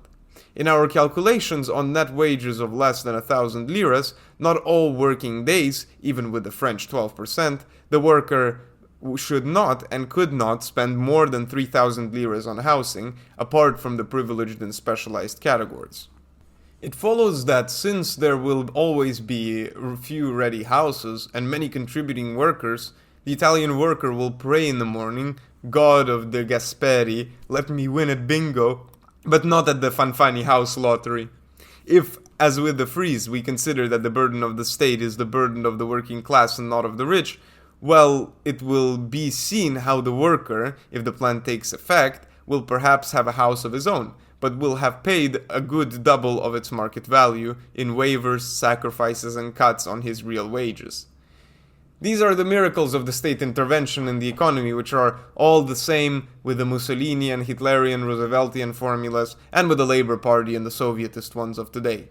Not only so long as the state is in the hands of the capitalist class, but so long as there are powerful capitalist states in the world, economic planning is a chimera, a universal fanfanities. Wherever and by whomever it is attempted, it will fail to regulate the facts of human satisfaction and well-being, but will instead build pedestals to privilege, exploitation, and plunder, to the torment of labor to which it subjects populations. Hello. Today we are continuing the recording of Property and Capital, starting off from the same part as we were on last time, published in Prometeo 1950 in the first issue. Last time we had another segment from this part, which was just a note to the chapter from the previous part, which was a little bit confusing. But the rest of this part is basically summarizations or short theses that are related to all of the different chapters that we went through so far. It will have a small exposition of some of the chapters in the middle of the book that were never written, I believe. And then it will also give a little bit of an introductory summary to the chapters at the end of the book, which are there. So we start off with the note on the theses related to chapters 1 to 6. For the first chapter, Class Revolutions, we have, quote, "In social revolutions, a class takes away the power from the one which already held it whenever the collision between the old property relations and the new forces of production leads to the shattering of the former."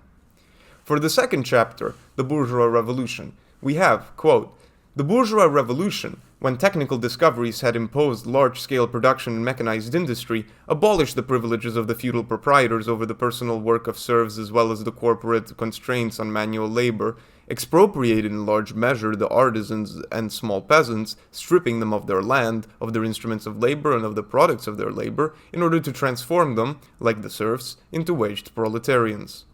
For chapter 3, the Proletarian Revolution, we have, quote, "The class of wage labor struggles against the bourgeoisie to abolish, along with the private ownership of land and production facilities, the private ownership of the products of agriculture and industry, suppressing the forms of production by companies and commercial and monetary distribution." For chapter 4, the ownership of agrarian soil, we have, quote, "In place of the communal management of agricultural land and of its distribution in feudal constituencies, the bourgeois revolution established the free trade in land, making it like that of the industrial and commercial companies, a bourgeois possession acquired not by birth, but with money." And then for the note that was attached to this chapter on the alleged feudalism of the Mezzogiorno in Italy, quote, "The bourgeois order in agriculture, like everywhere else in Italy, is fully accomplished in the south. The alleged need for a struggle against the baronial and feudal privileges constitutes a total deviation from the struggle of the proletarian class against the regime and bourgeois state of Rome." For chapter 5, Bourgeois Property Law, we have, quote, "The legal discipline applied by the bourgeoisie to the purchase and possession of land, with feudal bonds abolished, was taken from Roman law, governing small peasant property and large bourgeois landed property with the same formal rules." And then for the note on the agrarian reform in Italy, we have, quote, "The problems of Italian agriculture are not soluble by legal reforms of the titular distribution of possessions, but only by the revolutionary struggle to overthrow the national power of the bourgeoisie, to eliminate the domination of capital over agriculture and the pulverization of the land, a miserable form of exploitation of those who work on it." Then for chapter 6, Urban Property, we have, quote, "The property of the soil and of urban buildings has been subjected to market discipline and private ownership in the capitalist period. The concentration of the poor into cramped spaces is a condition of capitalist accumulation. The expensiveness and lack of housing and the excessive crowding therein are a characteristic of the bourgeois epoch. The attribution of housing as property to the single tenant, the suppression or reduction of rent, or even the nationalization of the land and buildings does not constitute a program corresponding to the interests of the working class. The proletarian revolution will immediately begin a new redistribution of housing for use, with the subsequent aim of decongesting the large urban centers via a fundamental overturn of relationship between city and country." And then we have something for the note on the Italian housing question. The policy of freezing rents and plans to remedy employment by building housing are reformist abortions and demagogic resources of a beaten and vassal bourgeoisie such as the Italian bourgeoisie. They confirm the subjection of the public administration to capitalism and to its speculative requirements, and the absurdity of the implementation of rational planning with mercantile economies based on the profit of the enterprise. And that was it for the chapters that we went through so far. But then after this we have the summary of chapters that were not yet published, starting with chapter 7, the ownership of movable property. Movable goods, which are provided through production and are not the object of titular ownership and are usable or exchangeable at the will of their possessor, such is the legal formulation in bourgeois society. In essence, with mass production, the capitalist entrepreneur has possession and disposition of all movable things, products, and commodities resulting from the work in his enterprise.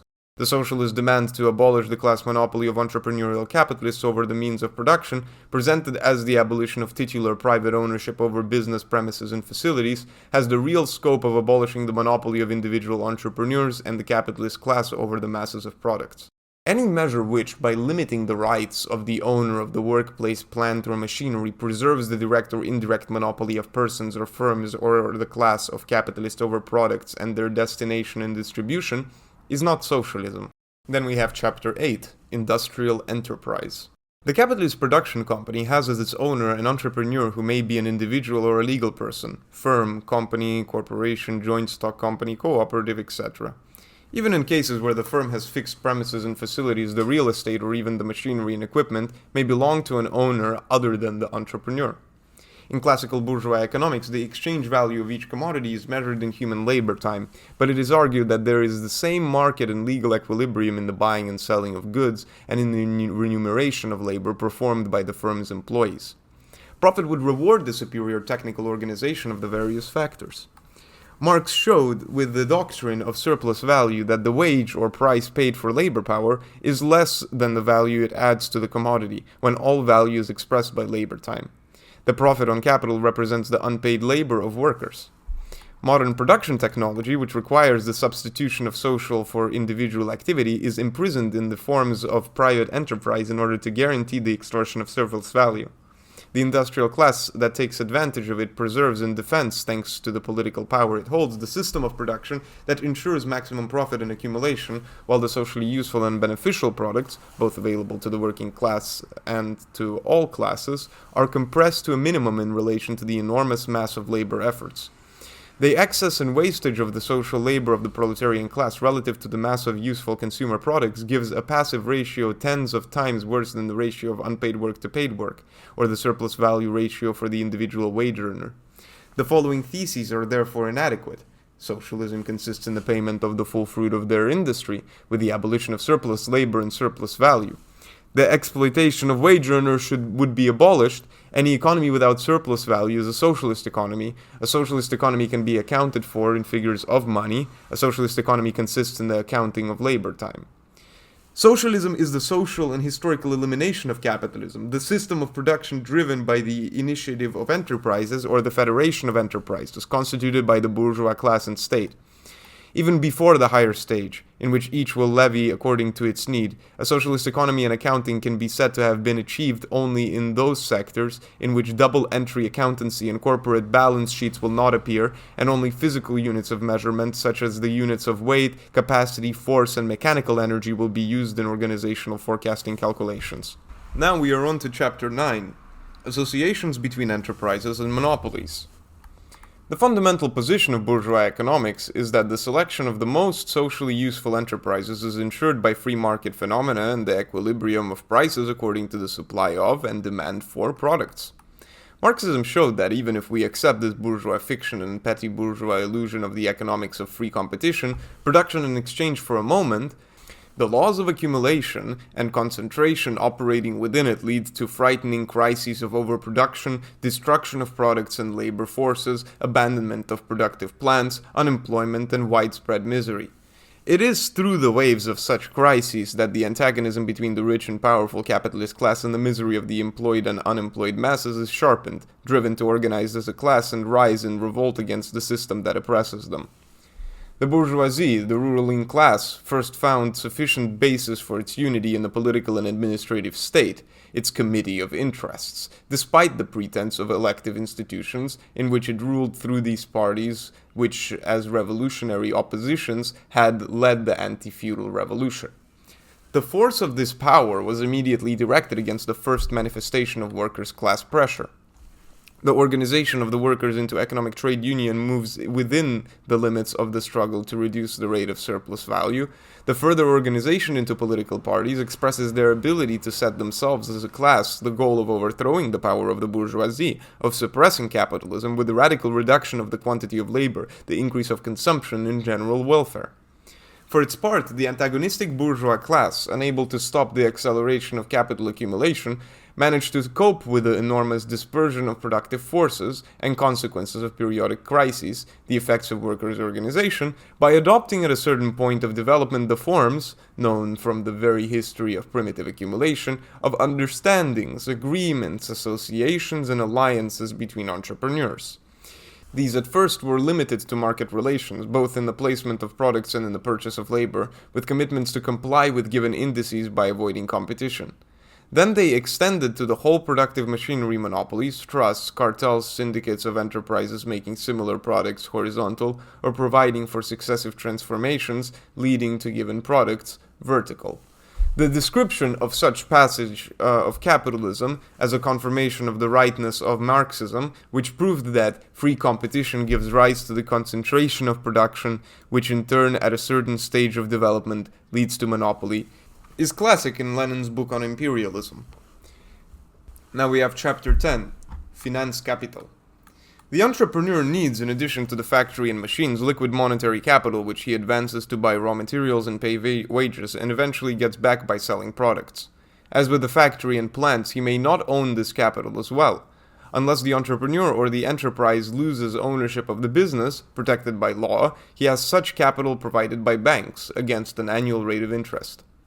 The bourgeois, having reached his ideal form, now reveals himself to be naked and without real estate or movable property, without money, and above all, without scruples.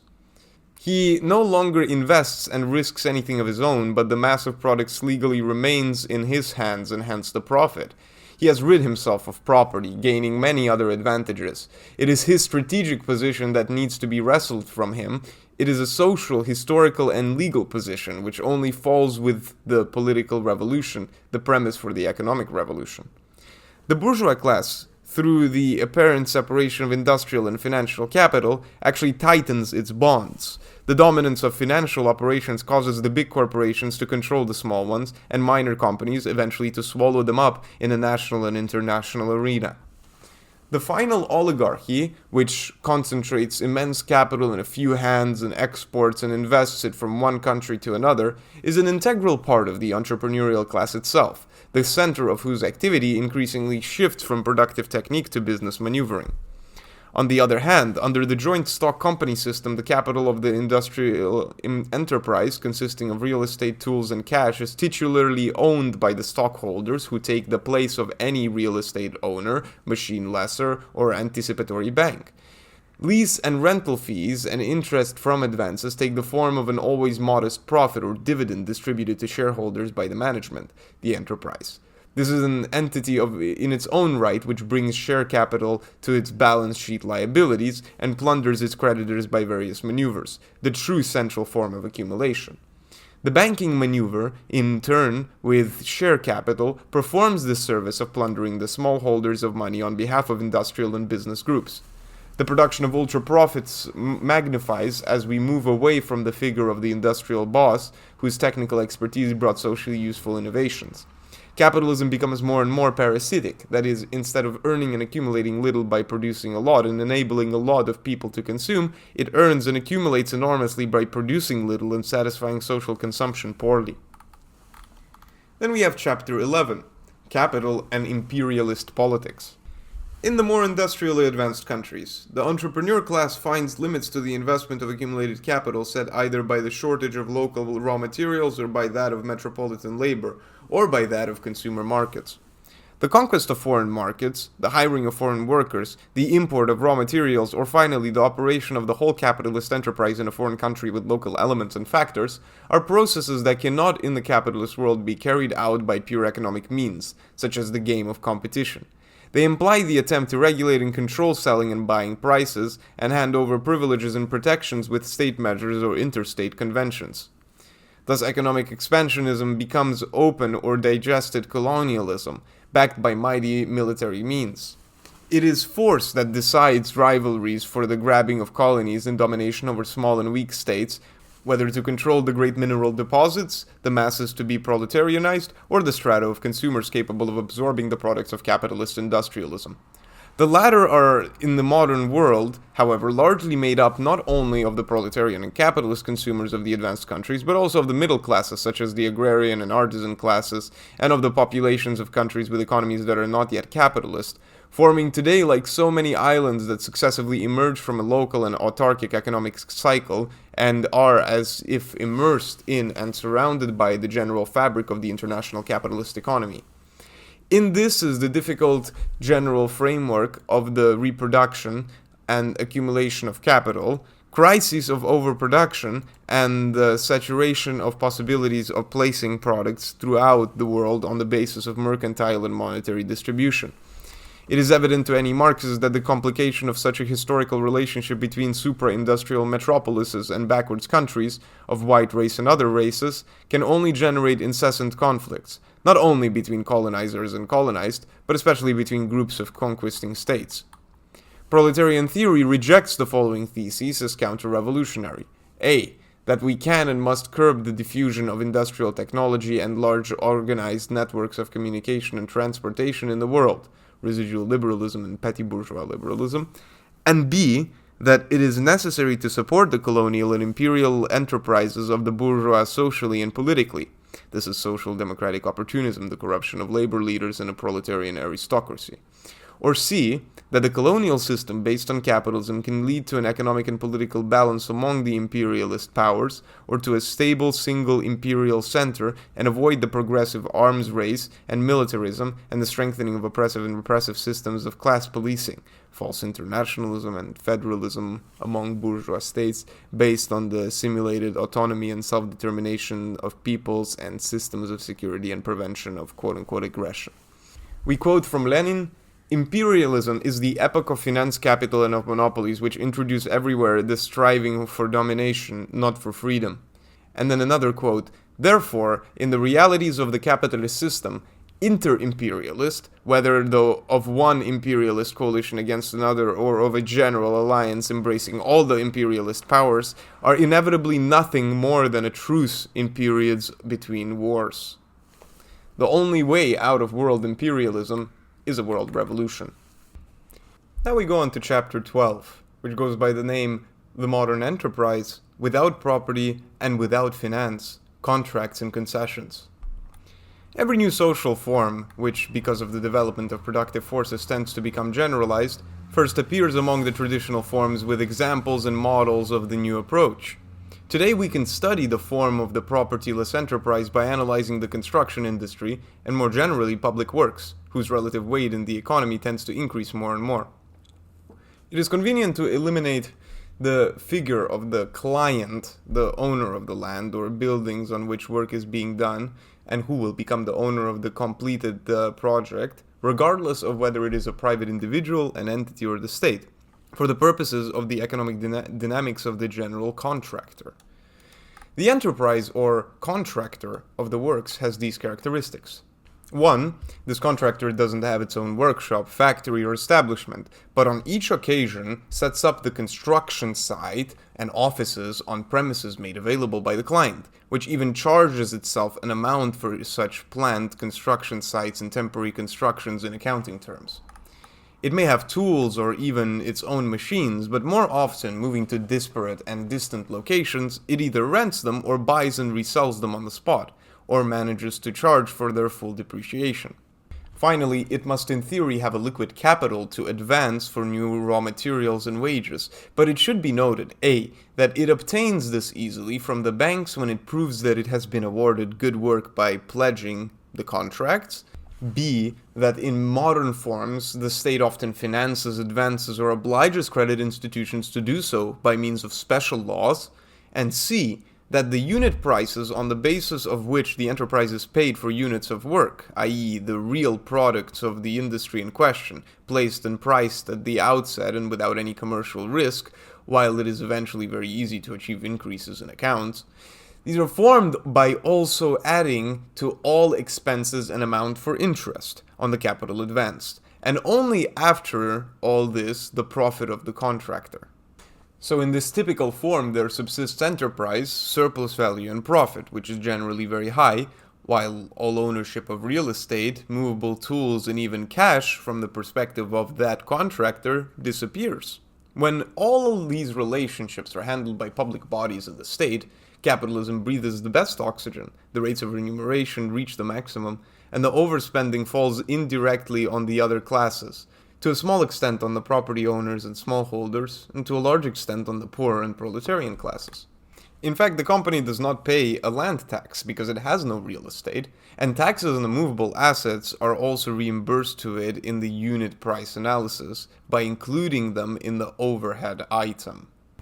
And just as a personal note to add to this, today our tax system is very, very different, and But it is very much still the case today that firms of a leaner kind can do a lot more maneuvering around their taxes in very complex ways that, of course, I don't want to get into here. Anyway, let's go on. In these ways, the entrepreneurial class pays nothing to maintain the state. Similar to the contract is the concession. The concessionaire receives an area, a building, sometimes a complete facility, from the public body. He operates it and makes his own products and earnings. He's obliged to carry out further works, installations, or improvements and pays a certain fee in money, either at once or in periodic installments. After a certain number of years, which is always considerable, all the property, including the new works and transformations, will revert to the granting estate or public body in whose name it has always remained. The economic calculation regarding such a relationship demonstrates its enormous benefit to the manager, where one well considers the real estate taxes he does not pay, the substantial interest or annuity that accrues to the value of the original land and installations, which he did not have to purchase, the depreciation payments to compensate for wear and tear and aging, which he does not have to set aside, because he will hand back installations that are not new but used and exploited for a long time. The concession implies an almost total absence of risk on the concessionaire's own investment, the same high profit as contracting, and the important feature of being able to extend to all types of production and supply of industries, even with a fixed location. This tendency, in this form, can thus cover all economic sectors while retaining the principle of enterprise and profit. The modern state never actually engages in direct economic activity, but rather activity that is always delegated by contracts and concessions to capitalist groups. This is not a process by which capitalism and the bourgeois class are pushed back from positions of privilege. The apparent abandonment of such positions is matched by an increase in the mass of surplus value, profit, and accumulation, and in the excess power of capital and for all that social antagonisms. The mass of accumulated industrial and financial capital at the disposal of the entrepreneurial maneuvering of the bourgeois class is thus much greater than it appears by adding up the individual holdings, both of movable and immovable values, title to the individual capitalists and owners, and this is expressed by Marx's fundamental theorem, which describes the capitalist system as a fact and as a social production ever since it asserted itself under the armor of personal law. Capitalism is a class monopoly, and all capital accumulates more and more as the endowment of a ruling class, and not as that of many individuals and firms. Having introduced this principle, Marx's schemes and equations on the reproduction, accumulation, and circulation of capital cease to be mysterious and incomprehensible. Now we go into chapter 13. Interventionism and economic dirigism as management of the state by capital. The ensemble of countless modern actions by which the state apparently disciplines events and activities of economic nature in production, exchange, and consumption is wrongly considered as a reduction and a control of the capitalist characters of present society. The doctrine of the abstention of the state from assuming economic functions and implementing interventions in the production and circulation of goods is but an ideological mask suited to the period when capitalism had to make its way as a revolutionary force, breaking through the circle of all social and legal obstacles that prevented it from unfolding its productive potential.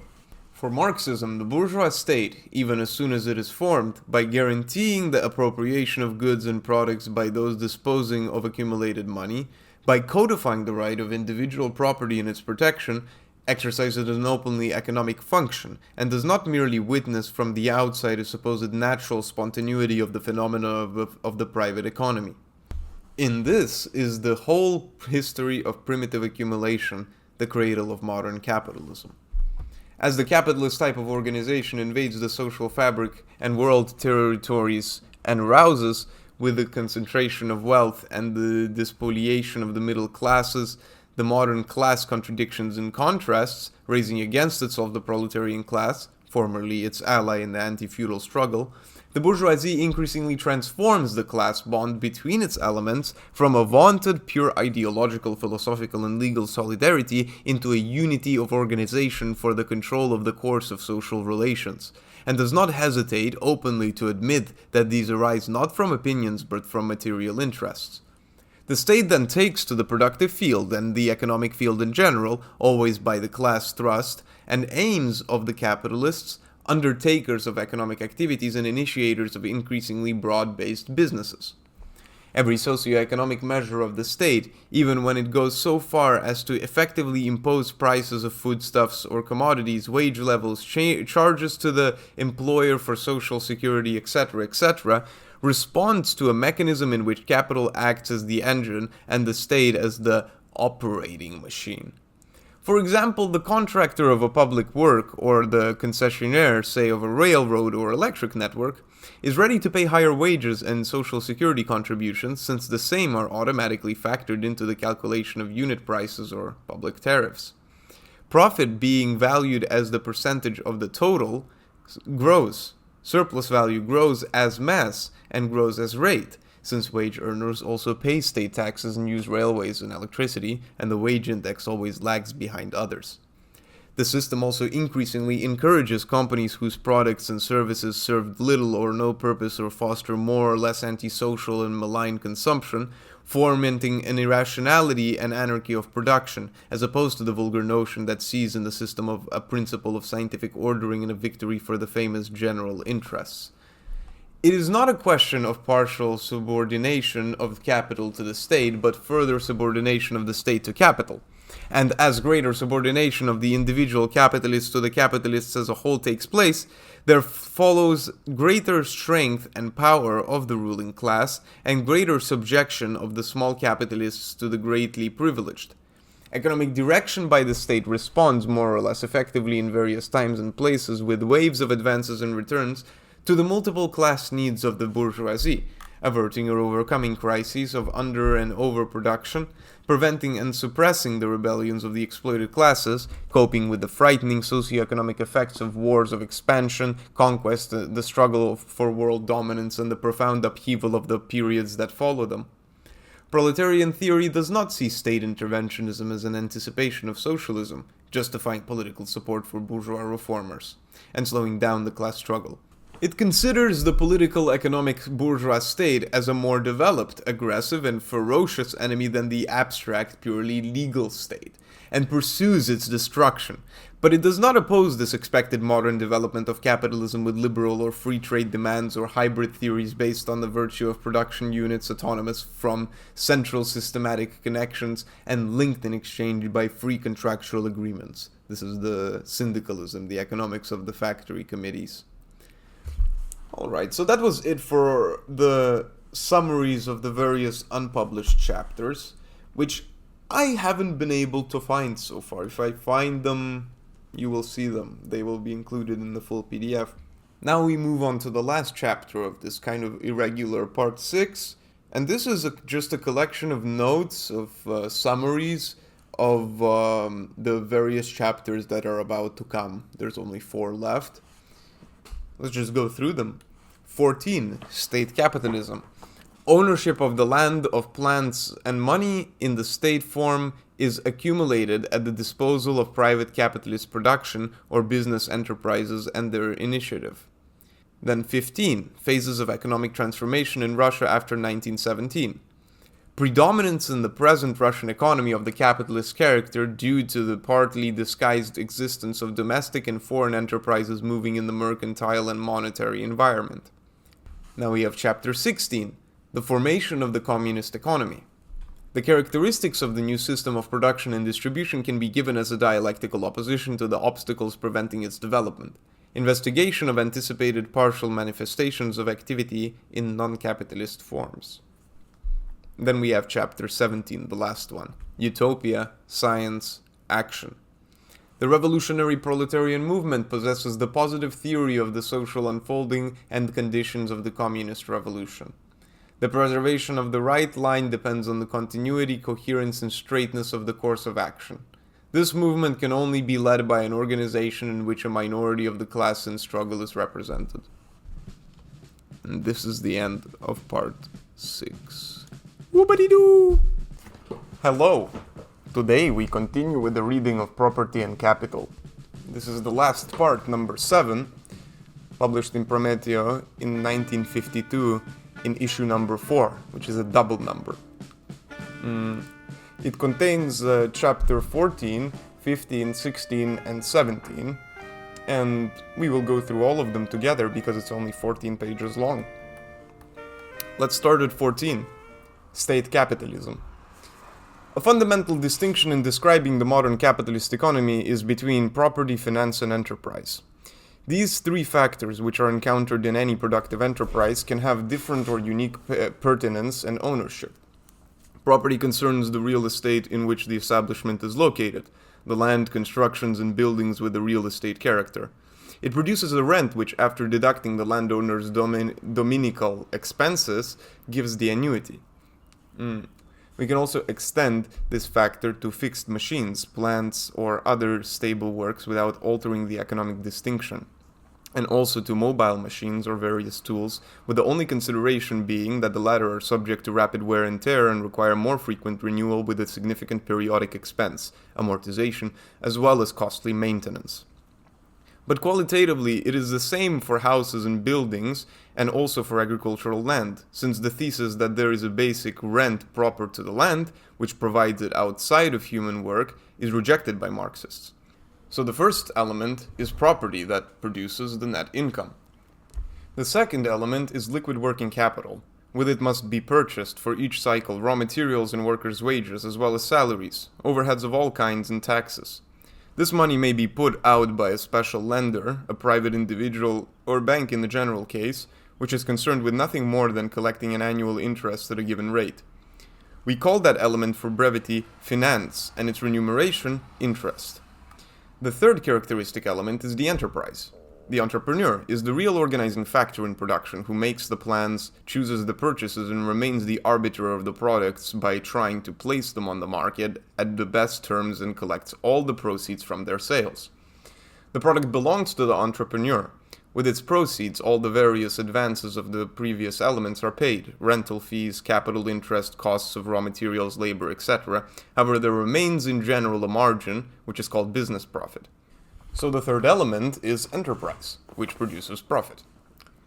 Property has its own value, which is called assets, finance its own value, which is called financial capital, and finally the enterprise also has a distinct and alienable value deriving, as they say, if not from secrets and patents of technical workmanship, from the accoutrement, the goodwill, customer base, and which is considered to be related to the firm or business name.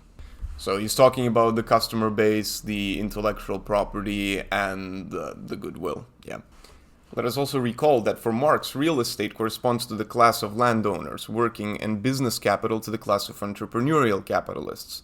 These are then subdivided into bankers or financiers and actual entrepreneurs. Marx and Lenin fully outlined the importance of the former on the concentration of capital and enterprises and the possibility of clashes of interests between the two groups. In order to properly understand what is meant by the expression capitalist state and state capitalism, and by the concepts of state ownership, nationalization, and socialization, reference must be made to the assumption by organs of the state of each of the three essential functions previously distinguished. It does not give rise to serious contrast, even with traditional economists, that all land ownership could become state-owned without thereby departing from the limits of capitalism and without the relations between bourgeois and proletarians having to change. The property-owning class would disappear, and these, having been compensated in cash by the expropriating state, would invest the money by becoming bankers or entrepreneurs. Nationalization of land or urban areas are therefore not anti-capitalist reforms. For example, state ownership of the subsoil has already been implemented in Italy. The operation of companies would be done by lease or concession, as is the case with state-owned properties, mines, etc., ports and docks, for example. But the state can take over not only the ownership of plants and various items of equipment, but also that of financial capital by organizing and absorbing private banks. This process is fully developed in capitalist times, first by reserving the printing of paper money that is guaranteed by the state to a single bank, then by compulsory cartels of banks and their central regulation. The state can then more or less directly represent not only ownership but also liquid capital in a business. Thus we have incrementally private ownership, private finance, private enterprise, then state ownership with private finance and enterprise, and then state ownership and finance with private enterprise. In the next and complete form, the state also owns the enterprise. Either it expropriates and compensates the private owner, or in the case of joint stock companies, it buys all the shares. We then have the state-owned company in which all the transactions involved in purchasing materials and payment for work are made with the state money, and all the proceeds from the sale of products go to the state itself. Examples in Italy are the tobacco monopoly or the state railways. Such forms have been known from ancient times, and Marxism has repeatedly warned that there is no socialist character in them. It is no less clear that the hypothetical integral nationalization of all sectors of the productive economy does not constitute the implementation of the socialist demand, as vulgar opinion so often repeats. A system in which all collective labor enterprises were nationalized and managed by the state is called state capitalism, and it is quite different from socialism, being one of the historical forms of capitalism, past, present, and future. Does it differ from the so-called state socialism? The term state capitalism is meant to allude to the economic aspect of the process and the assumption that rents, profits, and earnings all pass through the state's coffers. When the term state socialism, always fought by Marxists and considered in many cases as reactionary even with respect to bourgeois liberal claims against feudalism, we are brought back to the historical aspect. The replacement of private property by collective property would take place without the need for class struggle or the revolutionary transfer of power, but by legislative measures enacted by the government, in which we find the theoretical and political negation of Marxism. There can be no state socialism, both because the state today does not represent the social generality but the dominant class, i.e. the capitalist, and because the state of tomorrow will, yes, represent the proletariat, but as soon as the productive organization is socialist, there will no longer be either proletariat or state, but rather a classless and stateless society. From the economic side, the capitalist state is perhaps the first form from which modern industrialism emerged. The first concentration of workers, subsistence, raw materials, and tools was not possible to any private individual, but was only within the reach of public power: commune, seigneury, republic, monarchy. An obvious example is the armament of merchant ships and fleets, the basis of the formation of the universal market, which, for the Mediterranean, starts from the Crusades, for the oceans from the great geographical discoveries of the late 15th century. This initial form can reappear as the final form of capitalism, and this is traced in the Marxist laws of accumulation and concentration.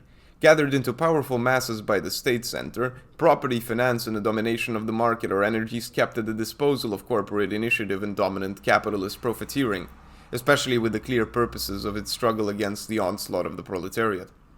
Thus, to establish the unbridgeable distance between state capitalism and socialism, these two current distinctions are not enough. A. That the state ownership of enterprises is not total but limited to some of them, sometimes for the purpose of enhancing the market price for the benefit of the state body, some other times for the purpose of avoiding excessive price increases in political social crises, and B. That the state managing the few or many nationalized enterprises is nevertheless the historic state of the capitalist class, not yet overthrown by the proletariat, and their every policy follows the counter-revolutionary interests of the ruling class. To these two important criteria we must add the following, which are no less important for concluding that we are in the midst of bourgeois capitalism. A. The products of the state enterprises nevertheless have the character of commodities, that is, they are placed on the market and are available for purchase with money by the consumer. And B.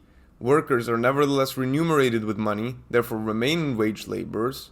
And C. The state treats the various enterprises it manages as separate companies and businesses, each with its own revenue and expenditure budgets computed in currency in its current relations with other state-owned enterprises and in any other relation, and requires that these budgets lead to a surplus profit. So, double accountancy. That's the end of chapter 14. On to chapter 15, the formation of the communist economy. It is preferable to use the term communist production and even better organization, and not communist economy, in order not to fall into the misunderstanding of bourgeois science, which defines as an economic fact every process that does not simply pertain to production with human labor and consumption for human needs, but which contains a direction and a drive towards the attainment of an advantage in an exchange transaction, thus excluding what is done either by coercion or by spontaneous sociality. It is inaccurate to say that Marxists, even after their superseding critique of utopian systems, not because these are too fantastic, but because they are always bad copies of the capitalist order, have shied away from concrete explanation of the characteristics of future organization. It is very clear that every revolutionary movement, first of all, specifies to the masses the traditional forms it wants to destroy, it now having become clear that these are pure obstacles to an improvement, already possible with the attained resources of the technology of labor. So, for example, abolition of slavery, of feudal serfdom. Our formula is abolition of wage labor, and we have demonstrated how it is only a paraphrase of the abolition of private ownership of the means of production, and also how the negatively expressed claim, chapter 3, is more complete and includes the abolition of ownership over products, of the commodity character of products, of money, of the market, of the separation between companies, and, it must be added, of the division of society into classes in the state. The abolition of the separation between companies serves as a good reminder of how different the Marxist worldview of a single productive association is from that of a complex of autonomous associations of groups of producers, exchanging and bargaining with each other, or whereby groups or councils of producers serve as arbiters. This is a producer-owner ideology and is common to the most diverse schools that we criticize, Proudhonist, Bakunin, Sorel, and also Mazzinians, social Christians, or Dinovists. Such a formula was already in the rule of Saint Benedict, and at the time a truly grandiose one. Thus the single central plan, which tends to be worldwide, is a characteristic element of the communist organization of work and consumption.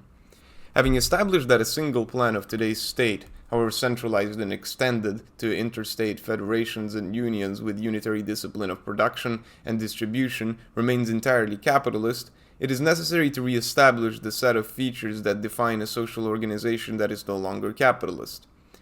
Having disputed that the presence of state-owned enterprises authorizes one to say that society has become socialist, or that it is part socialist, part capitalist, and contrasting this evaluation of recent economic phenomenon, entirely expected, with that of the concentration of property, finance, capital, market, parallel to the concentration of political, military, police force of capitalism, and expression of revolutionary antagonism, it is necessary to clearly establish what is the path of the developmental process that allows one to find communist organization at a given stage.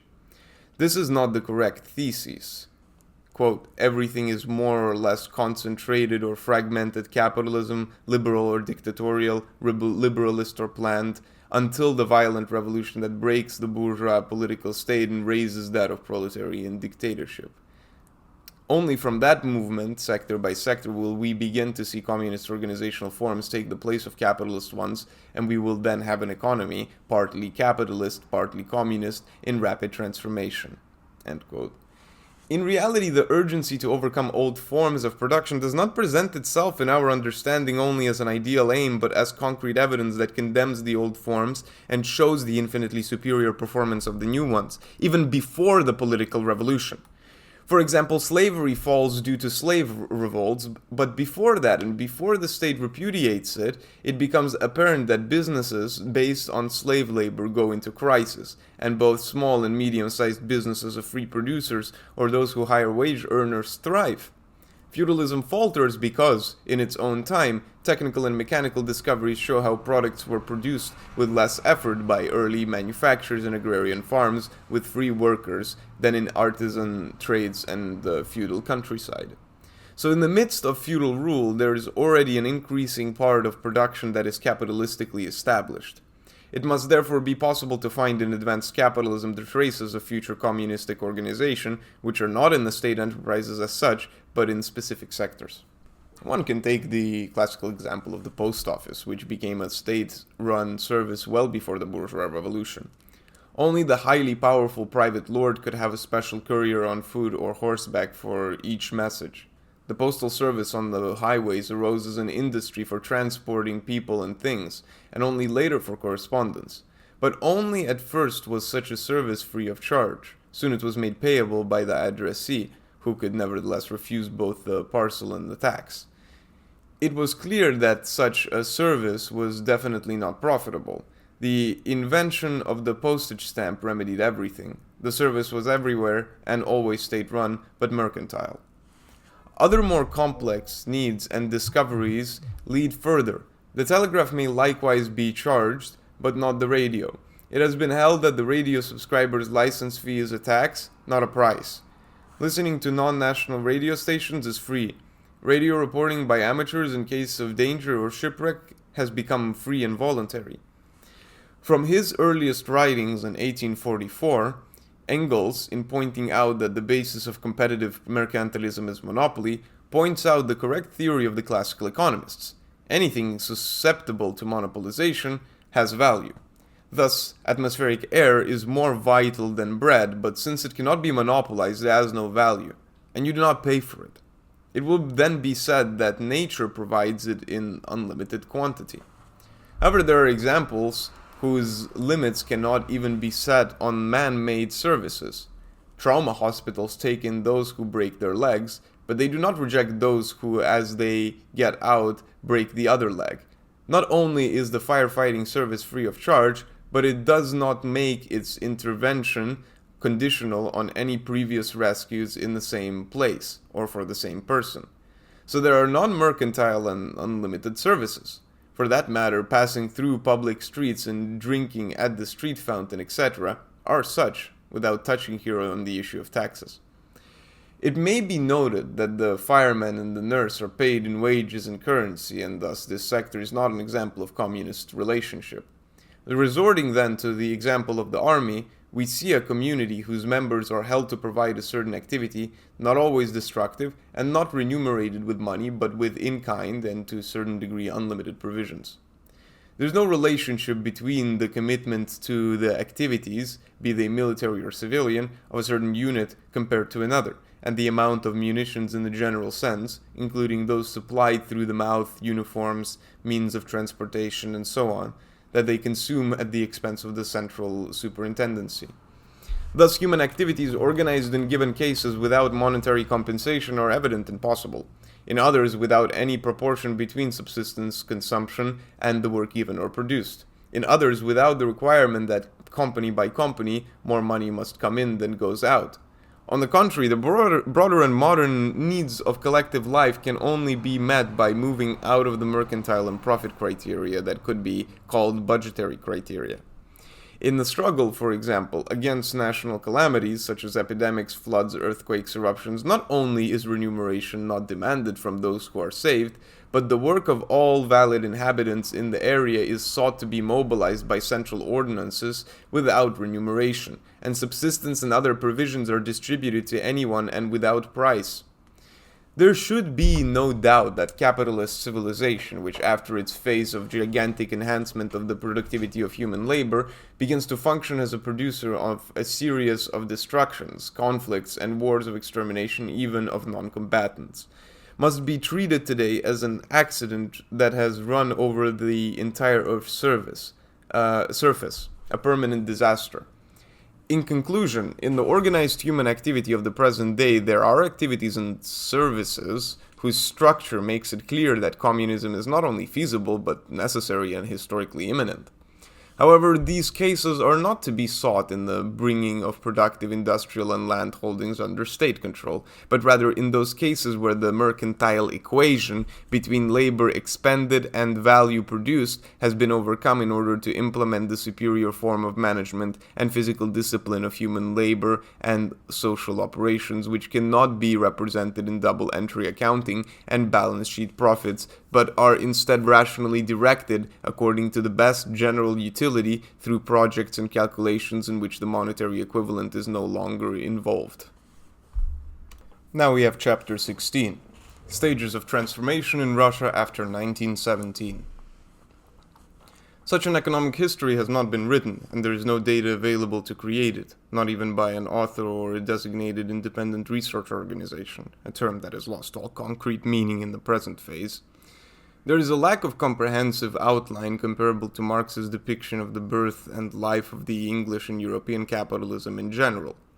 To begin with, the powers of the victorious capitalist class did not emerge in a hermetic or esoteric manner during the early period.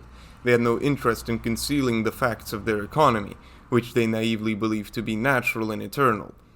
In England, Marxism found not only economic theories that had reached a remarkable level, only to subsequently decline, but also an abundance of authentic and vast materials, which is not presently feasible for Russia to replicate. It is imperative to address and dispel the fundamental misunderstanding of modalism. The correct doctrine advocates that the political revolution, being the first proletarian battlefield, can and must be waged at the point of least historical resistance. It is of little significance that Petrograd in 1917 was the capital of a less developed country compared to France during the time of the Paris Commune. There is absolutely no reason to abandon this solid ground for revolutionary communists to mock the position of those who might ask, "Have you been to Russia?" Then you propagandize the test of the experiment that communism as productive organization can function exceptionally well. And then Lenin said and wrote 100 times that, first of all, an isolated model is not a serious Marxist affair. But then he emphasized that in order to move forward with overwhelming pace in implementing socialism, it was necessary to take Berlin, Paris, and London, which did not happen. Therefore, it is essential to understand clearly the economic facts and social programmatic positions during different periods, vindicating the Bolsheviks' positions from 1903 to 1917 and from 1917 to about 1923, thus demonstrating the counter-revolutionary nature of the Russian government's positions from that point onwards, which became increasingly severe in subsequent phases: the destruction of the Bolshevik Revolutionary Group, alliance with Western capitalist powers, starting with Germany and later including the Anglo-Americans, and the current phase of class collaborationist propaganda on a global scale across all countries. 1. The rise of Russian capitalism in limited areas is due to the initiative of the feudal state and not to the powerful formation of an indigenous bourgeoisie. This is from 1700s to the 1900s. 2. At the stage when Russia was the only European nation not ruled by the bourgeoisie, which prevented a spread of capitalist production over the immense territory, it was right for the proletariat and its revolutionary party to take on the problems of two revolutions that were immediately welded together. Politically, it turned out Russia was the most favorable country for the tactic of revolutionary defeatism in the war, from 1900s to 1917. 3.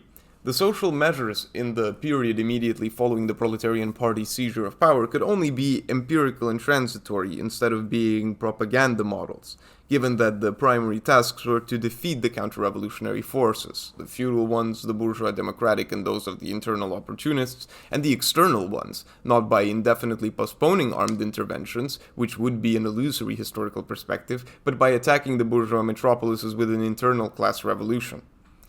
As Lenin described, the economic landscape of Russia encompassed a blend of various economic forms: pre-mercantile, primitive communism, Asiatic lordship and theocracy, land baronetcy, mercantile, industrial, commercial, and banking capitalism, free private land ownership, and post-mercantile, early implementations of war communism, i.e. social welfare such as free bread, housing, transportation in large cities, and similar provisions.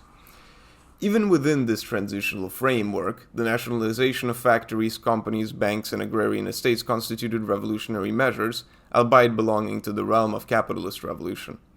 Similarly, the requisitions of grain without compensation, enforced upon peasants who had rapidly evolved from serfs to autonomous producers. History shows that the bourgeois revolutions did similar things that the Bolsheviks did from 1917 to 1921.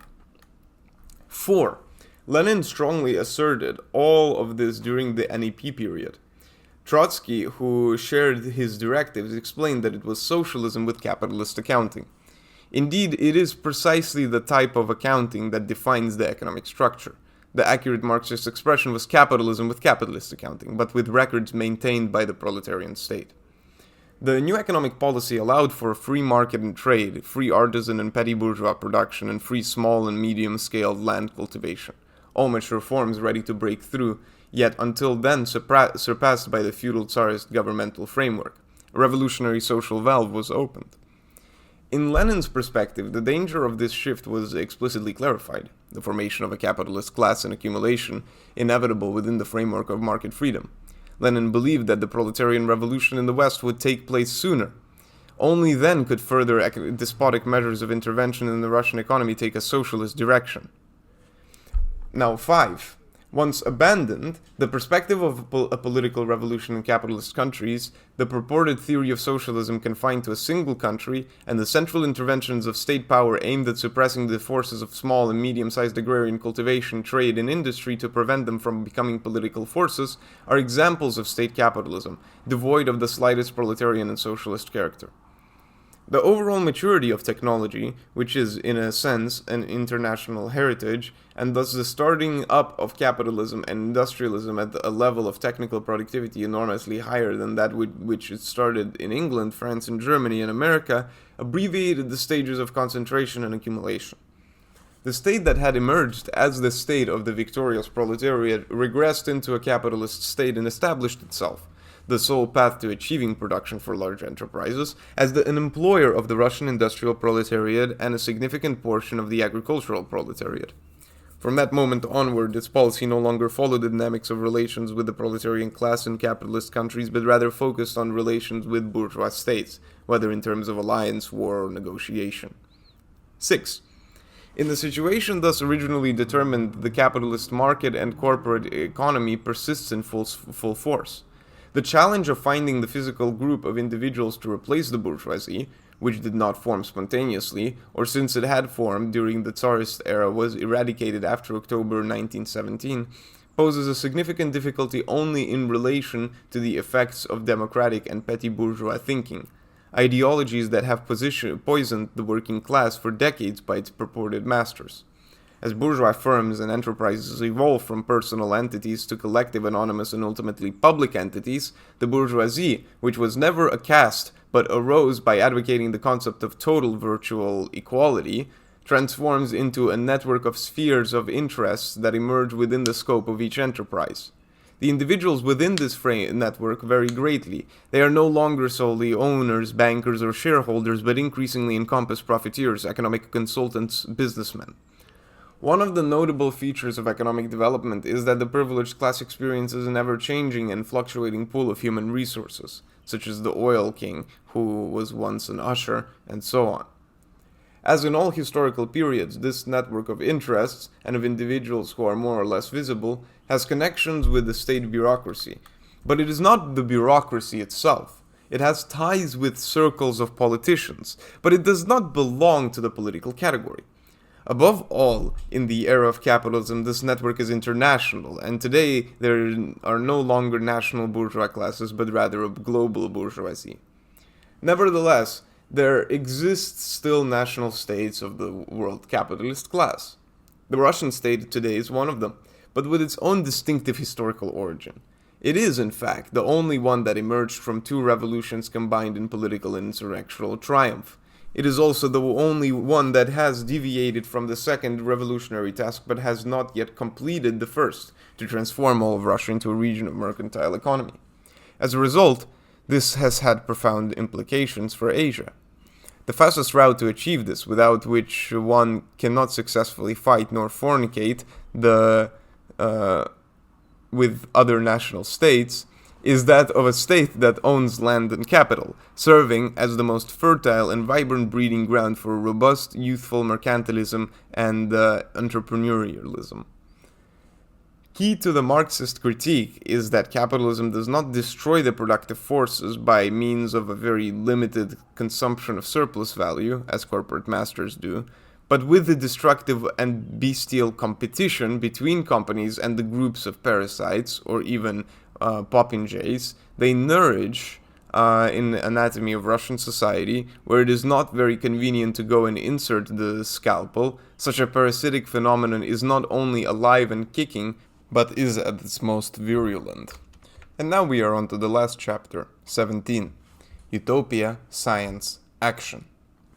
The expressions of socialism, scientific, and communism, critical, are understood by all to encompass the entirety of an interpretation of the process of human social events, the anticipation and demand that the future process will exhibit specific characteristics, the struggle of the working class to attain this, and the methods employed in this struggle. Implicit in this is the assertion that the broad outlines of future development can be established, while simultaneously recognizing the need for a mobilization of forces to promote and accelerate this development.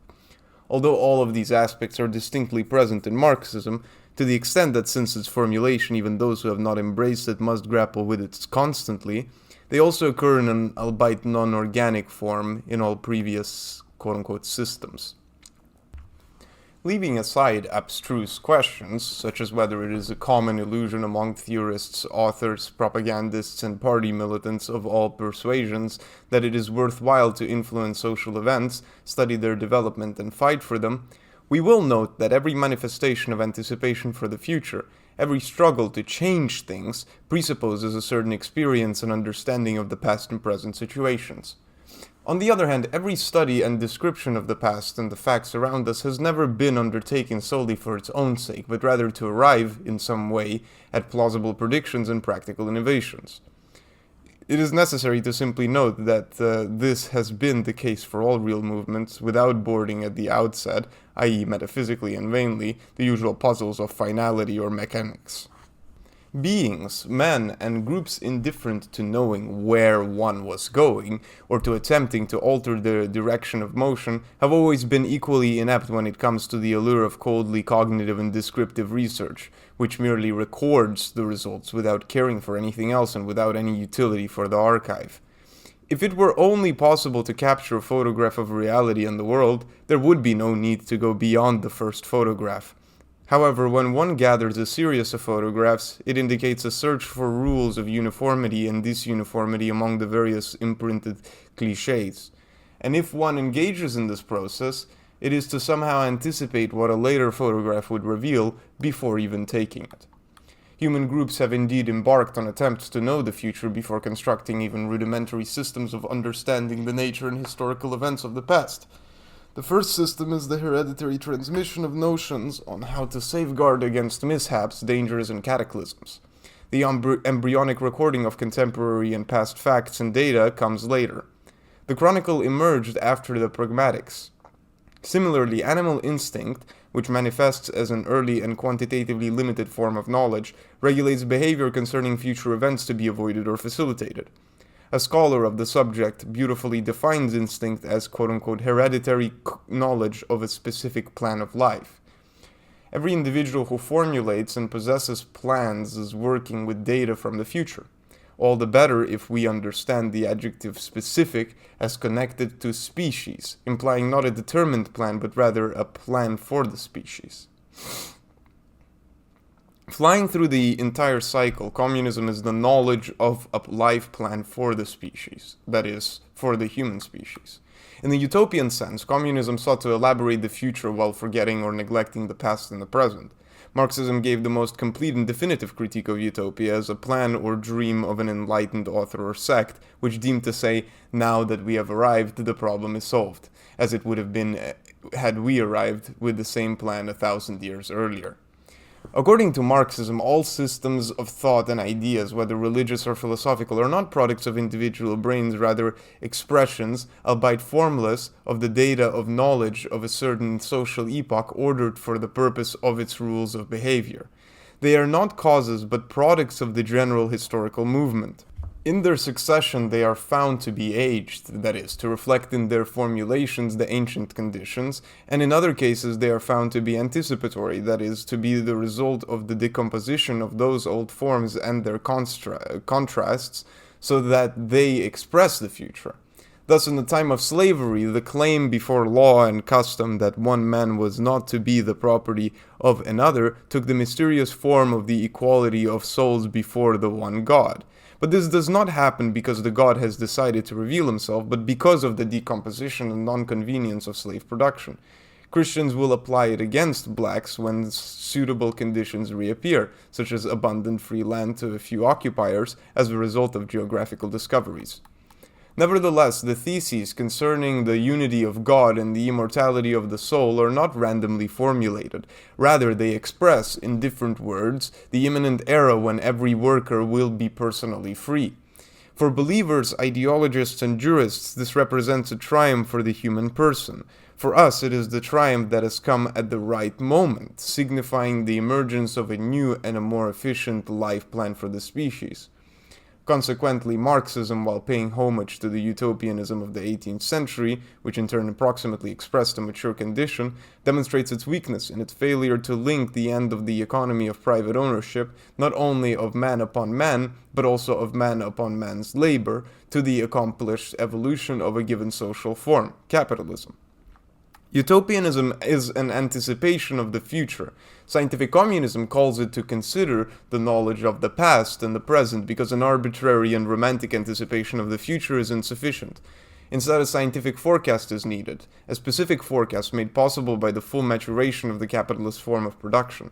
This forecast is closely connected to the characteristics of this form, its development, and the peculiar antagonisms that arise within it. While in old doctrines, myth and mystery were expressions of the description of past and current events, and while the modern philosophy of the capitalist class boasts, with ever-decreasing confidence, that it has eliminated such fantastic elements from the science of the facts recorded so far, the new proletarian doctrine constructs the lines of the science of the future entirely free from arbitrary and passionate elements. If a general knowledge of nature and history, part of it, is possible, it includes, inseparable from itself, the search for the future. Any well-founded polemic against Marxism can only stand on the ground of the negation of human knowledge and science. Here it's not a matter of providing a complete picture of such a problem, but of eliminating the distortions that claim to admit of Marxism the incompatible original analysis of human history and the present capitalist social structure, and then, through the extinguishment of forever, arrive at skeptical, agnostic, and flexible positions regarding the precise itinerary of the revolutionary future and the possibility of having essentially known and outlined it ever since the proletarian class has been effectively present in society in efficient masses. Having settled accounts with the prophets, the same was done with the heroes whom the old conceptions of history placed at the summit, both in the form of captains of arms and as legislators and organizers of people and states. Also here, it is needless to say that, like every prophetic system, every feat of conquerors or political innovators is thoroughly examined by Marxist criticism as an expression or result that translates profound effects of the life plans that come into existence, develop over time, and assert their influence.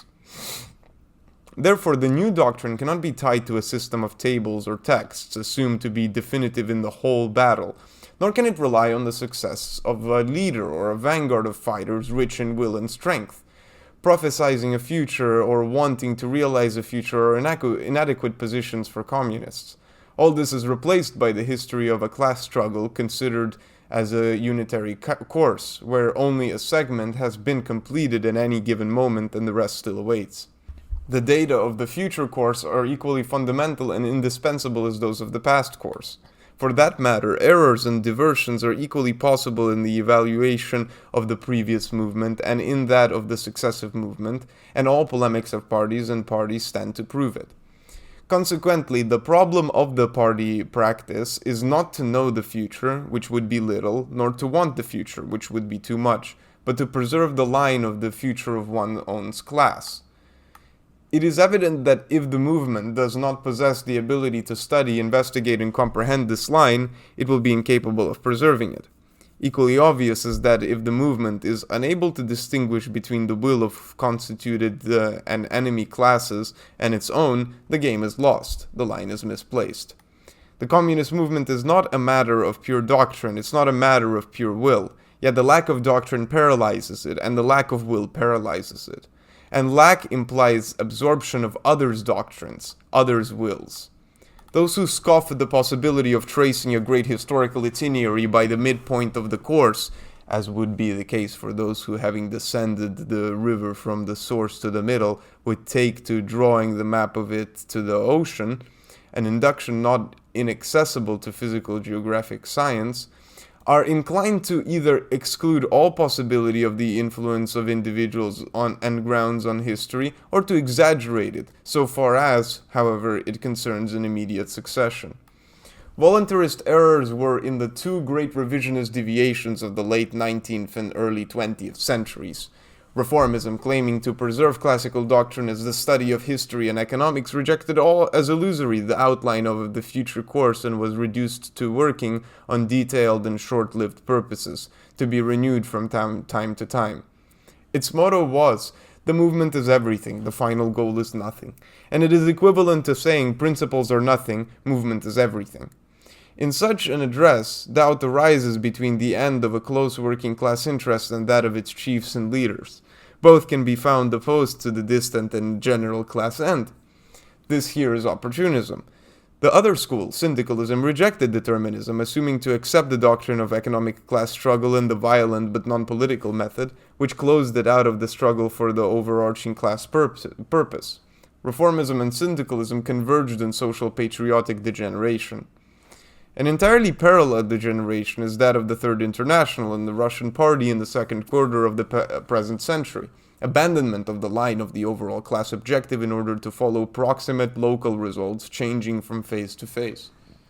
The question of communist action, strategy, tactics, or praxis is the same question, namely that of preserving the line of the future of the class.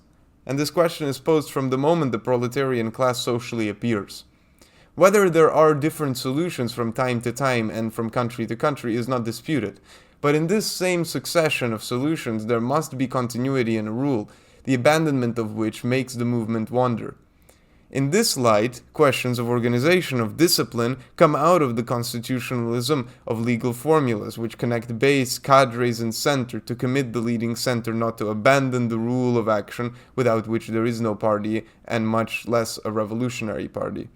Thus, while no one disputes that in nations where the bourgeoisie had yet to overthrow feudal power, the proletariat could not fail to join that struggle, the Marxist left wanted it to be made the rule that in countries with capitalist power, no alliance could be made with factions of the bourgeoisie. In Lenin's time, proletarian critique and politics assimilated to those factions, the parties that, while saying that they were workers' parties, rejected the postulate of violent action and proletarian dictatorship. The left in the Third International had to fight, remaining beaten organizationally as a new gradualist and possibilist form, that of the United Front with the social democratic parties.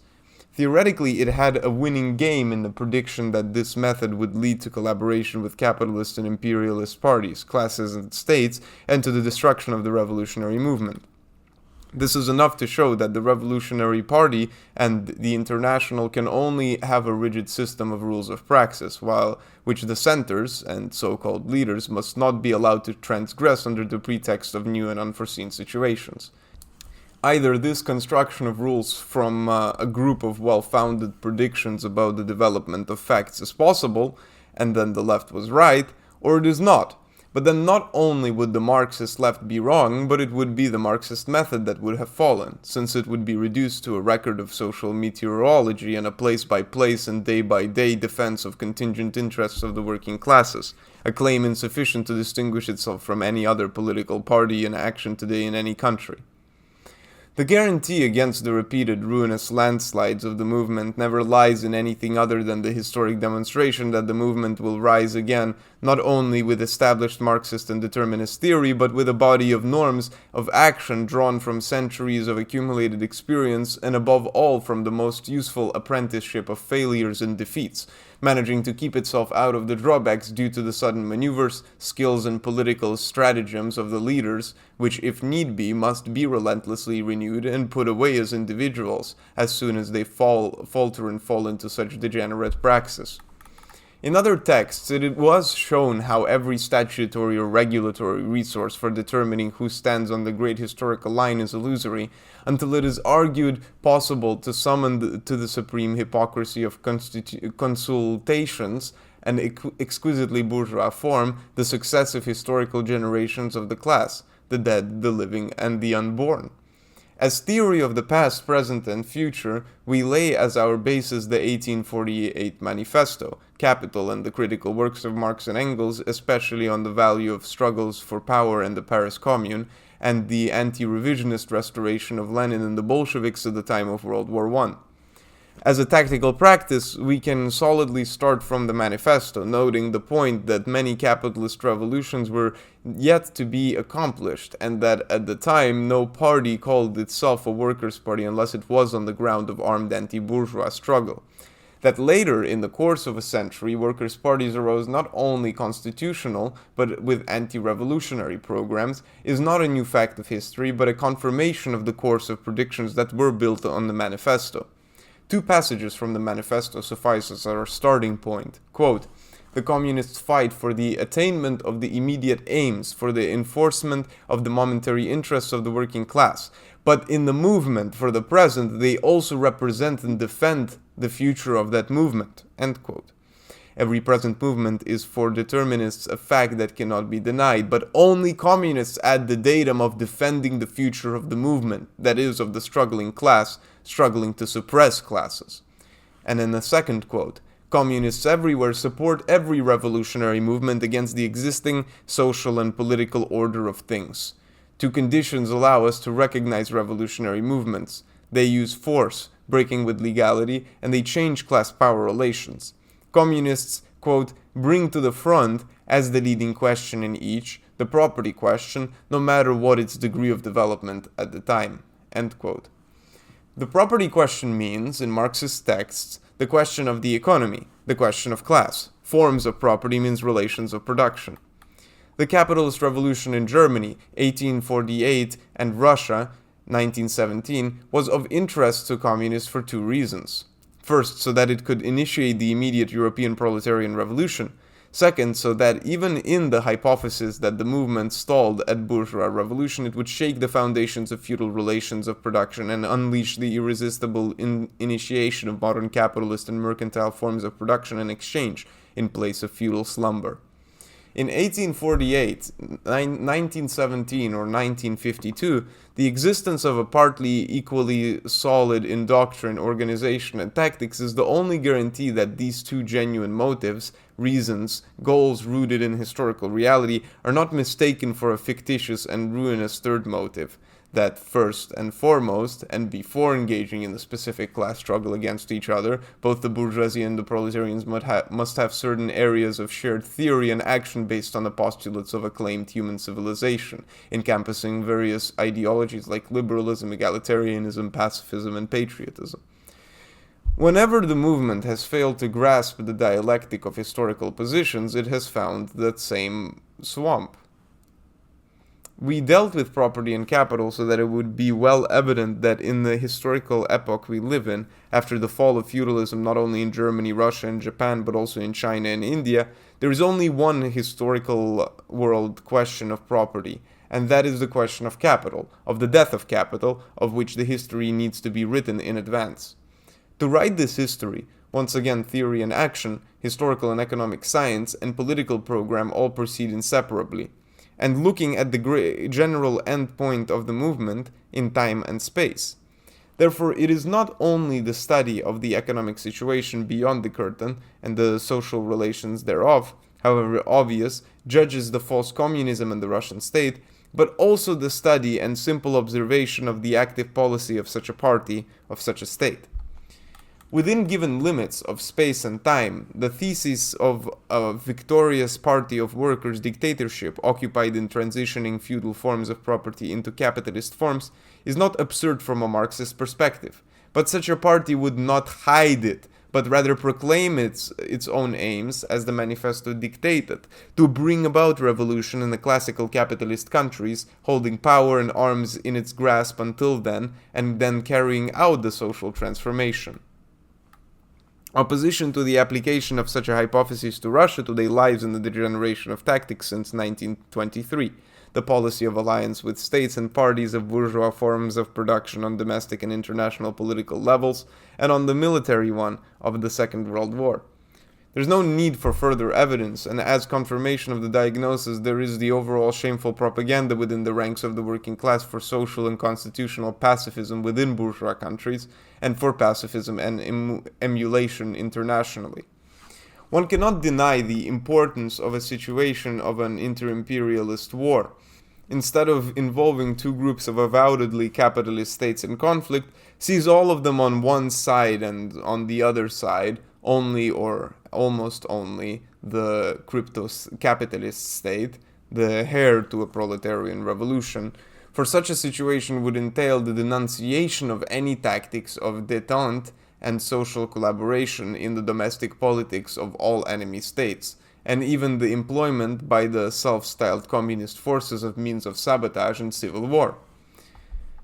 The certainty that even in this hypothesis it will be a counter-revolutionary policy, i.e. discordant with the general aim of proletarian communism, does not derive from fraudulent economic and social chemisms, but stands solidly in the established ruptures and reversals of the course of history, and in the conviction of falsehood to which are historically bound those who have presented as a revolutionary policy the one tending to the illusory restoration of democracy against world fascism, and present as a communist society a banal industrial mercantilism that nevertheless sets fire to the heart of the millenarian sleeper Asia. Either the phase of peace and the global market without barriers, or that of the Third World War, will put Marxism to the test. If it emerges out of it, this will be with the conquest that on the trajectory of the great historical course, plotted as Columbus traced it towards the east, dialectically taken from the west. There are gruesome and risky slowdowns, fearful obstacles, but the route must remain that of the day in which the anchors were weighed, in a dazzling certainty shouted to a hostile world. And then we have a short note. There is no need to point out to the reader that the summary of the last 4 chapters has been carried out in an almost total exposition of the development of this study. We have been induced to this not only by the urgency of the conclusions with respect to the present world situation, but by the fact of the serious difficulties opposing the publication of this journal. So far it has reached readers at such intervals that we felt it necessary to give them the presentation of the complete cycle of this work up to the point of arrival. If the efforts to secure a better periodicity for Prometeo succeeds, widespread dissertations of chapters 7 throughout 17 will follow. I don't think this ever happened. I hope I find the completed chapters if it did. But yeah, this is all. Have a good one.